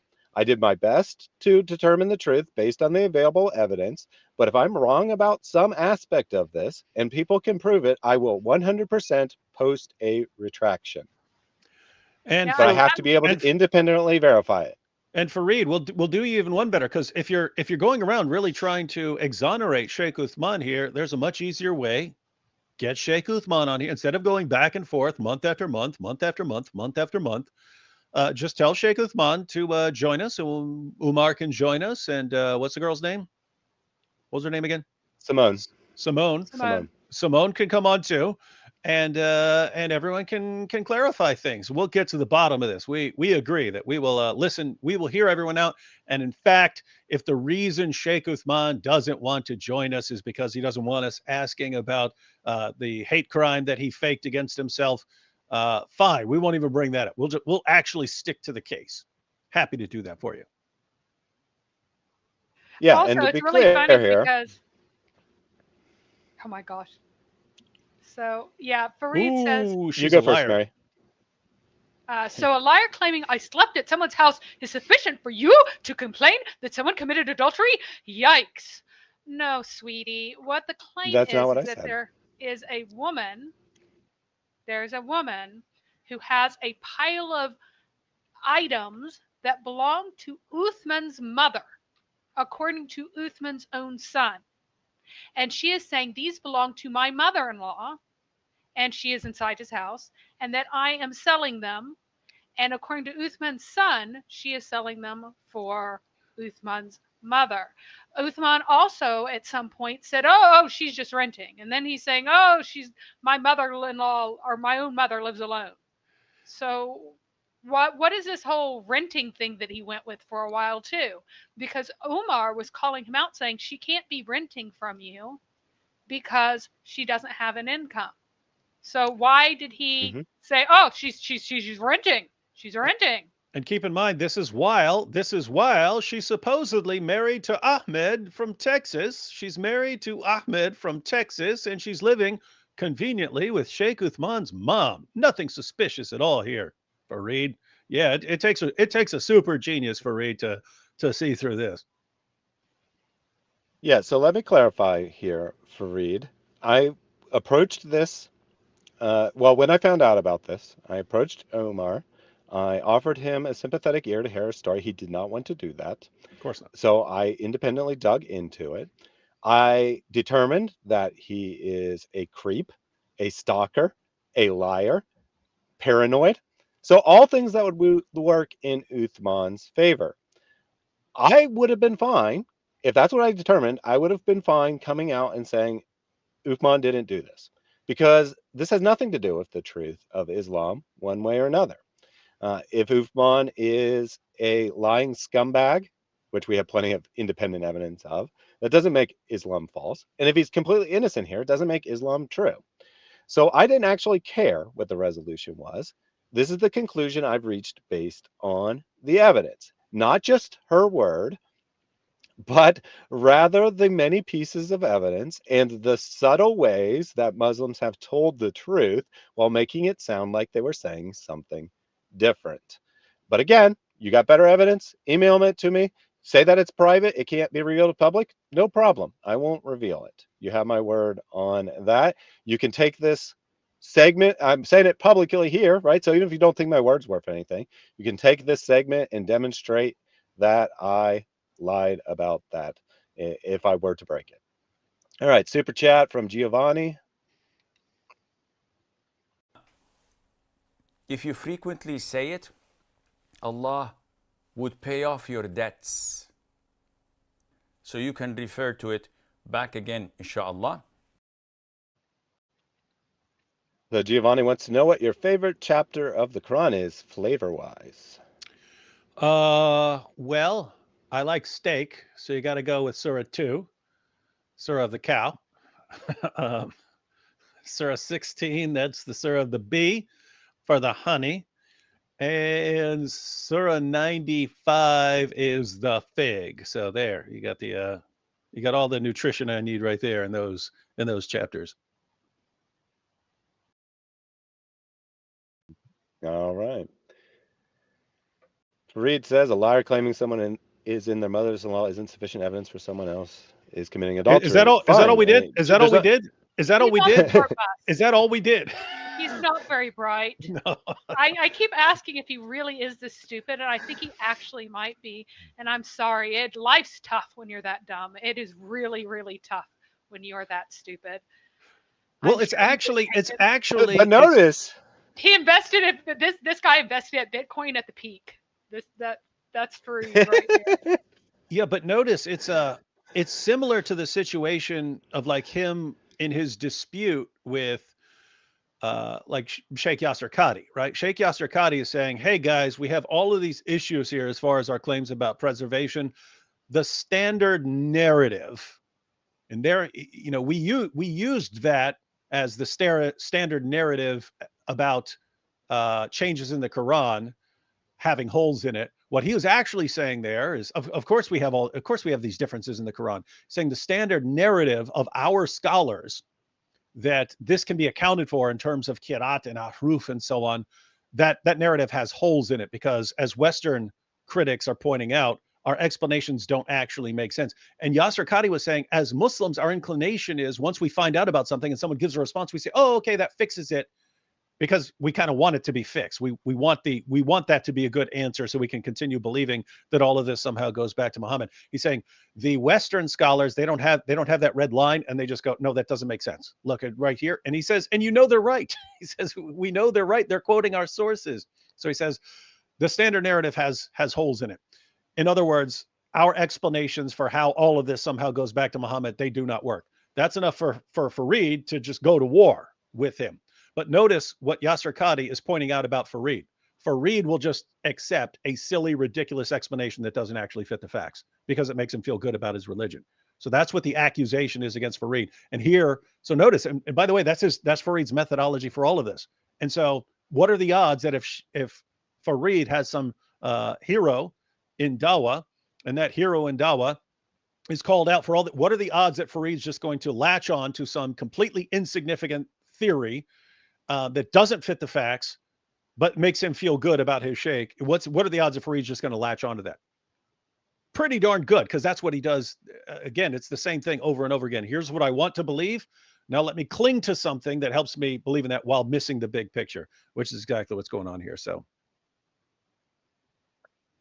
yeah, and I just want to point out that a liar claiming he didn't commit adultery is not sufficient evidence either, yeah. Farid. And that's all you have is Uthman's claim that he didn't do this. Yeah, by the way, what would you guys, you should do a poll. What's worse? Claiming that you're a victim of a hate crime that you made up and then lying to the entire ummah about it, or banging your friend's wife and then lying to the entire ummah about it? Which one would be worse from an Islamic perspective? He ran away. He got offended by me making fun of his Bitcoin investments. Although someone pointed out that he was probably... Did he actually? I thought you just made that up. Did he actually buy you Bitcoin? I think, well, that's what caused him to like finally leave. He was like, no, I'm out. So yeah, I think he was, he might even have an NFT or two hanging out. All right, I started a poll, people. Let us know which one is worse. Do answer this from an Islamic perspective, though, not your own personal opinion. What's worse, faking a hate crime and lying to the Ummah about that, or committing adultery and lying to the Ummah about that? All right, just a couple more comments here real quick. Early, and this is indeed a sign, yet most of them are not believers. Give alone to Allah, give alone to Allah. Ride the wings of Gabriel, give alone to Allah. Wasn't actually intending to click on that, but whatever, we got it. Hey, I like how he was handling that Quran. You know, he got sort of this. And it's interesting because according to Muhammad, the chapters of the Quran are going to show up like birds at the judgment to intercede for you, right? So they're going to rock, we're interceding, rock, right? And this, of course, is the Islamic replacement for Alat, Alus, and Manat, who are these bird goddesses, these cranes, the exalted cranes who are going to carry your prayers up. So Muhammad comes along and gives his Islamic replacement for your bird intercessors, and it's not these goddesses, it's chapters of the Quran that are actually living agents. Interesting. Oh, I like this one. So, someone put a comment. Giovanni says it's this evil twin, meaning the guy who is, you know, the actual husband who just sounds like Uthman. It's because it's Uthman's evil twin. What did you want me to highlight, Mary? Someone who had put up, what is this? It's 2426. Wicked men are for wicked women are for wicked men, and wicked men are for wicked women, and virtuous women are for virtuous men, and virtuous men are for virtuous women. The virtuous are innocent of what the wicked say. Well, since this is a wicked woman who was wanting to marry just for money, he gave her to a wicked man, and then whenever she wanted more wickedness, he banged her himself because he is very wicked and he knows he's wicked. So he is being Islamically correct here. All right. That is a good verse. And this is what I actually intend to highlight, though. Question from Cleo. What does he want? Money, compensation, just expose the actual non-real husband? A number of Muslims have asked this on his lives. He won't talk to anyone who's not a Muslim, but a number of Muslims have asked, what are you after here? And he says that he says, take it with a grain of salt, but he says he just wants to expose Uthman, get him to stand down as an authoritative figure so he can't do the same to another woman. I think he knows the reality that he's never getting the girl back. Yeah. I think that that's what he would really want, but I think he's finally realized that's not going to happen. But yeah, as far as what he really wants. Yeah, as far as what he's really after, I mean, you could imagine a situation where he had like a pure heart and he finds out the truth about Sheikh Uthman, and Sheikh Uthman, you know, other people need to know that he will bang your wife. So you could say, oh, he's doing it to help other men who could be victimized by Sheikh Uthman. That ain't true. For him, it really looks like he's just obsessed with having control in his life and control over women. And so it really looks like he wants to punish them. He wants to punish her and punish him by exposing them so that they're embarrassed and humiliated. And I mean, notice that's a tendency, right? People with the stalker mentality. It's, oh, you can leave me, but I'm going to make your life miserable. And you're not going to get your happily ever after if you leave me. I'm going to teach you a lesson. And so that's what it looks like to me. Yeah, I haven't got to your super chats yet, Neil. I'm doing them in order. Most of these were from a long time ago. I held them to the end because I didn't want to interrupt the flow. Jack Ray. Who ate the apple? You ate the apple. The whole apple. Yes, the whole apple. You ate it. But a small seed, you left it. You put it back into the earth. What happened? Allah, through His power, caused that to grow and to give you how many apples? Thousands. Would have been funny if we got Yasser Qadi for that one, but we got the apples, which is the crowd's favorite. Jack Ray, thousands of apples are coming your way. He says, so you're saying that there are holes in the narrative? Yes, there are holes in everyone's narrative, but the most holes seem to be in Uthman's narrative / Farid's narrative. Snoopy says common law marriage does not need paperwork, and the laws are going to vary slightly from state to state. That is also true in Texas. So yeah, I was going to say the form in Texas is optional. You don't have to file it. It's only if you want to. But they clearly filled it out. Yep. Now, to be clear, they were not married long enough for common law marriage to take effect. Correct, Mary?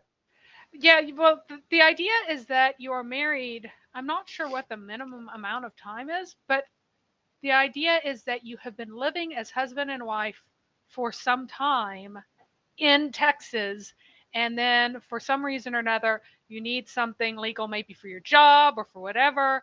And so because you have to establish a common law husband-wife relationship, it's about putting out publicly that you are married, which means that you can't be bigamous because that's not a marriage, and that this has been going on for a time, and now you want to file paperwork for whatever reason to make sure that you get all the benefits of marriage that you established by living continuously with one another and continuously representing yourselves as husband and wife. So, but in the end, however you establish the marriage is the same. The terms are the same. The rights are the same. There's no difference after the marriage has been put about. But the idea that it makes absolutely no sense for you to shack up and then immediately fill this form out.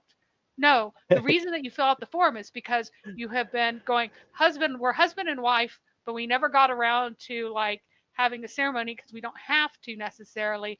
And so now at this point, after a certain amount of time, like there's some sort of paperwork, something that would be more convenient to have paperwork for as this. And so we're filling it out.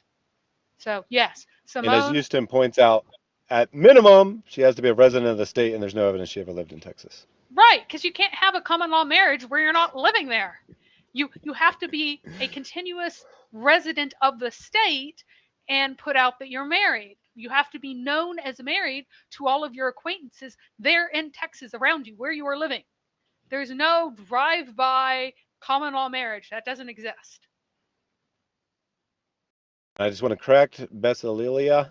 She says Uthman bin Muta. No, it's Uthman bin Zina. You got to get it right.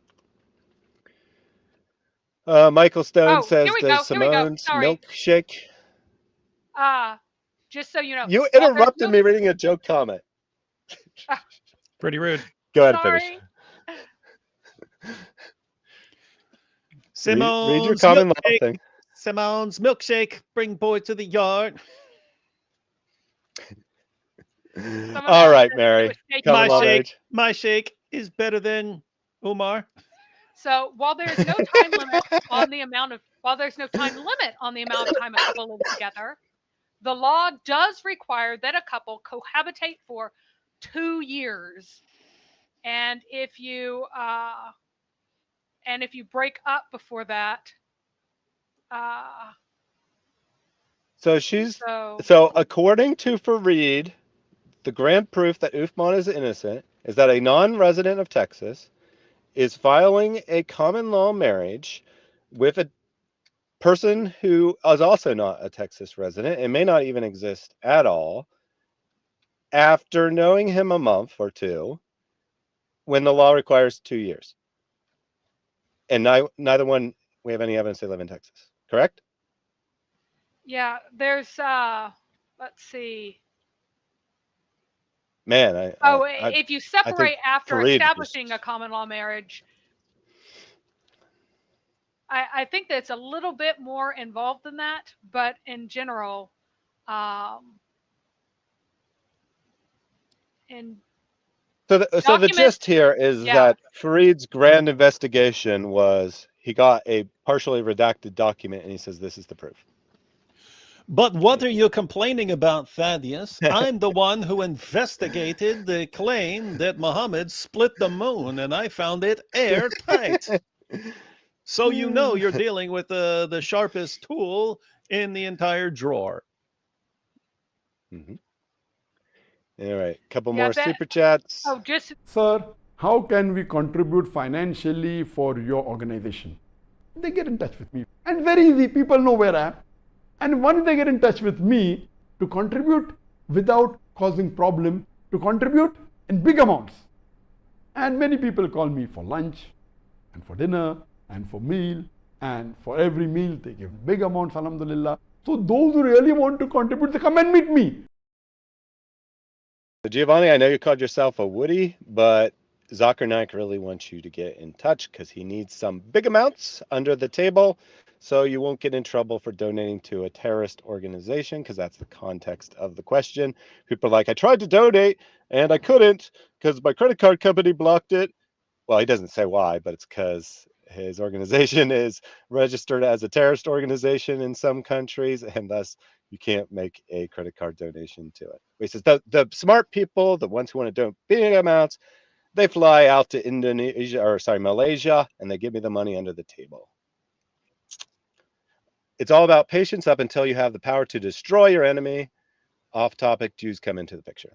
Yeah, it's actually within 2 years. If you break up, you have to file an informal marriage claim to get benefits within 2 years. There is no, you don't have to stay together 2 years before you file it, but it does say that the couple must cohabitate in Texas as spouses. And the example that one is given, it could be 7 months or 7 years. It is still considered to be months. Like you're establishing it's a marriage that happened, and then later you go and record it. It'd be very, very bizarre for you to go, let us get married by filling this thing out. Aside from which, it's not Islamically like it would be Islamically backwards to do a common law marriage. So Yep, it makes it it on a really scale of makes 1 to 10, that document has a -5 credibility. I mean, they literally could have made it yes. something in a Word document that looked more credible than that, but it's the grand proof. The grand proof. They could have wrote Jack something Ray in. says the They first. could have wrote something in crayon that would have be more persuasive than that. Jack Ray says the first rule of Fitna Club is you don't talk about Fitna Club. Mm-hmm. And that's what most of the Muslims care. Most of the Muslim comments are like, maybe Uthman did it, maybe he didn't, but you're causing fitna, and that's wrong. And I mean, they're actually correct Islamically, right? You're not supposed to reveal someone else's sin. You're certainly not supposed to cause someone else doubt. So therefore, no one should talk about this. Uthman should just be allowed to get away with it if he did it. Adam Seeker said, why does he require a document for marriage? In Islam, you do not need a document. It's Aqad al-Nikah in front of 4 people. So I don't know all the technicalities of Islamic law. I imagine there might be some disagreement between schools. But according to Omar, they had 2 witnesses only, not 4. Although I guess 4 people could be the 2 parties and 2 witnesses. So I don't know, but thank you. I think that may Go ahead, be Mary. something about. I'll look that up, but that's. But yeah, he had said that he had 2 witnesses, but they won't come forward because why? Whose friends are they? They're Uthman's friends. But the thing is, yeah, Uthman isn't even denying that they were married. Like Uthman is saying that they were married, but he's also somehow saying that now she's fine with whoever she's married with now. So yeah, it is weird that most of I mean, like I said earlier, the number one thing that Muslims have come forward with, and to be clear, this is probably their own initiative, not from Uthman, but is prove you were ever married in the first place. I guess it's they just don't trust people so much that they need proof that they're ever married. But no one has denied that, right? Uthman hasn't denied they were married. He just says that they were divorced and then she married some other woman, or some other man, I mean. I mean, he's standing there in front of people saying that, hey, this is my new wife to the Christians. And Uthman's never denied that they were married, never denied that he married them. If there's irregularity, then that means that there's something up on Uthman's end, that he did something really sleazy even at that point. So the people going, prove that you're married, if he can't prove that, that would mean that Uthman was involved in really dirty things before. Jack Ray says Islamically backwards. Is that straightforward? Yes, it is. I just want to clear that up. So Adam, it seems like Uthman was both the person who married them, but also the guardian, the official Islamic guardian of the woman Simone when they got married. So he like double dipped there. So apparently he was one of his own witnesses there. The super chat from Neil7777. O son of Adam, spend. I will spend on you. Give, then I will give you. It's difficult because you know what? These are my last few. As it is, the price is going up, the rand is going down. This is happening. Excuses. Those are excuses. You give and watch what Allah does. So he says, nothing suspicious here. Everything is very clear, and Uthman is innocent, just like Muhammad's intention and Allah's verse to marry Zainab.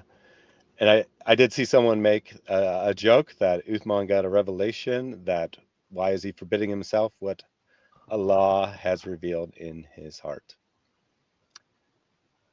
When you have the example of Muhammad, anything goes, I think, is the gist of it.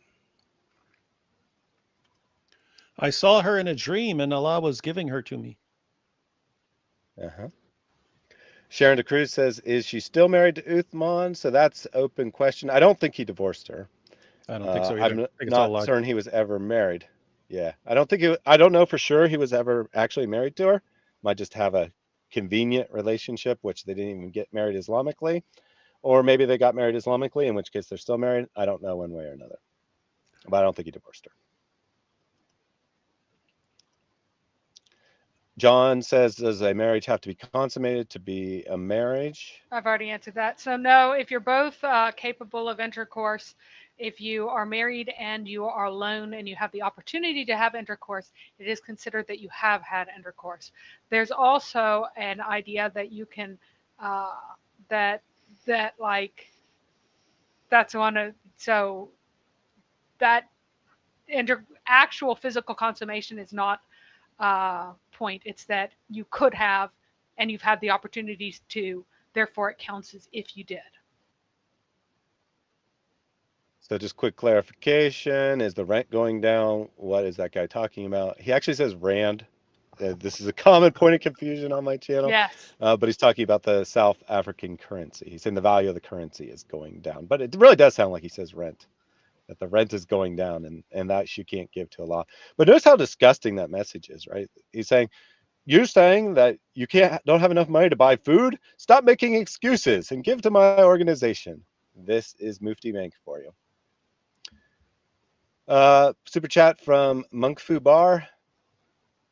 I can't answer this question in a 20-minute interview, nor is it wise to do so, which is why I never brought this topic up myself. You will not find one lecture of mine about this issue. It should never be brought up in public. And I don't like these idiots, and they are idiots, wallahi. This is not something you discuss amongst the masses, ya akhi. It's not wise. I encourage anybody who is really interested to go deep to take the class. I do this class. It'll be 1 year later.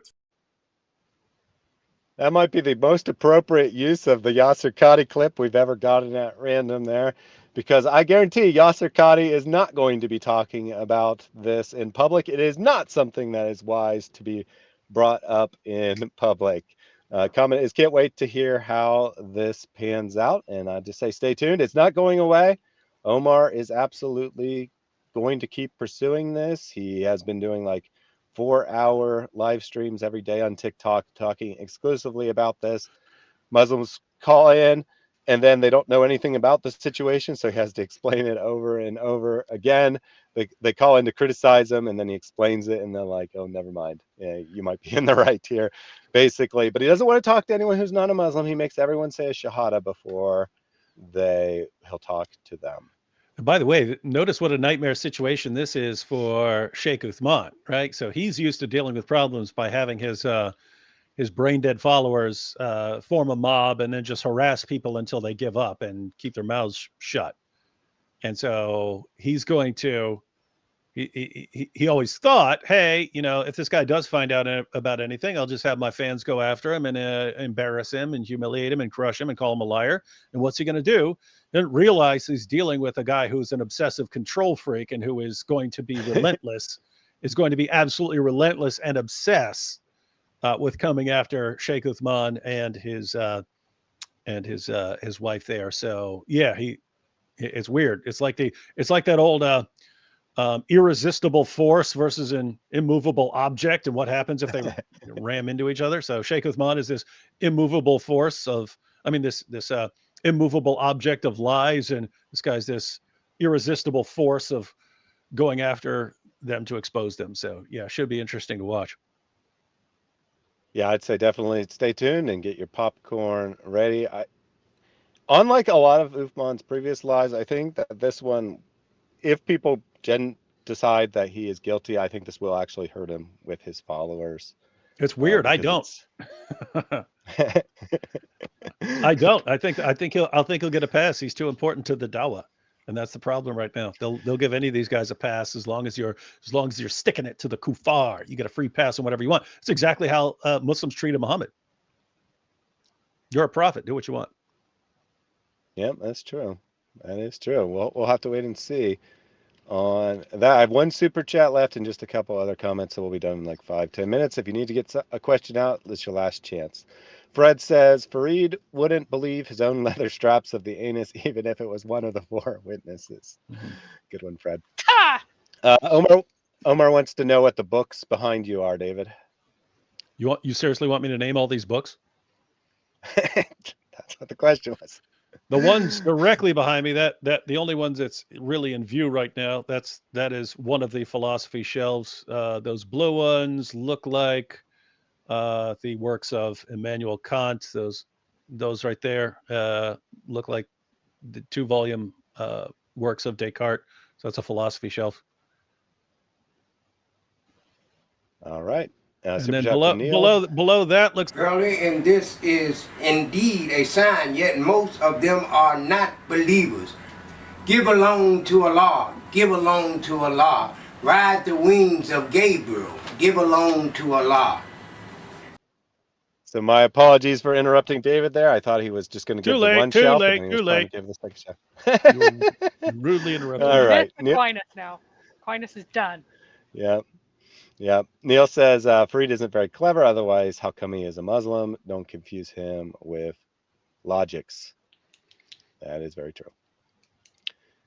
And finally, from 100 here, of all the Dawa guys, where does the fan base of Sheikh Ibn Footnote rank?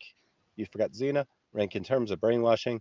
Does he have the most brainwashed fan base out there? That's a tough one. I would say Mary, yes. your thoughts? Oh, sorry, David, your thoughts first. Oh, I was just saying yes. Yes.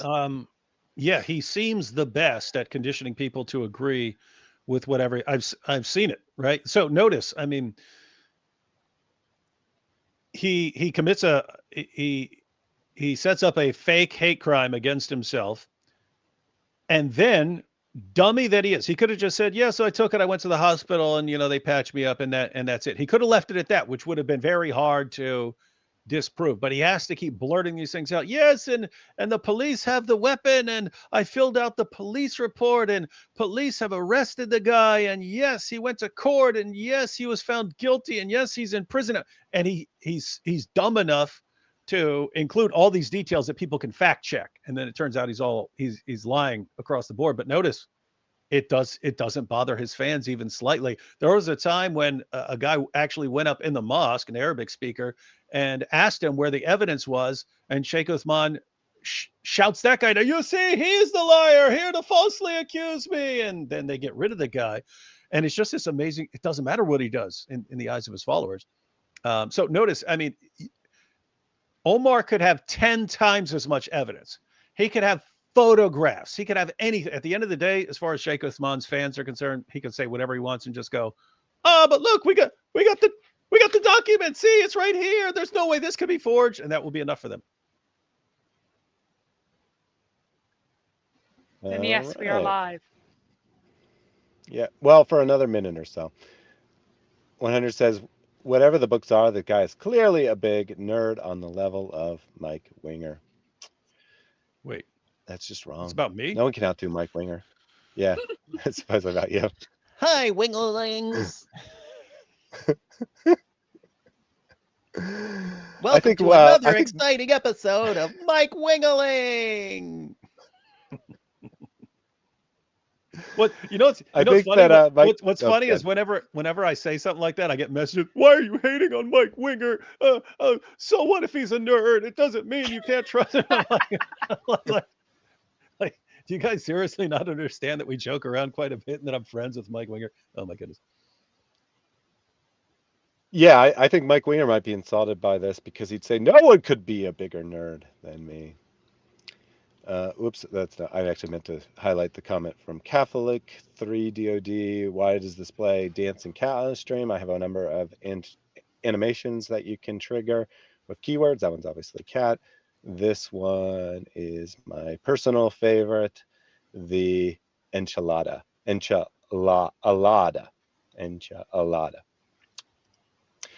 All right. I had one more comment. I actually want to clear up. Sneeko, or Timothy says, what's on Sneeko's mind? Has he said anything? No, Sneeko has not weighed in on this. I'm not sure he's even aware. He would love it. And seriously, does anyone think Sneeko would care even slightly? I mean, I just went to his Twitter feed, and it's like, here's me in the mosque. Here's me with 4 babes. Here's me in the mosque. Oh, here's my new hot assistant in a bikini. Here's me in the mosque. Like, this guy, you think this guys, there's lots of grifting going on, and they're not going to care about someone else's grifting. Got another super chat, but first from Omar. He also wants to know what the quote unquote mummy is in the bottom right of David's screen. I know it's not a mummy. So No, that's a Tin Man mask. It's a Tin Man mask. Yeah, it's from the 70s. I saw that it existed, and I was like, oh, I have to have that. And then you put it on one of those. I think they're for wigs, but like it's a mannequin head. But I made a black one so that it has like the Michael Myers sort of eyes. Anyway, it's just to add. You can't just be all nerd. You got to have a little bit of creepiness. Fair enough. Last super chat, and then we'll log off. I can't answer this question in a 20-minute interview, nor is it wise to do so, which is why I never brought this topic up myself. You will not find one lecture of mine about this issue. It should never be brought up in public. And I don't like these idiots, and they are idiots, wallahi. This is not something you discuss amongst the masses, ya akhi. It's not wise. I encourage anybody who is really interested to go deep to take the class. I do this class. It'll be 1 year later. Now, see, that's just an outright lie because Yasser Qadi does have a lecture on insulting David Wood. He devoted an entire long thing to describing how evil and horrible David is. He went right anyway, to the comment is, he broke out the thesaurus on me. Yes, he did. And it was so obvious too, because he doesn't talk that way. He was like really trying there. I don't know what it is about these. Notice he didn't even try to refute any of your arguments, though, right? He brought up a couple of Jay's points and tried to refute them to show what an idiot Jay is. And then he tried to refute a couple of the points from Dan Brubaker and tried to show that Dan was an idiot. But for you, he's just like, he's such a vile, obscene, evil jerk. I won't even talk about him. And think about this. What's amazing is I didn't even know that. I just found out a couple weeks ago when I was looking up something by Mazhar Qazi that was actually Yasser Qadi's dad. They just spell things differently. But Mazhar Qazi is one of the guys he's the one who wrote 130 evident miracles of the Quran. He's one of the guys that popularized the lie that there isn't a single letter of difference between any two Quran manuscripts ever. So Yasser Qadi's dad popularized that myth.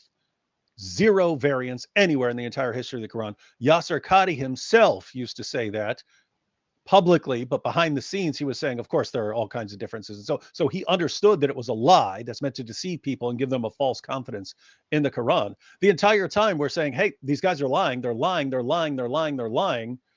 And then Sheikh Yasser Qadi's annoyed at us like we're the bad guys when at the end of the day, he eventually admits that it was all a lie. But we're the bad guys for telling the truth the entire time. Interesting fellow. Interesting religion. So Jack Ray says, if David would insult you, then you're okay. If he doesn't insult you, ... I think that's a true statement. So if he keeps being so nice to me. I said he keeps you're too hard so to insult. Nice to me. I keep you're trying so to get you to insult me.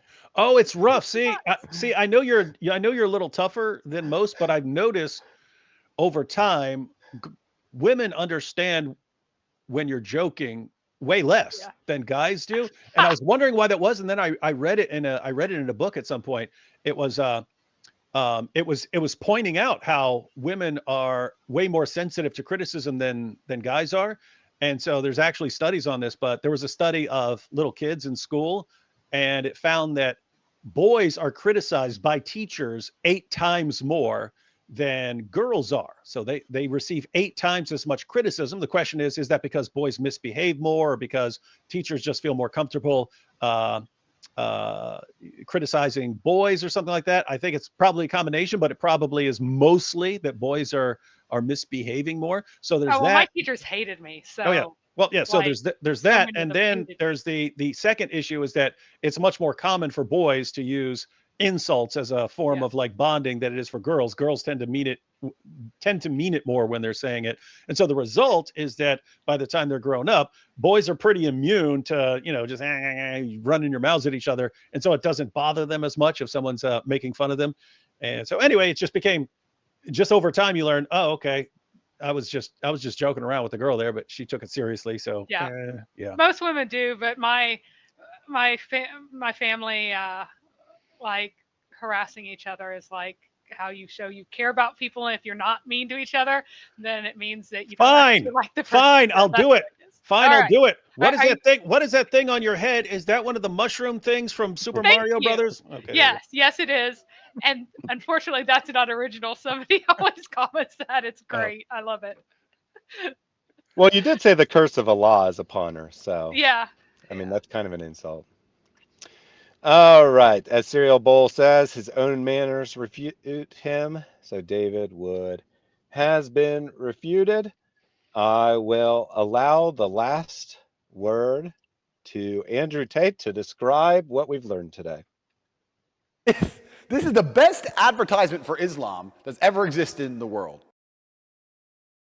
All right.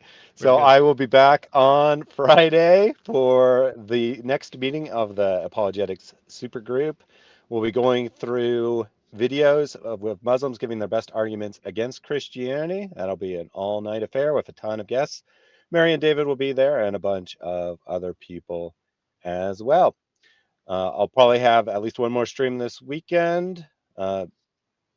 Nailing down the details on that, but I hope to see you guys Friday. When this stream ends, you'll be redirected to that. You can set a reminder in your own local time zone. Till we meet again, God bless everyone. Go and serve the Lord.